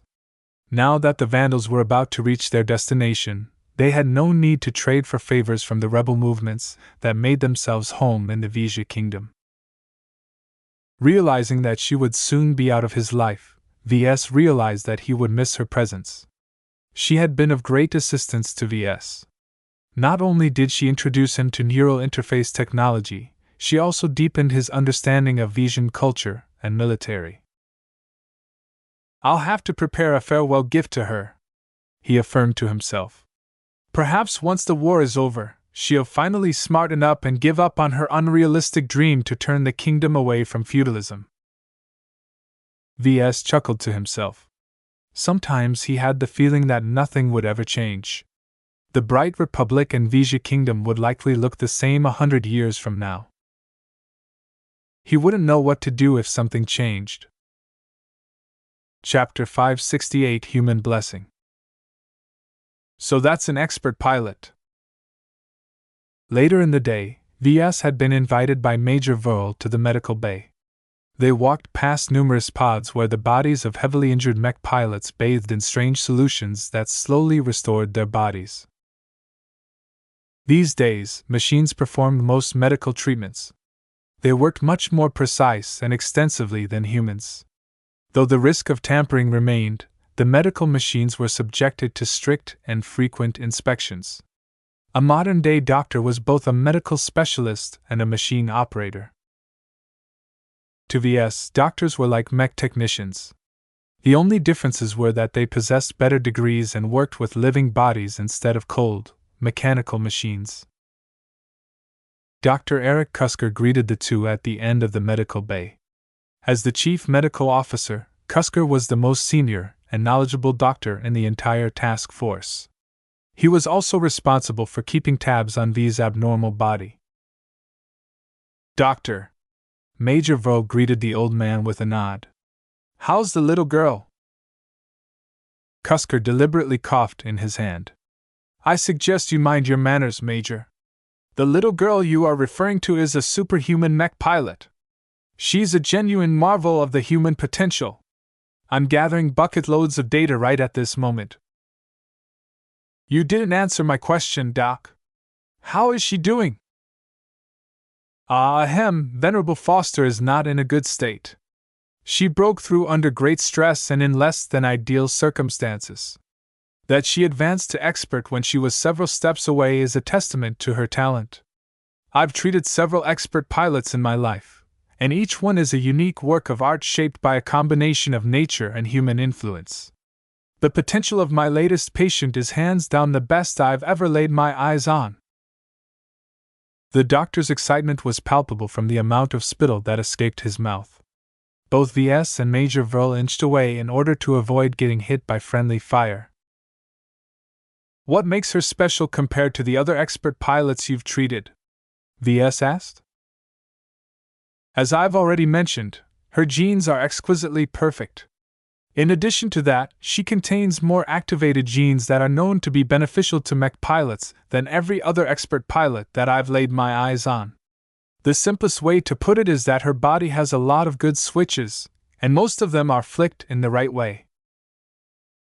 VS wasn't a complete novice on expert pilots. It was everyone's dream to advance into an expert pilot, so the general population knew what a mech pilot required in order to reach this height. First, they needed the right genetics. Just as humans could be divided into norms and potentates, the latter group in turn fit into different subcategories. The most expedient way to categorize potentates was to measure their genetic aptitude. Biomedical experts who specialized in studying the physiology of mech pilots utilized many different measures to classify their strengths. However, laypeople mainly referred to a single summarized grade that ranged from A to F. Genetic aptitude was a complex concept in itself. All VS knew about it was that it signified how strong a potentate's gene expressions would facilitate the act of interfacing with a mech. VS possessed a genetic aptitude of F. This meant that his brain might as well be a rock when he tried to interface with a mech. No matter how hard he tried, his mind and body firmly rejected any attempts at engaging with the interface. In fact, if VS tried to force a connection, his brains would likely suffer permanent brain damage.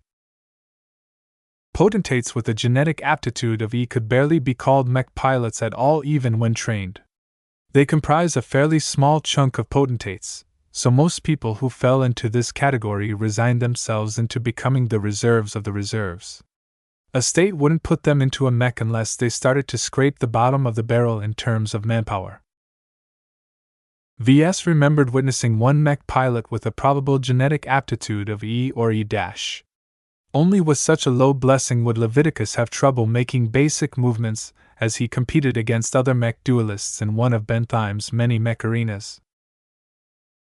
Aptitudes ranging from D to B comprise the vast majority of mech pilots. Mech pilots whose aptitudes fell into the D range mostly ended up piloting frontline mechs when they served, or industrial mechs if they remained civilians. Though they weren't particularly valuable, there was a lot of them, so states rarely let them go to waste. Potentates with aptitudes in the C range mainly consisted of the rank and file of every mech force. They possessed enough talent to pilot a humanoid or bestial mech proficiently. However, for every mech pilot with a C-range aptitude, there were at least 2 mech pilots with a D-range aptitude. Their relative scarcity meant that states cherished them pretty deeply. Those with aptitudes that reached up to the B range could be called winners in life. Their piloting careers were bound to be smooth, and they could easily pilot advanced mechs as extensions of their own limbs. Due to focused genetic breeding and all kinds of other medical voodoo kept out of sight, the offspring of the Larkin sons mainly fell under this enviable category. The Larkin sons wouldn't be much of a military dynasty if their genes weren't so fortuitous, which they inherited from the Larkin son ancestor. VS in fact possessed many of those genes as well, but there was more to genetic aptitude than having the right materials in place. The problem in his case was that his body refused to make use of those materials. Instead, it pretty much left them into the dust, treating them as nothing more than junk. This was the special part about Venerable Foster. Not only did she possess the right materials, her body also utilized most of them to construct a beautiful palace that allowed her to advance higher than anybody else. A genetic aptitude of A is extremely rare, Dr. Cusker lamented. It's such a shame that the Mech Corps never assigns their prodigies to the flagrant vandals. My understanding of these blessed mech pilots is far too lacking. What about Venerable O'Callaghan? Doesn't he have an A-grade genetic aptitude as well? VS asked. The doctor snorted. That old man's body is only useful for studying how long a human can cling to life in their final moments. Besides, Venerable O'Callaghan only works with his own medical team. He's keeping his cards close to himself. I think his actual genetic aptitude is closer to B rather than A, if you asked me. Both VS and Major Verl nodded in understanding. Genetic aptitude didn't signify whether a mech pilot halted at advanced pilot or not. There had even been cases where losers with D-grade aptitudes had somehow lucked out and advanced to experts. Naturally, this almost never happened in reality. There was a direct correlation between the probability of advancing into an expert and genetic aptitude. The higher the grade, the more likely someone would be able to break through. However, even for a blessed potentate with A-grade aptitude, their odds of advancing at all was smaller than a %. I can't help but marvel at the sight of Venerable Foster's aptitude, Dr. Cusker praised as he approached a control panel that operated the complex medical machinery in the chamber beyond. If you look at her brain scans, you can see that they are much more divergent than a more average mech pilot. The high plasticity of her brain cells essentially allows her subconsciousness to rewire their brains to better facilitate a neural connection. This is also a benefit of her youth. If she was as old as Venerable O'Callaghan, she would never have been able to present such a remarkable nervous system. VS and Major Verl could barely follow Dr. Cusker's commentary. They simply watched through the transparent view screen as Venerable Foster's sedated body covered in a thin wrap received various proddings and injections. She isn't getting worse, is she? The Venerable is stronger than she looks. Don't you worry, Mr. Larkinson, she'll be as right as rain once I fix her up. Right now, her body needs lots of rest to stabilize her life phase as well as lots of nutrients to allow her body to finish its transformation. The transition from mortal to superhuman is truly a wonder to behold. It was obvious that Venerable Foster wouldn't be waking up anytime soon. This disappointed VS for a bit, but it also provided him with an extra cushion of safety for what he was about to do. He had always wanted to flex his spirituality with others. He wanted to do more with this attribute than using it to bestow his works with the X Factor. Thus, as Major Vrode discussed some matters with Dr. Cusker, VS quietly stared at the prone body of the expert pilot while extending out an invisible tendril of thought. VS never really managed to accomplish anything when he reached out to a baseline human. Neither Norms or Mech pilots showed any signs of being affected by his spirituality. It was as if they consisted of nothing but air. He theorized that most of the shenanigans that revolved around his spirituality actually happened in a parallel dimension that VS loosely referred to as the imaginary realm. Any human being with a deficient spirituality didn't have the qualifications to enter this realm. This worked both ways, so entities in the imaginary realm wouldn't be able to affect that vast majority of humanity.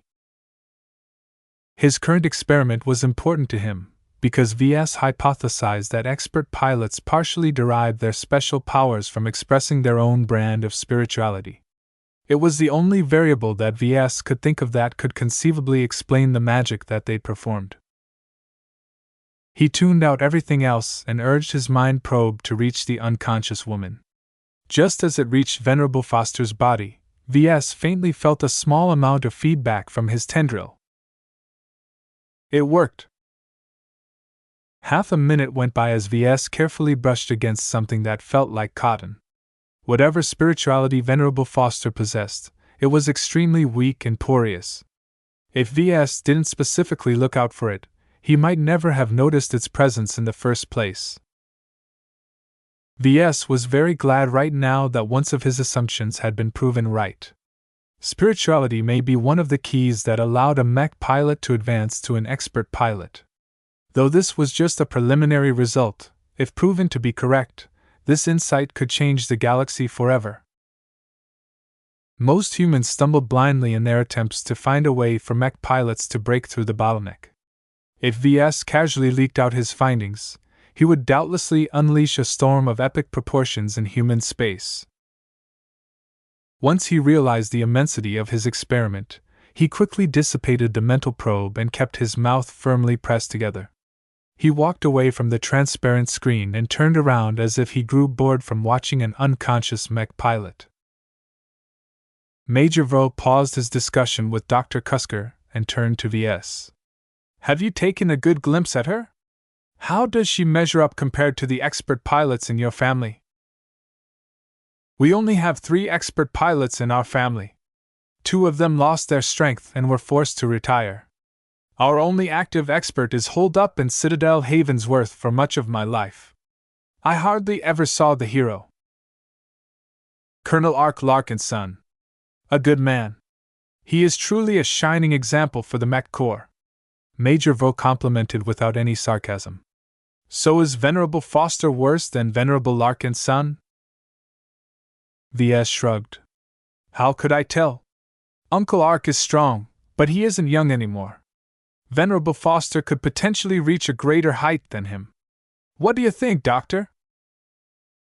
Her potentially is frightfully high, Dr. Cusker slowly said. I don't think you realize the import of my statement. She's a mech pilot who won the jackpot multiple times she played the slot machine. I would dare say that we're not keeping an expert pilot in our custody. Instead, we're looking at a future ace candidate. Ace candidate. VS widened his eyes, and so did the mech officer standing next to him.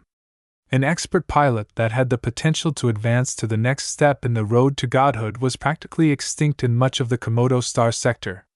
The only aces that have ever emerged in this part of space all came from the second-rate states. For Hafner to have been blessed with an ace candidate was of enormous significance to the balance of power between the Vija Kingdom and its neighbors. Chapter 569 Last Meeting. After visiting Venerable Foster, V.S. gained a wholly new understanding of the higher ranks of mech pilots. He now understood a little better why humanity worshipped them. Their strength and force of will transcended the boundaries of mortal men. They may even be the vanguard of the future evolution of humanity. In the age of Mechs, no human enjoyed more renown than mech pilots. There was a very strong desire for parents to give birth to potentates. Though mech pilots often risked their lives, there was no greater glory for a human to pilot a mech. This had led to a very strong desire to breed for genetic aptitude. Though the proportion of potentates to norms hadn't changed all that much in the last 400 years, researchers understood more about genetic aptitude than ever before. Certain families and organizations such as the Larkin Sons grasped some profound means to vastly increase the odds of birthing a potentate. Of course, the Larkin Sons paid a heavy price to fund these special treatments. Without money and the right genetics, it was impossible for the vast majority of humanity to enjoy the same opportunity. Even then, there were limits to human intervention. The occurrence of A-grade genetic aptitude was completely up to chance. Venerable Foster was truly a unique specimen in the Hafner Duchy. Almost a week had passed since they departed from the Nova Miguelatus system. The entire task force fell into a depressingly familiar routine. The Vandals mourned their losses but also pulled up their sleeves and went to work. Countless mech technicians scoured over the damaged mechs and prioritized the repair of the least damaged ones. Once they emerged from FTL, the fleet conducted the biggest space burial ceremony as of yet. Every Vandal shared the pain of loving a close brother or sister, and Major Verl had done his best to get them to look forward to the future. After that, the Vandals mostly turned back to normal, though there was a rising undercurrent of discontent among the rank and file. VS heard the usual talk of deserting the Mech Corps, but this time a lot more people shared the same opinions. VS didn't think this was a good sign. The Vandals always had a tendency to speak their minds. It was a way of venting their frustrations whenever they got dealt a bad hand. The battle on the Camwin continent had been a lot more deadly than everyone initially expected. People started asking again why they fought these battles in the first place.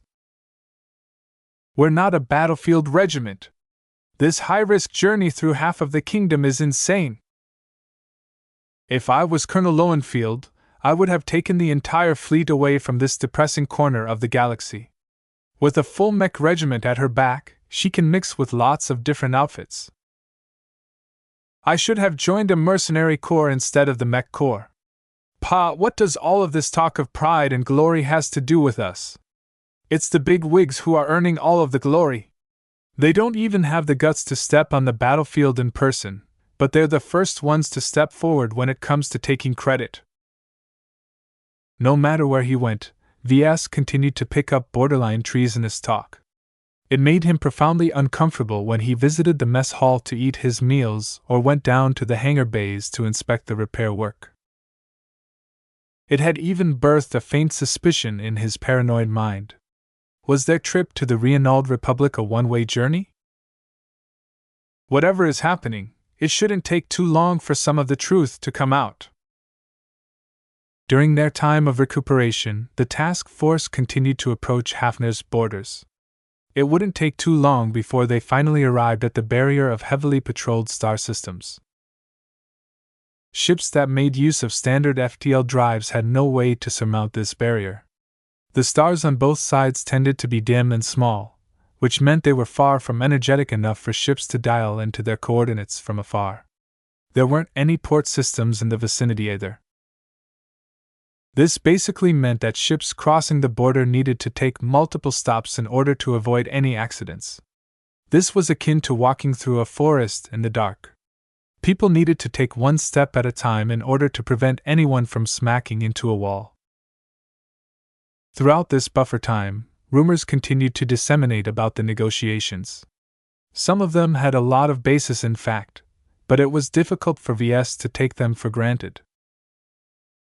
VS wanted to cut through the falsehoods, so he went straight to one of the sources. He invited Iris to come up to one of the Shield of Hispania's lounges after their shift had ended. "Mr. Larkin's son! Why did you invite me up here?" The lounge that VS had picked out was a prime relaxation area for the ship's warrant officers and more junior commissioned officers. The Vandal Mech pilots and Mech officers tended to favor their own watering holes in the lower decks. The luxuriously furnished lounge was situated at the upper deck and ordinarily featured an observatory that allowed everyone to look up at the stars. Right now, the task force was submerged in FTL travel, so thick plates of armor shielded up the transparent dome. Looking out at the higher dimensions had a tendency to make some people nauseous or worse. VS waved at Iris and beckoned her to join him at a corner. A discreet privacy screen surrounded the corner, which prevented others from eavesdropping on them. This was very helpful for off-duty officers who wanted to discuss sensitive matters outside of their work environment. Naturally, the ship's monitoring system still recorded every word that was being said. Once Iris sat down, VS invited her to order a drink. "Come. It's my treat." Seconds after they ordered their drinks, a small floating serving bot arrived to deliver their chosen poison. VS took a swig of his mug of heavy stout. He almost spat it out right after. "Damn it! How can the Vandals be so cheap? This is synthesized from nutrient packs." The woman sitting opposite to him smiled amusedly at him. "What do you expect? They spend the vast majority of their funds on keeping their mechs and ships together. They have no energy to waste on procuring authentic food and drinks." He had already become used to meals derived from nutrient packs. The only times he got to enjoy authentic food these days was when Major Verl held an elaborate dinner occasion. At least the big boss knew how to enjoy himself. VS couldn't imagine what kind of foodstuffs the Mech officer squirreled away. "You must be wondering why I asked to meet with you here." The thought did cross my mind. Both of them shed the veneer of formality they normally wore while on duty. This would have been a lot less common in Vision circles.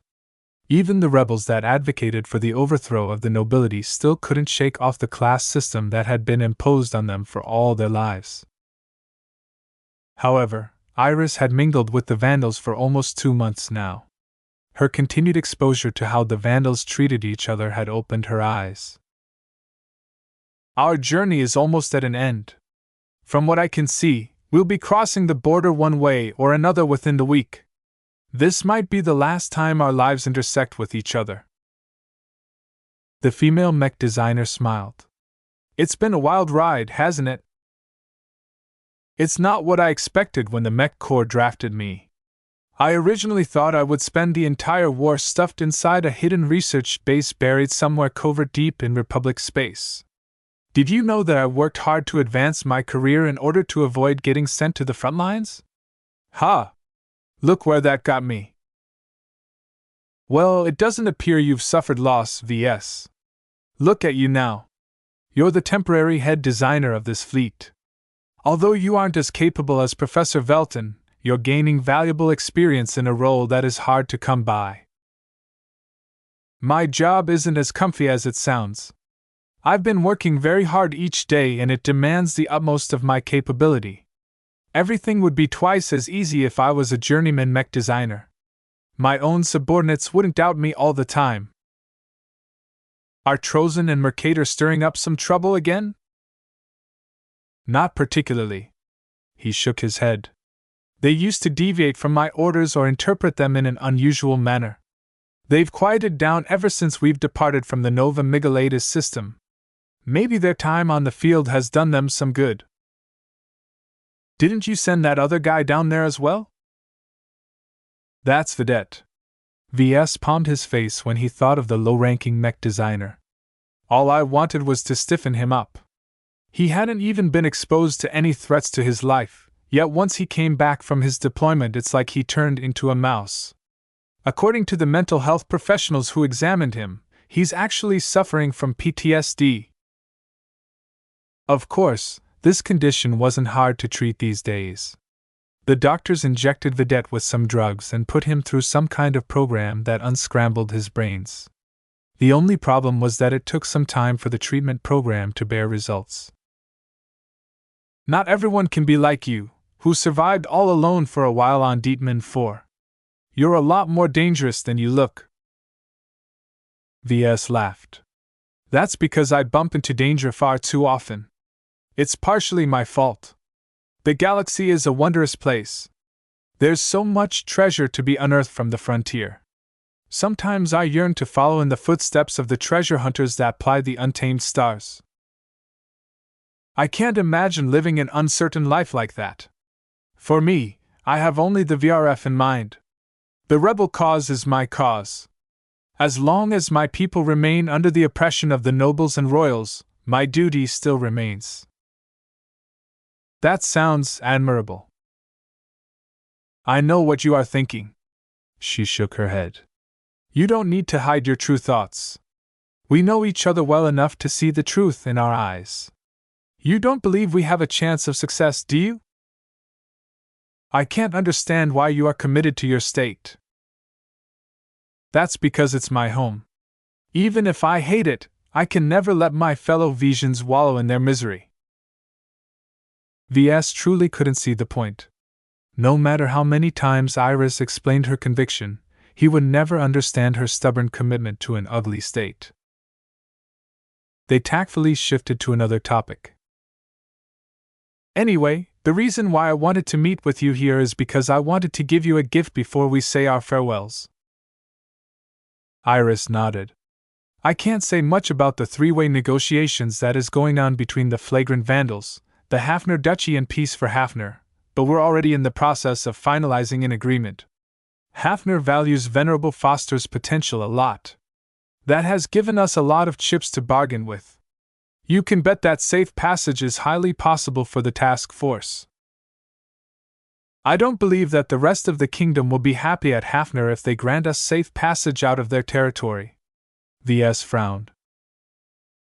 Although the chance is minute, Venerable Foster has a small chance of advancing to ace pilot. Compared to the possibility of obtaining their own ace pilot, Hafner is willing to endure all sorts of recrimination from the other duchies. VS frowned a little deeper. He already knew her potential to be high, but it seemed he underestimated her value. A part of me wishes that she'll never be let go. The prospect of freeing a potential ace pilot is giving me the chills. There was no doubt that Venerable Foster had developed an undying hatred for the Flagrant Vandals and the Bright Republic. Letting her loose might lead to a calamity in the future. It was too bad that the Vandals really couldn't afford to hold on to her. If they didn't ransom her back to the duchy, the Hafners would likely hound them to the ends of the galaxy. Chapter 570 Eccentric GIF. VS and Iris chatted about their lives for the rest of the evening. The Vision guest designer got to hear how he won the Limar Open competition and became an apprentice to Master Olsen. VS got to learn that the MTA offered a staff position to Iris. That's an incredible opportunity, VS remarked. Anyone who receives an invitation from the MTA will surely experience the best of what humanity has to offer. Why did you turn it down? The MTA is a neutral organization. It's not a place for old loyalties. The MTA has made it abundantly clear that once you join their ranks, you'll never be able to return to your state. Anyone who accepts their offers has to sign a lifetime contract with them. Every bond has to be severed. This not only includes your sentiments for your state, but also entails a clean break from your friends and family. To a person who cherishes her bonds, such a condition was unacceptable. Though no organization was truly neutral, the MTA came darn close, but it was not without a price. I heard that the MTA often assigns its staff members all over human space. Those who are serving in the Rim are transferred to the Galactic Heartland and Galactic Center. Those who originate from the Galactic Center are shuffled far away from their prosperous stars. That's because it's too easy for an official from the MTA to act on their biases. If one day you happen to be promoted to a position overlooking the entire Komodo star sector, can you resist the temptation to make things easier for the Bright Republic? VS was no saint. I don't think anyone can remain neutral in that case. That's why the best way to sort out this problem is to send every association member at least 50,000 light-years away from their home state. This is more than enough distance for their people to become estranged to their former states. Even if you can remain in contact with your family through the galactic net, the distance is so vast that even your closest family members will become distant concerns after a few decades. It was certainly a drastic measure in his eyes. If VS received the same offer on day, he too wouldn't be so eager to join their ranks. Although every member of the MTA had access to the best technologies, all of their work would one day become property of the MTA. There was no room for any individuality in their ranks. The Mech Trade Association is a great organization. They're the only bunch in the galaxy besides the CFA who have managed to impose some sensible rules across all of human space. It's just too bad that the Big Two haven't been able to take the next step. Iris chuckled at his words.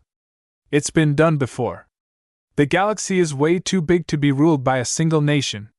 It's pure fantasy at this point. Well, the future is still in flux. There's always a chance that humanity will one day unite under a single banner. No state called themselves a country or a nation. This was because they lacked the confidence to proclaim their sovereignty over the territories they ruled. It used to be different in the age of conquest. Various star nations all claimed to be the blessed stars of humanity, and started to become conceited against other sovereign nations. The animosity that grew between the star nations eventually escalated from minor border conflicts into full-fledged wars, and from there these conflicts escalated into a race to extinction. It was a good thing the MTA and CFA showed up at the end to smack some sense into the so-called star nations. Ever since then, the Big Two imposed a number of rules and taboos. Taking away the warships was especially fatal to the star nations. They could no longer hold themselves with their heads held high because without any war fleets to defend themselves against other warships, they were no longer capable of safeguarding their borders by themselves. It was no wonder that people started referring to the emasculated nations as states. By the way, what was that about a gift earlier? It almost slipped through my mind. I wanted to pass on a gift to you before you left. It's just something to commemorate your time as a guest designer among our ranks. VS pulled up a small square gift box and passed it over to Iris across the table. What's this? Open it up. VS encouraged her with a smile. Iris eagerly opened up the box to reveal a strange gift. What is this? It's a miniature mech. VS spent a couple of hours fabricating a miniaturized mech that resembled the Hellcat Hybrid Knight. He could have fabricated it within seconds if he wanted to produce a toy, but VS went the extra mile and created a partially functional mech that was scaled down to the size of a hand. It was an excellent example of craftsmanship to VS. He not only infused the model with his understanding of the Hellcat model, he also spent a lot of thought in shrinking down the different components and finding substitutes for unworkable materials. While there wouldn't be any human small enough to pilot the mech through the tiny cockpit, he did manage to incorporate a remote control feature into the tiny machine. For some reason, Iris threw him a weird glance and shook her head. It's an amusing curiosity. I can see it's pretty functional. If you supply its miniaturized nail drivers and missile launchers with appropriately sized ordnance, the mini Hellcat can actually fire them out. And you best be careful of its sword. It's sharp enough to stab someone in the chest. Though she initially treated the model casually, her eyebrows began to furrow as she studied it further. She rotated it carefully around her delicate fingers. I recognize these materials. This is compressed armor. Did you waste exotics on this toy? How else will it be so authentic? She frowned a bit at that. Won't you get in trouble with the flagrant vandals for reproducing one of their signature designs? Oh, it's fine. The mini model isn't a replica of the Hellcat. I don't even have complete access to its design specifications. You can say it's my own spin on its concept. The miniature is cosmetically similar to the Hellcat, but its internals looks completely differently. If it is scaled up to full size, its specs won't be as good as the real deal. The woman traced the surface of the tiny mech with her fingers. There's something strange about this gift of yours. It's like the model is warm to the touch without actually feeling my hands getting hotter. It's like you've added in its air of pride and aggression. Why do I feel it's not just a toy? That's because the model is a carrier of my own design philosophy. VS sent her an enigmatic smile. If you can study it, you might be able to glimpse what makes it so special. VS had struggled hard to come up with a gift that Iris would appreciate. He settled on handcrafting his own miniature mech according to his own style. This wouldn't be just a normal miniature, but one which exhibited a trace of X factor. Accomplishing that wasn't difficult for VS, especially with his level of spirituality. As for choosing which design he wanted to adapt, he considered choosing his own designs such as the Black Beak or the Crystal Lord, but eventually rejected those choices because they weren't associated with the flagrant vandals. Only the Inheritor Light Skirmisher and the Hellcat Hybrid Knight deserved to be used. Of the two, VS was heavily partial towards the Inheritor, but its status as a cheap, disposable mech to the vandals could be seen as disrespectful to the recipient. He didn't want to give Iris the wrong impression. The Hellcat was much more appropriate to be adapted because the space-borne design enjoyed a very high status with the vandals. The mech's archetype also allowed VS to incorporate the lessons he learned from working with other Hybrid Knights designs such as the Caesar Augustus and the Mark Antony. The only complication he faced was when he tried to create a miniature flight system. VS had been forced to fudge a lot of things in order to get it to work without shooting the miniature into the ceiling.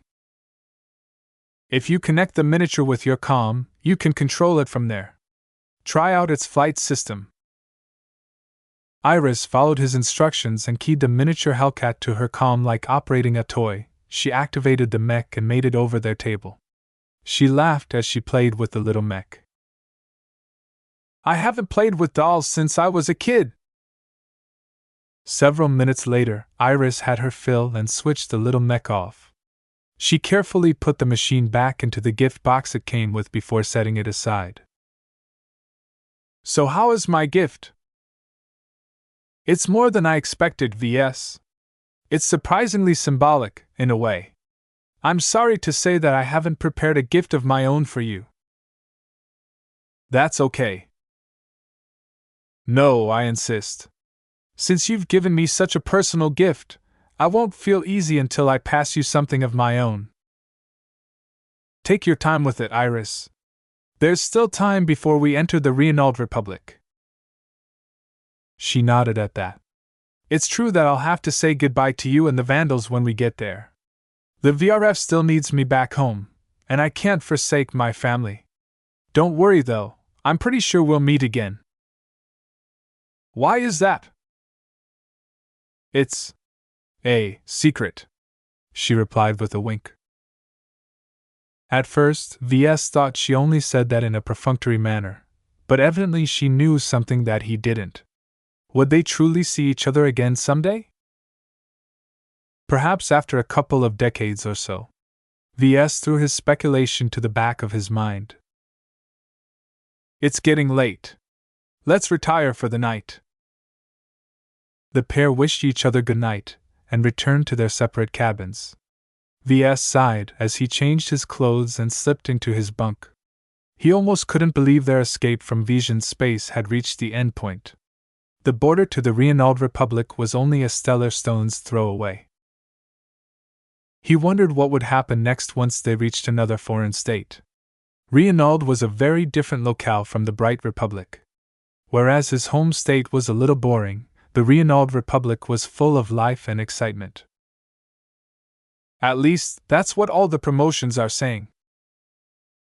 The Reinaud Republic was known as one of the liveliest states in the Frozen Leaf Alliance.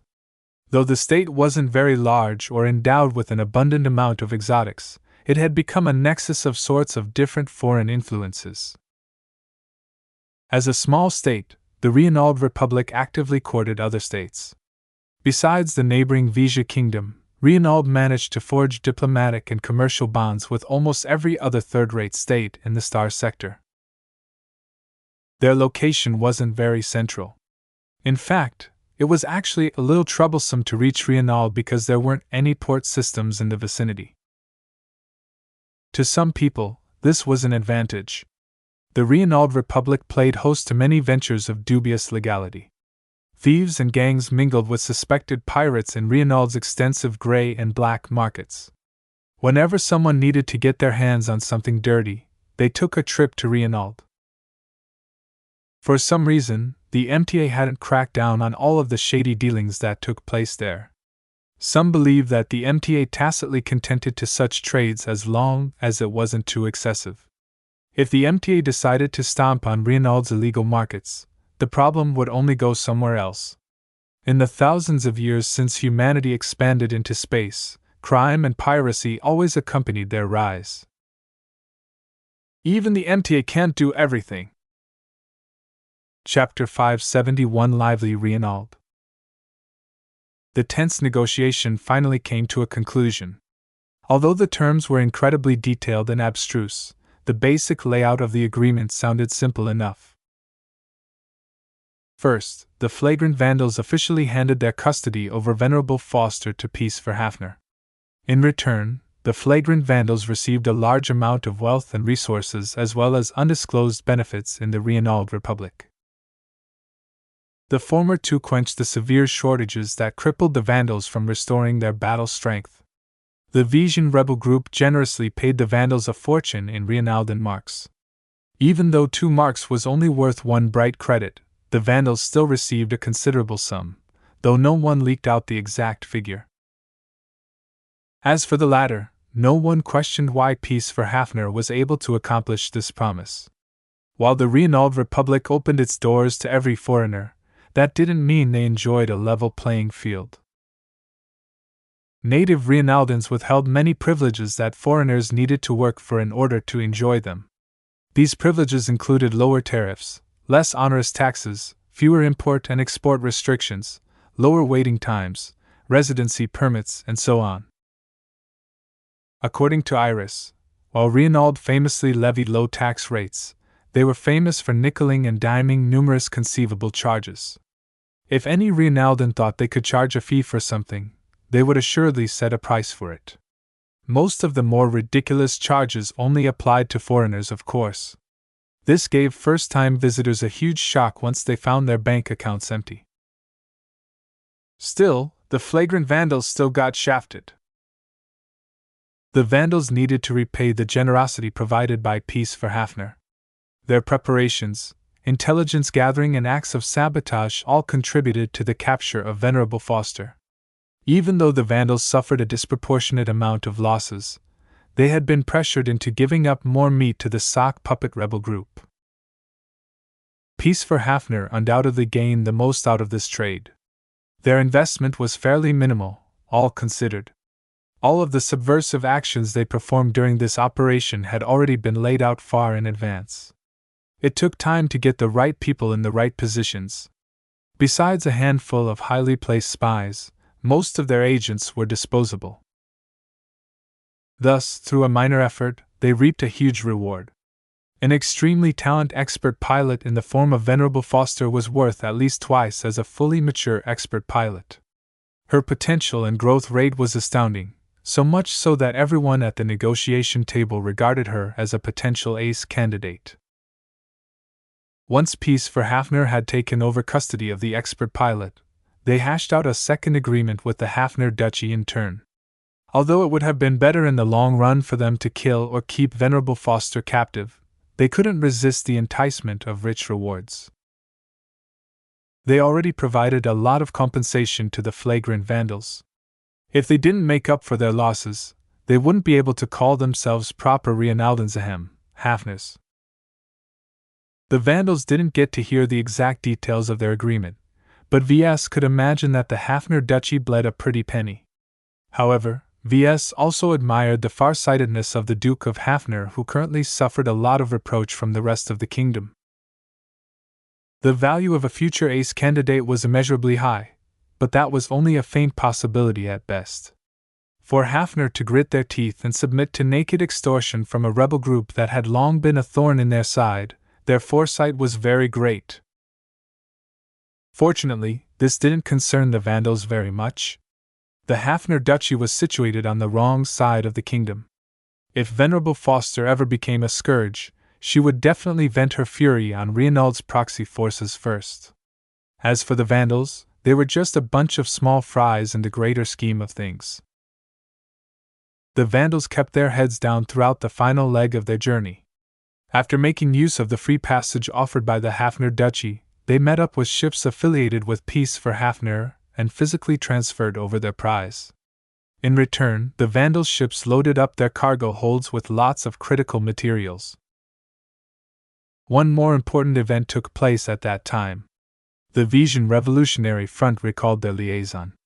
An unremarkable corvette arrived in the star system within Reinald's borders and parked next to the shield of Hispania. Down at the combat carrier's hangar bay, Iris stood beside a shuttle. A pair of luggage coffers floated behind her, though she still held on to the gift box that contained a miniature mech. "I can't believe I lived through all of the excitement," she sighed as she recalled what they went through. "It's a wonder the flagrant vandals managed to stay alive after surviving all of those battles." VS had accompanied her down the hangar bay. He shook his head when he heard her words. "This is a one-off occasion for the vandals. I don't think they'll pop up in the news after this. Every serviceman is tired to the bone.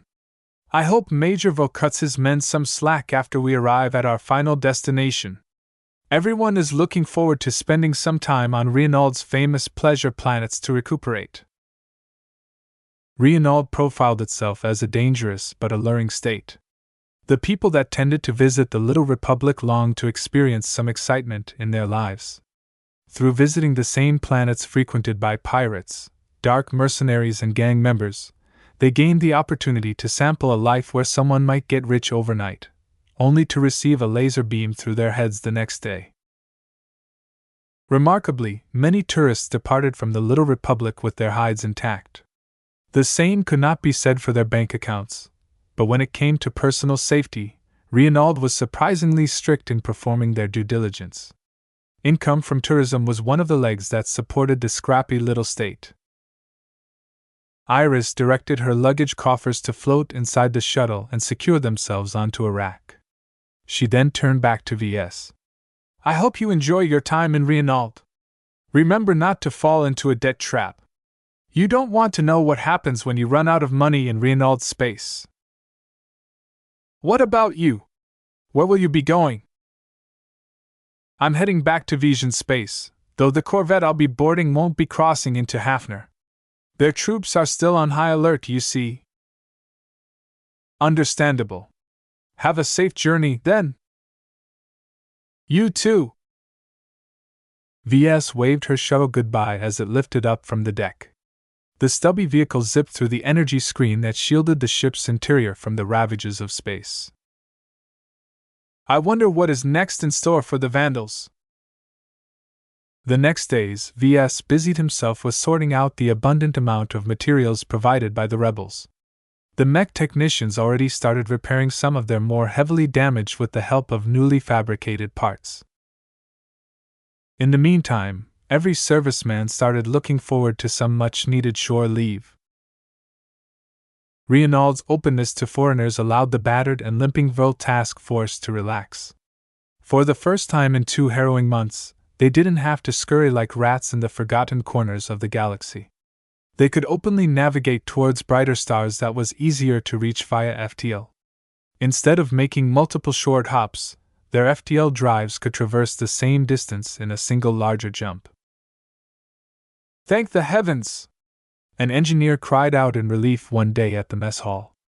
"Our FTL drives are awfully worn out. Compressing so many hops in a short amount of time will do our drives no good. Every ship needs some time in the yard, but our logistics ships are in an especially critical state."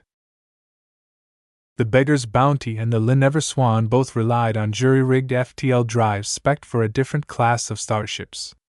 Though the chief engineers managed to keep the logistics ships together, their incompatible FTL drives were endless sources of trouble. Each time the two fat ships emerged out of FTL, the task force was forced to endure several hours of delay on top of the ordinary FTL drive cycle time. Therefore, VS had a strong guess that the Vandals should be charting a course towards one of Reynald's major star systems. Only a highly developed star system with plentiful ship and repair yards would be able to satisfy their material demands. "I wonder what will happen next." Many of the Vandals didn't think about it, but VS hadn't forgotten that reaching the Reynald Republic wasn't their end goal. Their true mission began once they reached a particular destination within the Reynald Republic. VS guessed that whatever was about to happen should take place at their next port of call. His office appeared much emptier after Iris had left. As VS quietly allocated different portions of materials, he missed the opportunity to discuss his work with another mech designer. "A second opinion really helps. Now that my only assistant has left, there's nothing there for me to bounce my ideas." VS scratched his head and considered taking on another assistant. If the task force wasn't dissolved after the end of this journey, then he would consider the matter seriously. "It's too bad I'm not very close to the other mech designers." Iris provided an ideal foil to him because she was knowledgeable yet also an outsider.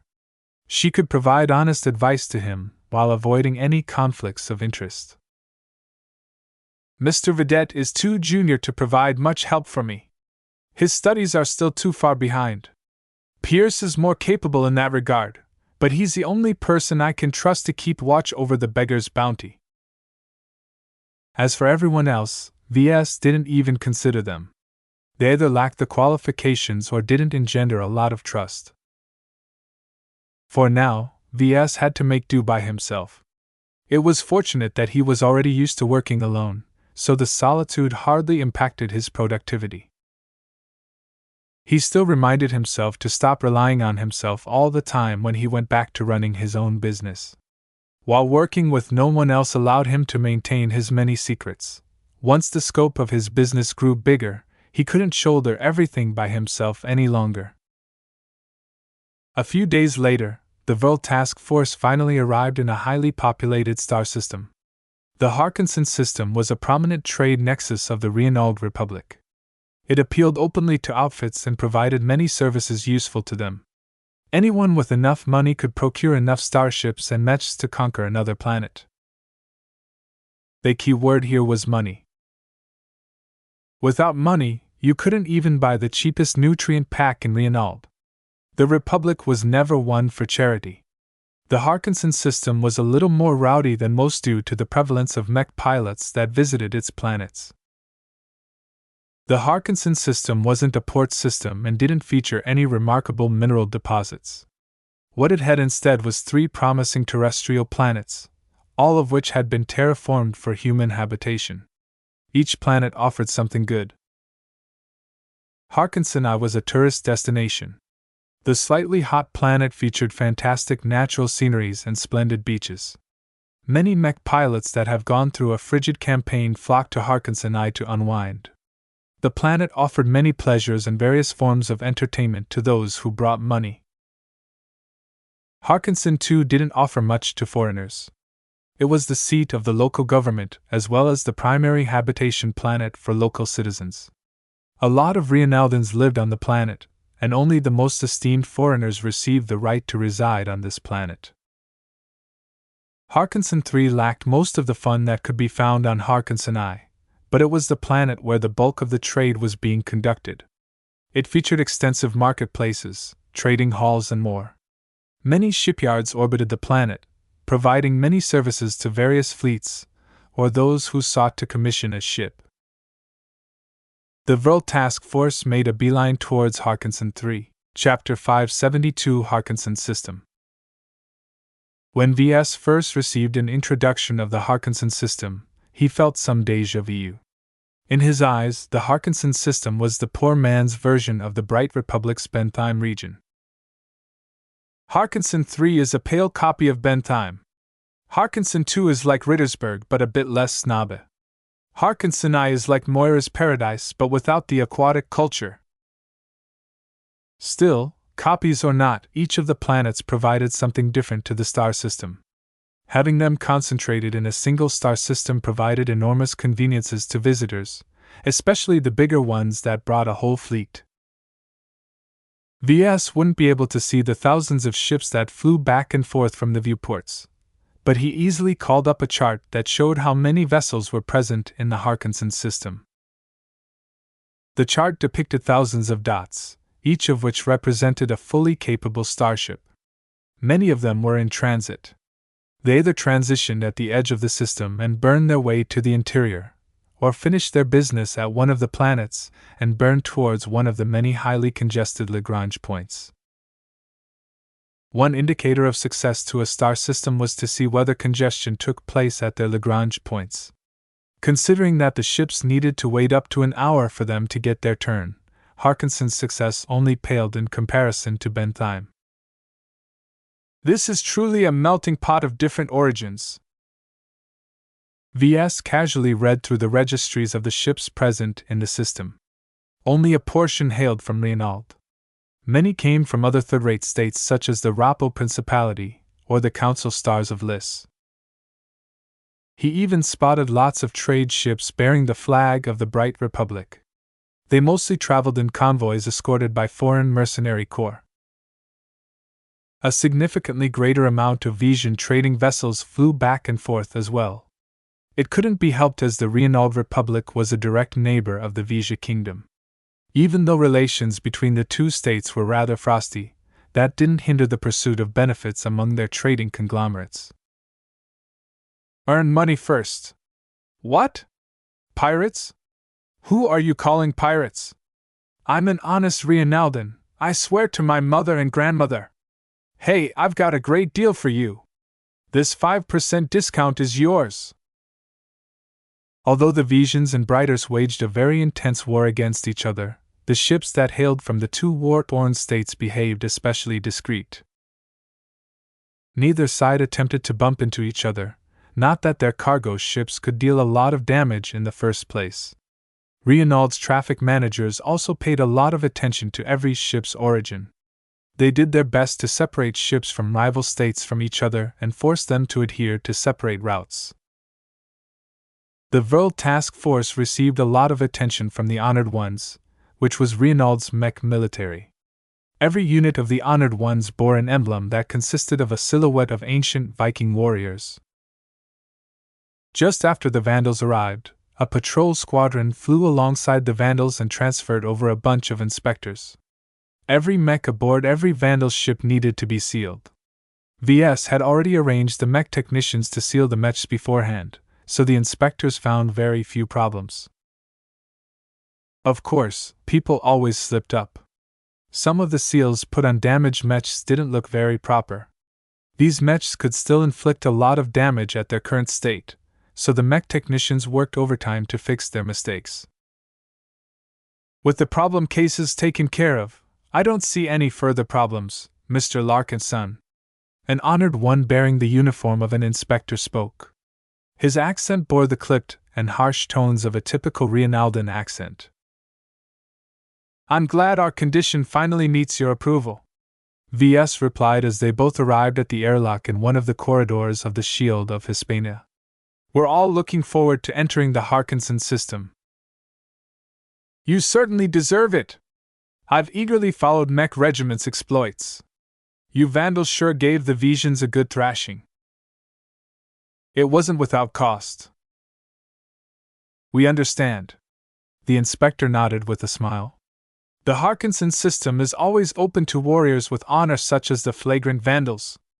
Our berths are already reserved for the arrival of your ships.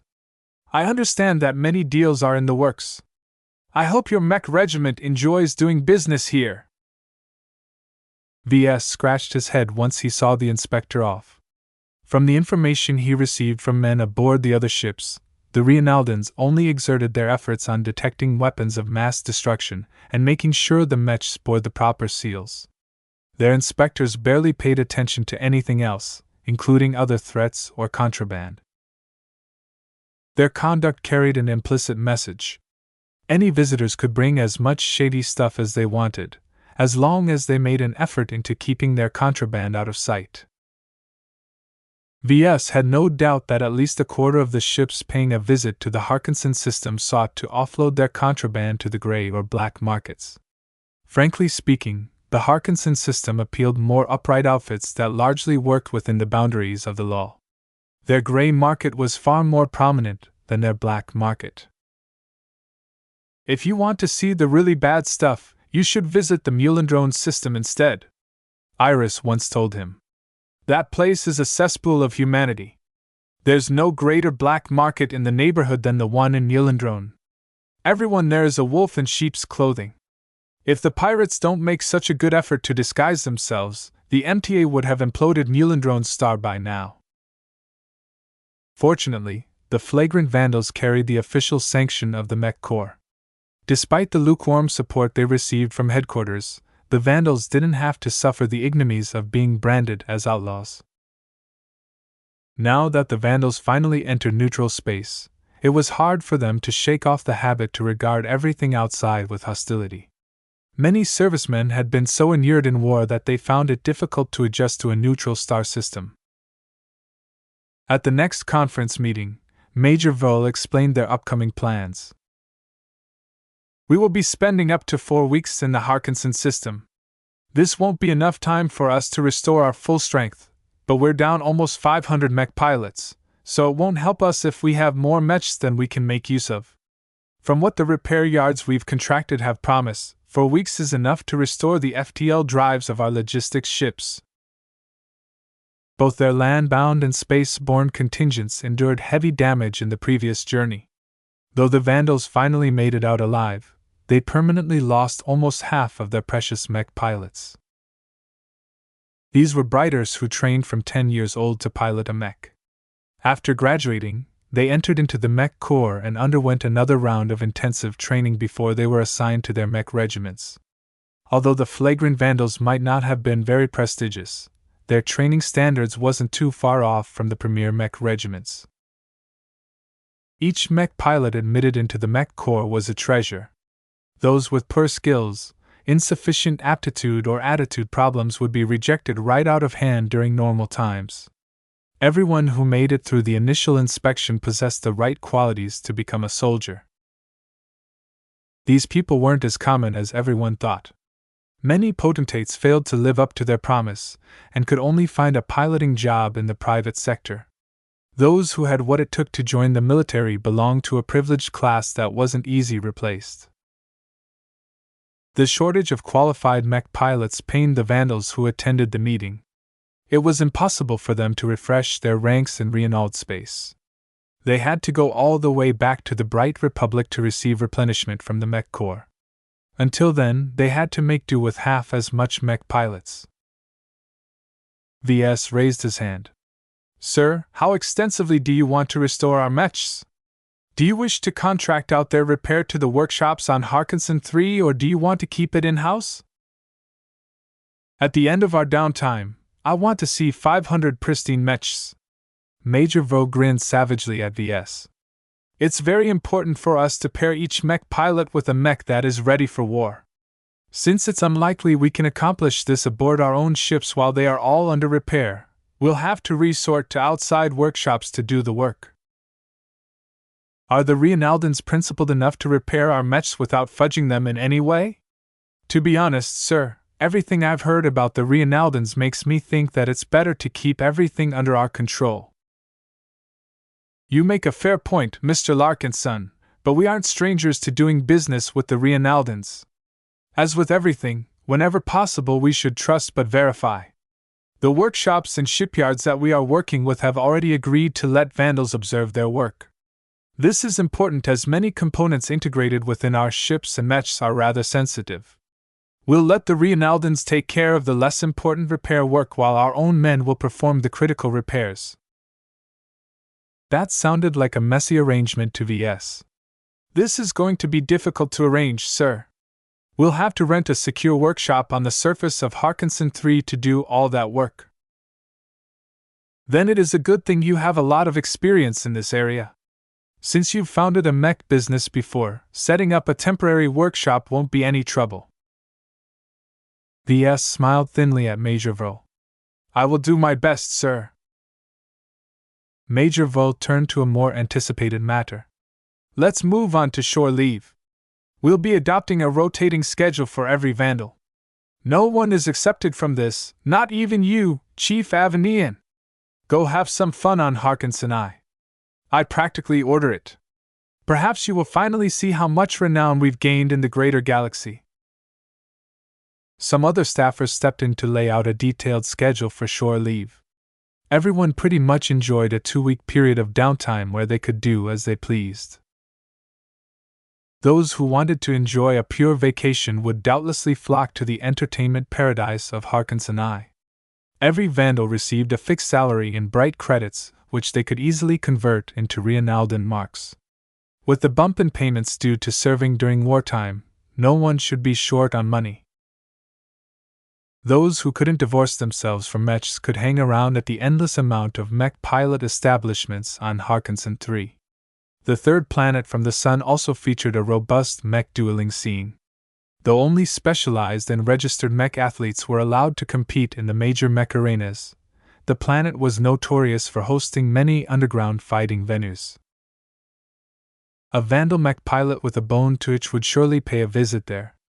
Major Vril didn't approve of these fights, but he could hardly control his own men. A couple of vandals would doubtlessly chew off more than they could bite, and lose their lives in the process. As far as possible, make sure that your men won't get in trouble with the law. They can drink until their liver needs a regeneration treatment. They can pump their veins full of stimulants for all I care. But whatever they do, I'd better not hear any stories of a vandal getting into a fight with Reinaldans. As guests of the Reinald Republic, the flagrant vandals needed to retain some scruples to their hosts. The tolerance of the Reinald Republic was fairly high when it came to scuffles between different groups of foreigners, but once a proper Reinaldan got hurt, the honored ones cracked down hard on the offenders. Chapter 573 Hidden Plans. One of the major concerns for letting the vandals loose for some shore leave was that anything could happen to them. For example, someone might attempt to kidnap in order to beat some intelligence out of their mouths. Some drunk Visions might bump into some drunk vandals and come to blows with each other. Some vandals might even be bribed into becoming a spy or a turncoat. All manner of dangerous outcomes may become possible if the vandals enjoyed free rein in the Harkinson system. This wasn't the first time they were being let loose in a neutral star system. They also knew how to be discreet during times of war. However, the combination of both resulted in a potentially calamitous situation. Major Vril announced some precautions to mitigate the danger. To prevent any untoward incidents, everyone will form groups of 10. Nobody is allowed to wander off by themselves. Even if you go to the restroom, at least one other vandal should be close at hand. Their comms will make sure that everyone abides by these restrictions. The moment someone goes missing or wanders out of range, every comm will send out an alert to the men in our internal network. This placated those who looked as if they objected to exposing their men to various risks. While these measures didn't plug all the loopholes, they at least made it a lot harder for anyone with nefarious intentions to project designs on the vandals. They not only need to take care of 10 vandals in unison, but they also needed to hack or jam the comms at the same time, all the while preventing bystanders from getting the word out. As long as the groups of vandals lingered in public areas, they wouldn't be exposed to too much risk. VS knew that much of their confidence lay in their military-issued comms, which contained a lot of strong capabilities. Usually, the servicemen could only access a couple of core functions on their comm features, such as browsing the galactic net, taking notes, sending messages to someone, or even playing some games would be locked behind a stringent set of rules. Unless someone reached a higher rank or received permission from a senior officer, they wouldn't be able to get up to mischief with their comms. This mistakenly gave the Vandals the impression that they wore the cheapest and most basic model of comms. The truth was very different. VS estimated the cost of the comms to be at least 500 times more expensive than a standard civilian comm model. The Vandals fabricated the comms in-house, so VS based this valuation from the expensive materials and trace amounts of exotics incorporated in the wrist devices. Paired with exclusive software, these comms resisted jamming and intrusion much more effectively than any civilian comm model. In addition, their networking range reached across an entire city as long as they received a little assistance. Any attempts to pervert them would require a supreme hacker or a large-scale effort that couldn't be hidden. The military comms doubtlessly possessed a lot more functions than that, but VS didn't have the qualifications to know anything more. Information about the comms and any other restricted technology used by the Vandals was only available on a need-to-know basis.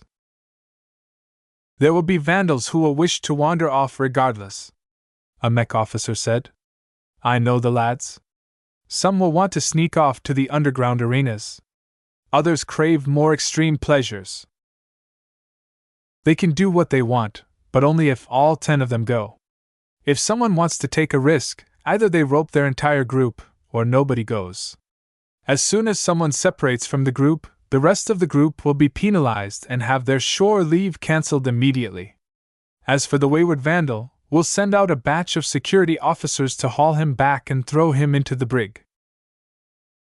Very practically, Major Vaux mentioned nothing about visiting the less-than-legal establishments in the Harkinson system. Considering that most tourists visited the Harkinson system to enter these shady joints, the commanding officer could hardly prevent his men from following suit. It was a good thing that the Reinaldans in the Harkinson system developed a reputation for safety. The honored ones maintained law and order in the light, while various Reinaldan cartels did the same in the dark. No Reinaldan wanted to upset the apple cart. The rest of the meeting devolved into assigning different tasks to everyone. Even though every serviceman enjoyed a 2-week vacation, the entire personnel row would only get to enjoy it on a rotating basis. This meant that at least half of the Vandals remained at their disposal. Captain Rakeshire, I'd like you to do the usual and supervise the repair and refit process of our ships. Consider it done, Major. The ship captain saluted. However, 4 weeks isn't enough time to complete all the repairs. We need to set some priorities. Focus on the basics first, Captain. Increase the reliability of our ships. They need to be ready to keep going for at least a year without requiring another stint in the dry docks. Understood, sir. The current duty of the ship officers was to babysit the ships while they underwent repairs. Many of the combat carriers sustained an extensive amount of surface damage, so their entire shells needed renewing. The 2 logistics ships urgently required new FTL drives as well. All of this work needed to be done in conjunction with the repair yards orbiting Harkinson 3 that offered their services to anyone that paid. Of course, the Vandals could just hand over the ships to the repair yards and call it a day, but letting Reinaldans crawl over their ships without supervision was a recipe for disaster. Even if the shipwrights behaved honestly, someone might still attempt to sabotage the ship or cut some corners. The worst outcomes would be to derive the exact blueprint, or embed spying devices deep within the structure of the ships. A Vandal needed to be present every step of the way. They also had to undertake the tasks that outsiders shouldn't meddle with. This required lots of manpower, so even if half of the personnel roll didn't get to enjoy their vacations, they shouldn't be short of work. VS already received his own duties earlier. He would be responsible for managing the mechs, much of which required extensive repairs and refit as well. He couldn't do this alone, so he received permission to call up as much mech technicians as he required. As for the mech officers, they would be responsible for supervising the mech pilots as they underwent a special training. Harkinson 3 offered many different training programs that focused on developing very specific combat skills. These training programs mostly accommodated private outfits, but the more prestigious training institutes also offered various regimental training programs. Peace for Hafner provided a free pass to these training programs for the entire mech regiment as a concession to the Vandals. All in all, despite handing over their ships and mechs to the Reinaldans, the Vandals wouldn't go idle. Too much work needed to be done, but for what? As the meeting ended and everyone went their separate ways, VS mulled over why the Vandals chose to undertake such an extensive refit in the Harkinson system. 4 weeks is too short to restore everything up to full strength, but it's way too long for critical repairs. If the Vandals wanted to fix up their ships in a jiffy, 2 weeks would be enough to make the Beggar's Bounty and the Linever Swan space worthy again. As long as the pair of logistics ships became safe enough to undergo a long journey, the Vandal fleet could easily travel back home by following a huge detour around Vision space. Yet for some reason the Vandals planned something else. VS started to guess that the Vandals might not be going home anytime soon. 4 weeks devoted to restoring the combat capability of the task force meant that they would be ready for another operation immediately after. While there was no way the Vandals could supplement 500 mech pilots all of a sudden, their current strength was still sufficient to perform some missions that required less mechs. VS strongly believed the Vandals ran other plans. He hadn't forgotten about Lord Javier and his unannounced captivity on the Shield of Hispania. There was no way that Javier would stay aboard the combat carrier when she entered a repair yard. Perhaps bringing him to the Harkinson system is the entire point of the journey. The Harkinson system provided lots of services. All sorts of influences congregated here as well. While the Reinaldan cartels held sway over Harkinson's underground, many other gangs maintained a small presence in their markets.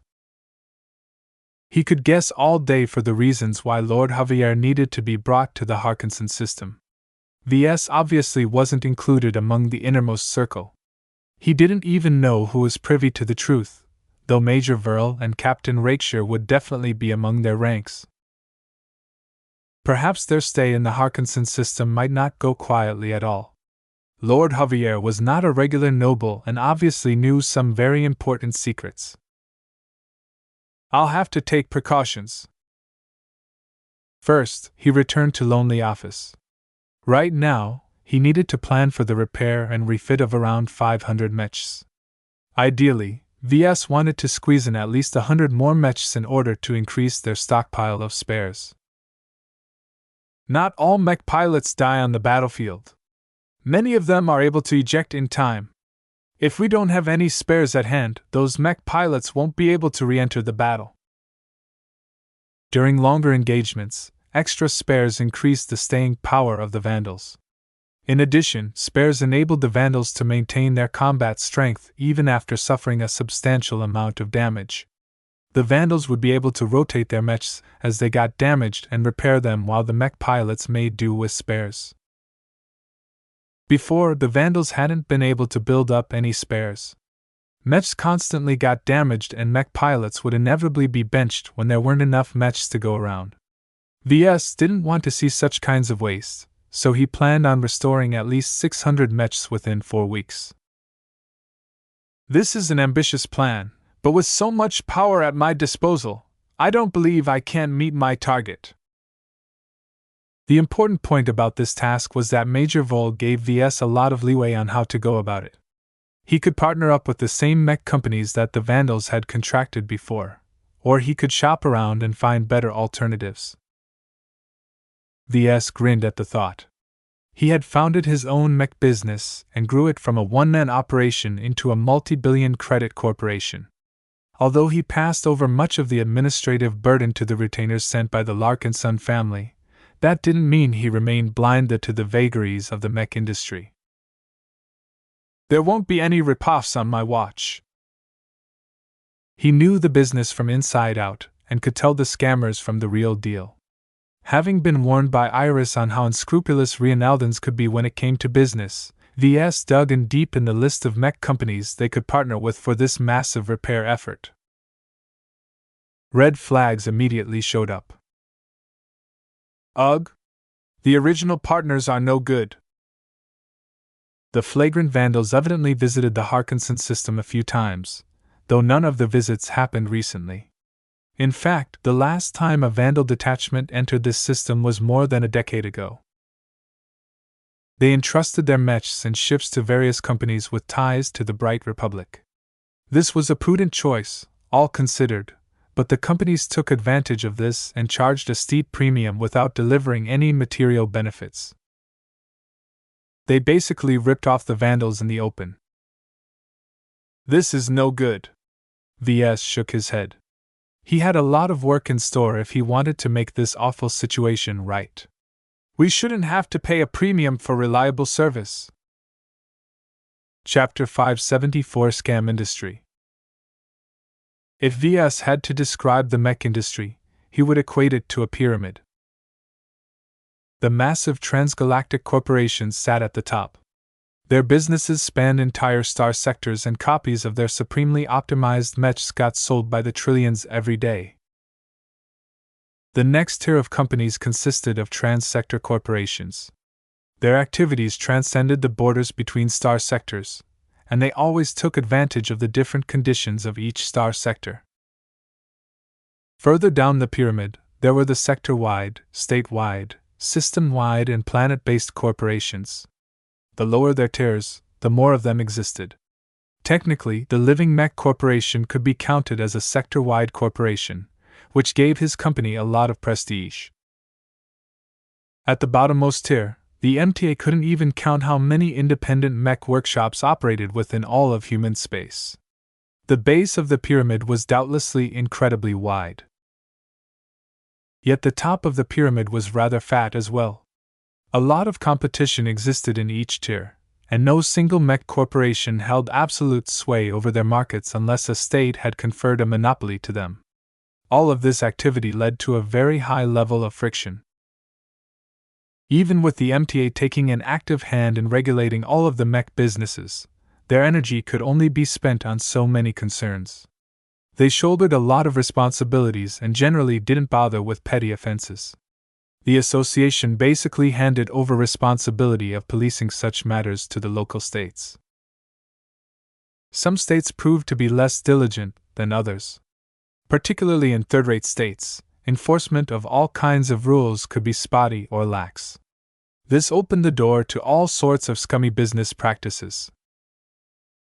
A basic way for a company to stiff a customer was to do a subpar job.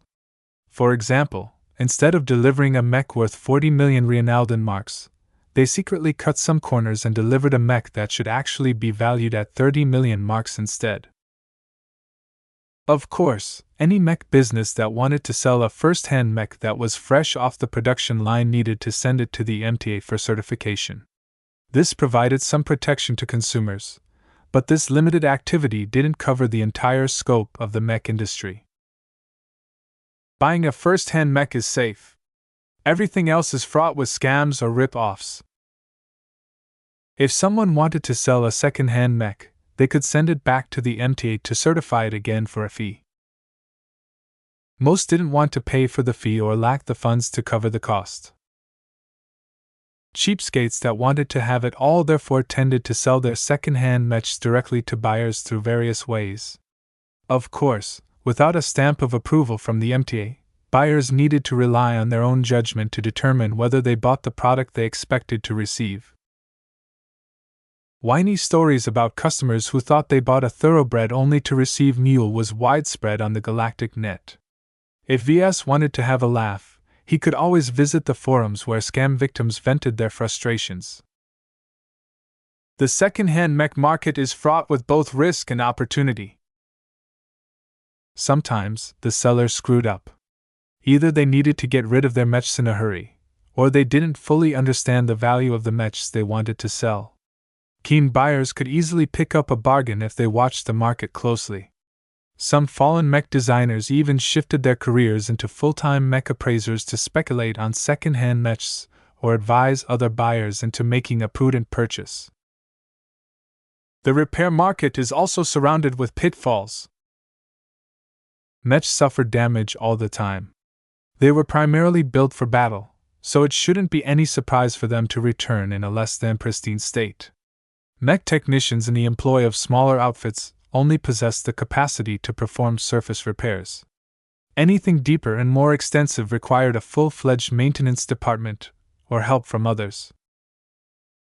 Lots of mech repair businesses set up shop on each planet with a large concentration of mechs and mech pilots. One of the hallmarks of the repair industry was that it suffered from a rock-bottom reputation.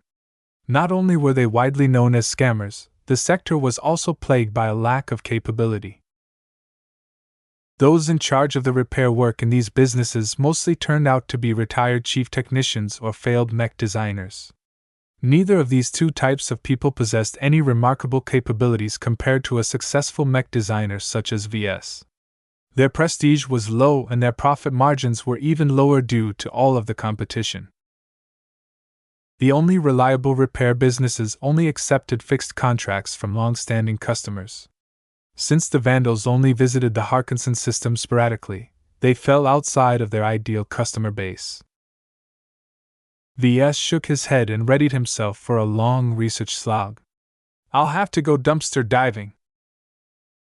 He cast his sight on the larger businesses at first. Though they always charged more than their smaller counterparts, they at least had a reputation to uphold since their revenue was substantial and were responsible for employing thousands of mech technicians. The only problem is that their premium is too much. Picking a larger company wasn't necessarily a good deed. These companies ripped their customers off in more sophisticated ways. If a customer brought up any wrongdoing, the company could basically shrug them off without suffering any loss of business, as long as it didn't happen too often. Many of these repair businesses also had deep ties to various organizations and influences. Chief among them was the Reinaldan government. The risk of bumping into a spy or informer was too high for VS to entrust them with fixing up the Vandal mechs. Even under supervision, there were too many ways for mech technicians to fudge a component or two. The smaller businesses aren't any better either. Two problems resulted from contracting the smaller companies. First, they only possessed a limited capacity. As VS wanted to completely restore at least 600 mechs, he would need to contract over 100 workshops. This kind of sprawl was too burdensome to deal with, as each workshop only employed a few mech technicians each that could only do so much work at a time. The second and more serious problem was that the smaller workshops largely remained small due to their lack of competitiveness. This mostly translated into lack of capability or incompetence. None of the mech models that the Vandals worked with were simple. The designs of military-grade mechs incorporated lots of sophisticated components and systems that washed-out novice mech designers shouldn't be allowed to get in touch with. Although the smaller businesses often charged the lowest rates, in this case you really got what you paid for. VS could likely get a better result if he entrusted the work to a monkey with a multi-tool. In addition, their lack of business made them highly susceptible to bribes. Anyone that wanted to fudge the Vandal mechs could easily throw a bag of Reinaldan marks at these money-starved beggars. The bag didn't even have to be too big to get a good result. This leaves me with the mid-range repair businesses. Overall, the mid-sized companies fell between the two extremes in terms of pricing and other criteria. VS judged that most employed sufficiently competent mech technicians to perform competent repairs. Yet he also needed to maintain his vigilance around them. They might not be as shrewd as their larger counterparts, but having grown to such a scale gave them a good instinct of how far they could push the boundaries. Picking the right companies involved a careful selection process where VS had to dig through the details of each company within the right range. Harkinson 3 possessed quite a lively mech scene that wasn't too worse off compared to Bentheim, so he had about 100 companies to consider. Rick's Repairs, Lovo Mech Restoration, the Mech Fixers, Argulant Workshop, the names went on and on. Most of the official data only told an incomplete story to VS. He had to dig deep in the galactic net to get a better picture of their business practices. He ruled out any company with a mountain of recent complaints, which happened to cut his list in half. VS then looked at the price quotes, and he cut off those who charged too much of a premium or those who had a habit of adding too many surcharges on their work. This cut his list in half yet again. He then picked out 5 companies that delivered decent work while adhering to fairly competitive prices. This may not be the most optimal selection, but it will do. The only thing he couldn't investigate was their discretion. Perhaps one company was secretly a front for the Visions, while another opened up their database to a Reinaldan intelligence agency. It was impossible for VS to uncover these kinds of secrets from the galactic net. Paying a visit to each of the 5 repair businesses will take up too much time. Considering that relatively few customers complained about the businesses he selected, VS thought it would be sufficient if the Vandals supervised and participated in the repairs. VS straightened out the details in the next hours. He sorted out the Mechs according to their type, their damage, and the ease of repair. He then contacted each business and sounded them out. Some companies preferred to work with light Mechs, while other companies didn't allow any outsiders to interfere with their work. What a mess! All of these complications made him want to tear his hair out. VS had to go back to his list and select other companies to substitute for his initial selections that didn't pan out. His persistence eventually paid off. He came to a preliminary agreement with 5 companies that looked good to VS. Once he determined there was a basis of cooperation with his final selection, he passed the details over to the logistics department to hash out the details. My work is done. Lieutenant Commander Soapstone should be able to negotiate some good deals with the parameters I've provided. His job as a mech designer only extended to mechs. Issues concerning contracts, purchasing, financing, and the like fell under the purview of the beam counters of the Vandals. At the very least, VS expected them to be glad that his careful market research resulted in substantial savings. If the beam counters don't drop the ball, they should achieve cost savings up to 60%. This would bring the final cost of repairs down to a competitive sum. VS leaned back against his chair and mentally patted himself on the back. Only a mech designer who entered the mech industry and engaged in many transactions in the private market could be so astute. The careerist mech designers in the Mech Corps were practically dummies in comparison. Careerists have their own strengths, but when it comes to the private market, even a journeyman like Alec doesn't know any better. His good mood evaporated after Alec's name popped up in his mind. The journeyman mech designer still hadn't showed up on any lists. 2 months since the Deepman operation, the Visions hadn't sent any indications that he was a prisoner of war. After so much time without any news, VS had to assume the worst. Though he held on to lots of impractical beliefs, he could be highly practical in other matters. He wasn't the type to hope in vain. Alec's status as missing in action appeared feebler and feebler as time went on. In his mind, VS had already replaced his status with deceased. Though the Vandals lost a lot of mech pilots recently, none of their deaths really mattered to VS. Yet the loss of a single mech designer impacted him a lot. Though mech designers were technically non-combatants, the battlefield was far too cruel. It reminded him of the danger of serving with the Vandals. Harkinson's system looked peaceful at first glance. Yet VS felt as if he had entered into another battlefield. Chapter 575 Smoke Screen. The repair businesses, the flagrant Vandals, went to bed with all operated out of large workshops. As the vandals started transporting their damaged mechs to the workshops, VS constantly had to rotate in between the workshops to prevent the people there from screwing things up. Don't let this mech lay on its back. Where's the weapons on this mech? It came here with a sword and shield. What do you mean they never arrived? Goddamn it, we contracted you to fix these mechs up, not damage them even further due to rough handling. The level of service that each of the 5 repair businesses provided was worse than VS had thought. Over the past several days, he realized he had still been a little too naive about the types of characters that operated these joints. VS had thought that the repair businesses would operate akin to the maintenance departments of the flagrant vandals or another regular mech regiment. At worst, the owners ran their businesses like the workshop of a mercenary corps. In actual fact, sometimes VS felt as if he returned among the ranks of Walter's whalers. The sheer level of idiocy and sloppiness truly astounded him. How could these repair businesses even stay afloat with this level of service? No wonder why most of them charge so much. It's not just to rip off their customers, but also to compensate for the incredible amount of inefficiencies in their operations. It wasn't as if the owners liked to run a tighter ship, but the problem was that they didn't know how. As head designer, VS threw his weight around whenever he visited their workshops, and he often got to meet with them in person.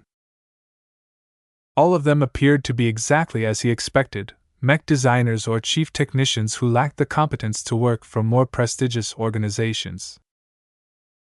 The most loathsome of the bunch was a former chief technician called Lester Tobruk. He bought up a bankrupt repair business on the cheap and somehow hadn't managed to ruin it yet, though it hadn't grown any further either. The mech technicians that Mr. Tobruk employed all followed after their boss. They lacked the skills, discipline, or temperament to get hired by the military or a private outfit. Even the worst gangs rejected these abject failures. The repair industry is the trash heap of the mech industry, he concluded. This is where all the losers go when they can't get any lower. Hounding the incompetent employees whenever they misstepped was extremely frustrating and tiring for VS. Eventually, he shifted over this responsibility to the other mech designers. Though they weren't as eagle-eyed as VS, they at least possessed the skills to spot something wrong in time. Mech designers who used to work in the private sector caught on quickly enough. People like Pierce only needed a few guidelines to do an adequate job in supervising the repairmen and direct the vandal mech technicians to lend a hand as well. This is kind of a sad thing to see. Pierce shook his head as he watched a repairman clean up after spilling over a barrel of liquid coolant. In the Friday Coalition, the lowest standard of mech technicians is the same as a mech technician from the Mech Corps. This is only the starting level, and it's barely enough to work for a small-time gang in Coalition space. VS sighed. Your Friday Coalition is larger and more prosperous than dozens of third-rate states. You guys have the luxury of training aspiring mech technicians to a higher standard. We don't have the population and training methods to match your standards. The Coalition isn't my home anymore. It's wrong for you to call it my state. You still enjoy Coalition citizenship, do you not? I'm only an average citizen of the Gage dynasty. If not for my father, my citizenship would have been revoked. The Gage dynasty is extremely strict on these kinds of matters. As the most powerful partner in the Coalition, too many people wish to be a part of them. An exile like me doesn't deserve to be counted among the strong. Hearing Pierce put himself down all the time really exasperated VS. Unfortunately, he couldn't think of a way to cheer up his colleague. This was because they measured their self-worth according to their capabilities. Even after he borrowed a couple of books from the central database, Pierce had only improved by a snail's pace despite receiving a couple of free tutoring sessions. From what VS had observed, Pierce's potential might not have been exceptional, but his learning ability was still within an average range. The only problem was that he competed against his brilliant siblings ever since he was born. The shadow they cast upon his mind had affected his mentality. At least Pierce could perform his latest duty without problems. The same could not be said for some of the other mech designers. The careerists in particular had a tendency to overestimate the competency of the repairmen. They were too used to somewhat disciplined mech technicians that had gone through basic military training. "Why are you bothering me with this duty? It's pure babysitting, sir!" Mercator yelled at VS. He didn't even hold back his overall contempt at VS and his current locale. "You either do your job, or take responsibility if you don't. The lives of our mech pilots depend on the condition of these mechs. These grease monkeys already signed a contract with us, sir. I don't see the need to spend so much effort on supervising them. It's redundant." "Well, the Vandals won't be able to ask for refunds from the repair companies once our mechs start to blow up all of a sudden on the battlefield. Look, if you don't care about the welfare of our mech pilots, then think about who will be held responsible." This shut the other fellow up. Mercator couldn't afford to have too many stains on his record if he wanted to climb up the ladder. After sorting out the careerists, VS took a step back and let the other mech designers be the main people on point. Though a lot of mistakes still occurred, everything went according to schedule. Planning everything out took a lot of effort from him. He meticulously distributed Vandal men and mechs to each of the repair businesses according to their specialties and shipped in the appropriate materials from the cargo holds of the Vandal ships or from the local market. It was a good thing that Peace for Hafner rewarded the Vandals with a lot of Reinalden marks. The Vandal logistics officers must have anticipated their need. Everything became easier in the Harkinson system once you threw some hard currency around. The only thing that money couldn't buy was an honest Reinalden. VS sighed. Negotiating for the first batches of materials had been especially arduous. "What's troubling your mind?" Chief Hayne asked as she overlooked a large hall where up to half a dozen Vandal mechs were being stripped. "I'm thinking about how much time and effort we've wasted on negotiating with the Reinaldens. If you don't make a stand, they'll walk right over you. That's the Reinald Republic for you. This isn't the first time I've been here. It's a lovely place if you can ignore the ugliness that goes around. Take advantage of your shore leave and see what the Harkinson system has to offer. I guarantee you won't be disappointed." "I'm worried that everything will go to hell once I'm gone." VS smiled sardonically. "Why are the higher-ups insisting on granting us shore leave in a foreign state? There's nowhere we can go that is truly safe, and don't forget that the Vija Kingdom is right next door." The chief snorted. "Sounds kind of stupid now that you think about it, right? If you've been with the Vandals for a while, you'll learn that we don't do things so simple. Let me ask you this. How many servicemen did we bring to the Harkinson system?" It took a lot of people to run a mech regiment. While the advantage of mech states was that it required a lot less logistical support to field them in battle, they still required lots of support personnel to take care of matters that mech pilots simply couldn't. When VS added up the mech technicians and ship officers that supported the mech pilots, he came to a very substantial figure. "The VOL task force comprises over 10,000 servicemen by my count." "Close enough. Now, the way the higher-ups staggered our leave periods, there's always going to be half let out in the wild. So there's going to be at least 5,000 little Vandals running around on Harkinson I or Harkinson III. A light went off in his head. "I see. It's actually a distraction. Just like when we split up the main fleet in the Dietmans system. One element is a distraction while the other element is vital to completing the mission." The flagrant Vandals certainly loved to employ this strategy. VS reminded himself about Lord Javier. Sneaking off a hot potato like a captured Vision noble with massive secrets would be very hard to do in normal circumstances. VS silently narrowed his eyes as his thoughts went over the situation as he understood it. If Lord Javier was a regular prisoner, the Vandals wouldn't have gone through the bother of stuffing him in a hidden compartment aboard the Shield of Hispania. Obviously, taking custody of Lord Javier was not a trivial matter at all. The Vandals tried their best to suppress any news of who they kept in captivity.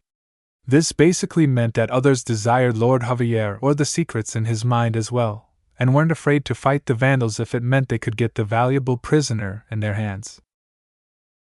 In such a dangerous circumstance, letting so many Vandals loose made a lot more sense. The collective movement of the Vandals was a giant smoke screen that obscured the real intentions of the higher-ups. "Do you think we'll be easy to keep tabs on?" Chief Hain continued. "If you rule out the Reinaldan government, every other influence needs to be discreet and only possesses a limited amount of agents to perform covert actions. Wouldn't they have a headache trying to find the right target to tackle?" VS mentally applauded such a devious plan. Although following around 500 groups of 10 was a lot easier than tracking 5,000 individual Vandals, moving in groups also allowed the most critical group to bring Lord Javier to another destination in disguise. Besides, any group of 10 wouldn't be easy to deal with considering that most Vandals knew how to throw a punch. One benefit the Vandals enjoyed was that they were allowed to carry limited small arms such as pistols out in the open. This was another concession received in reward for capturing and handing over Venerable Foster.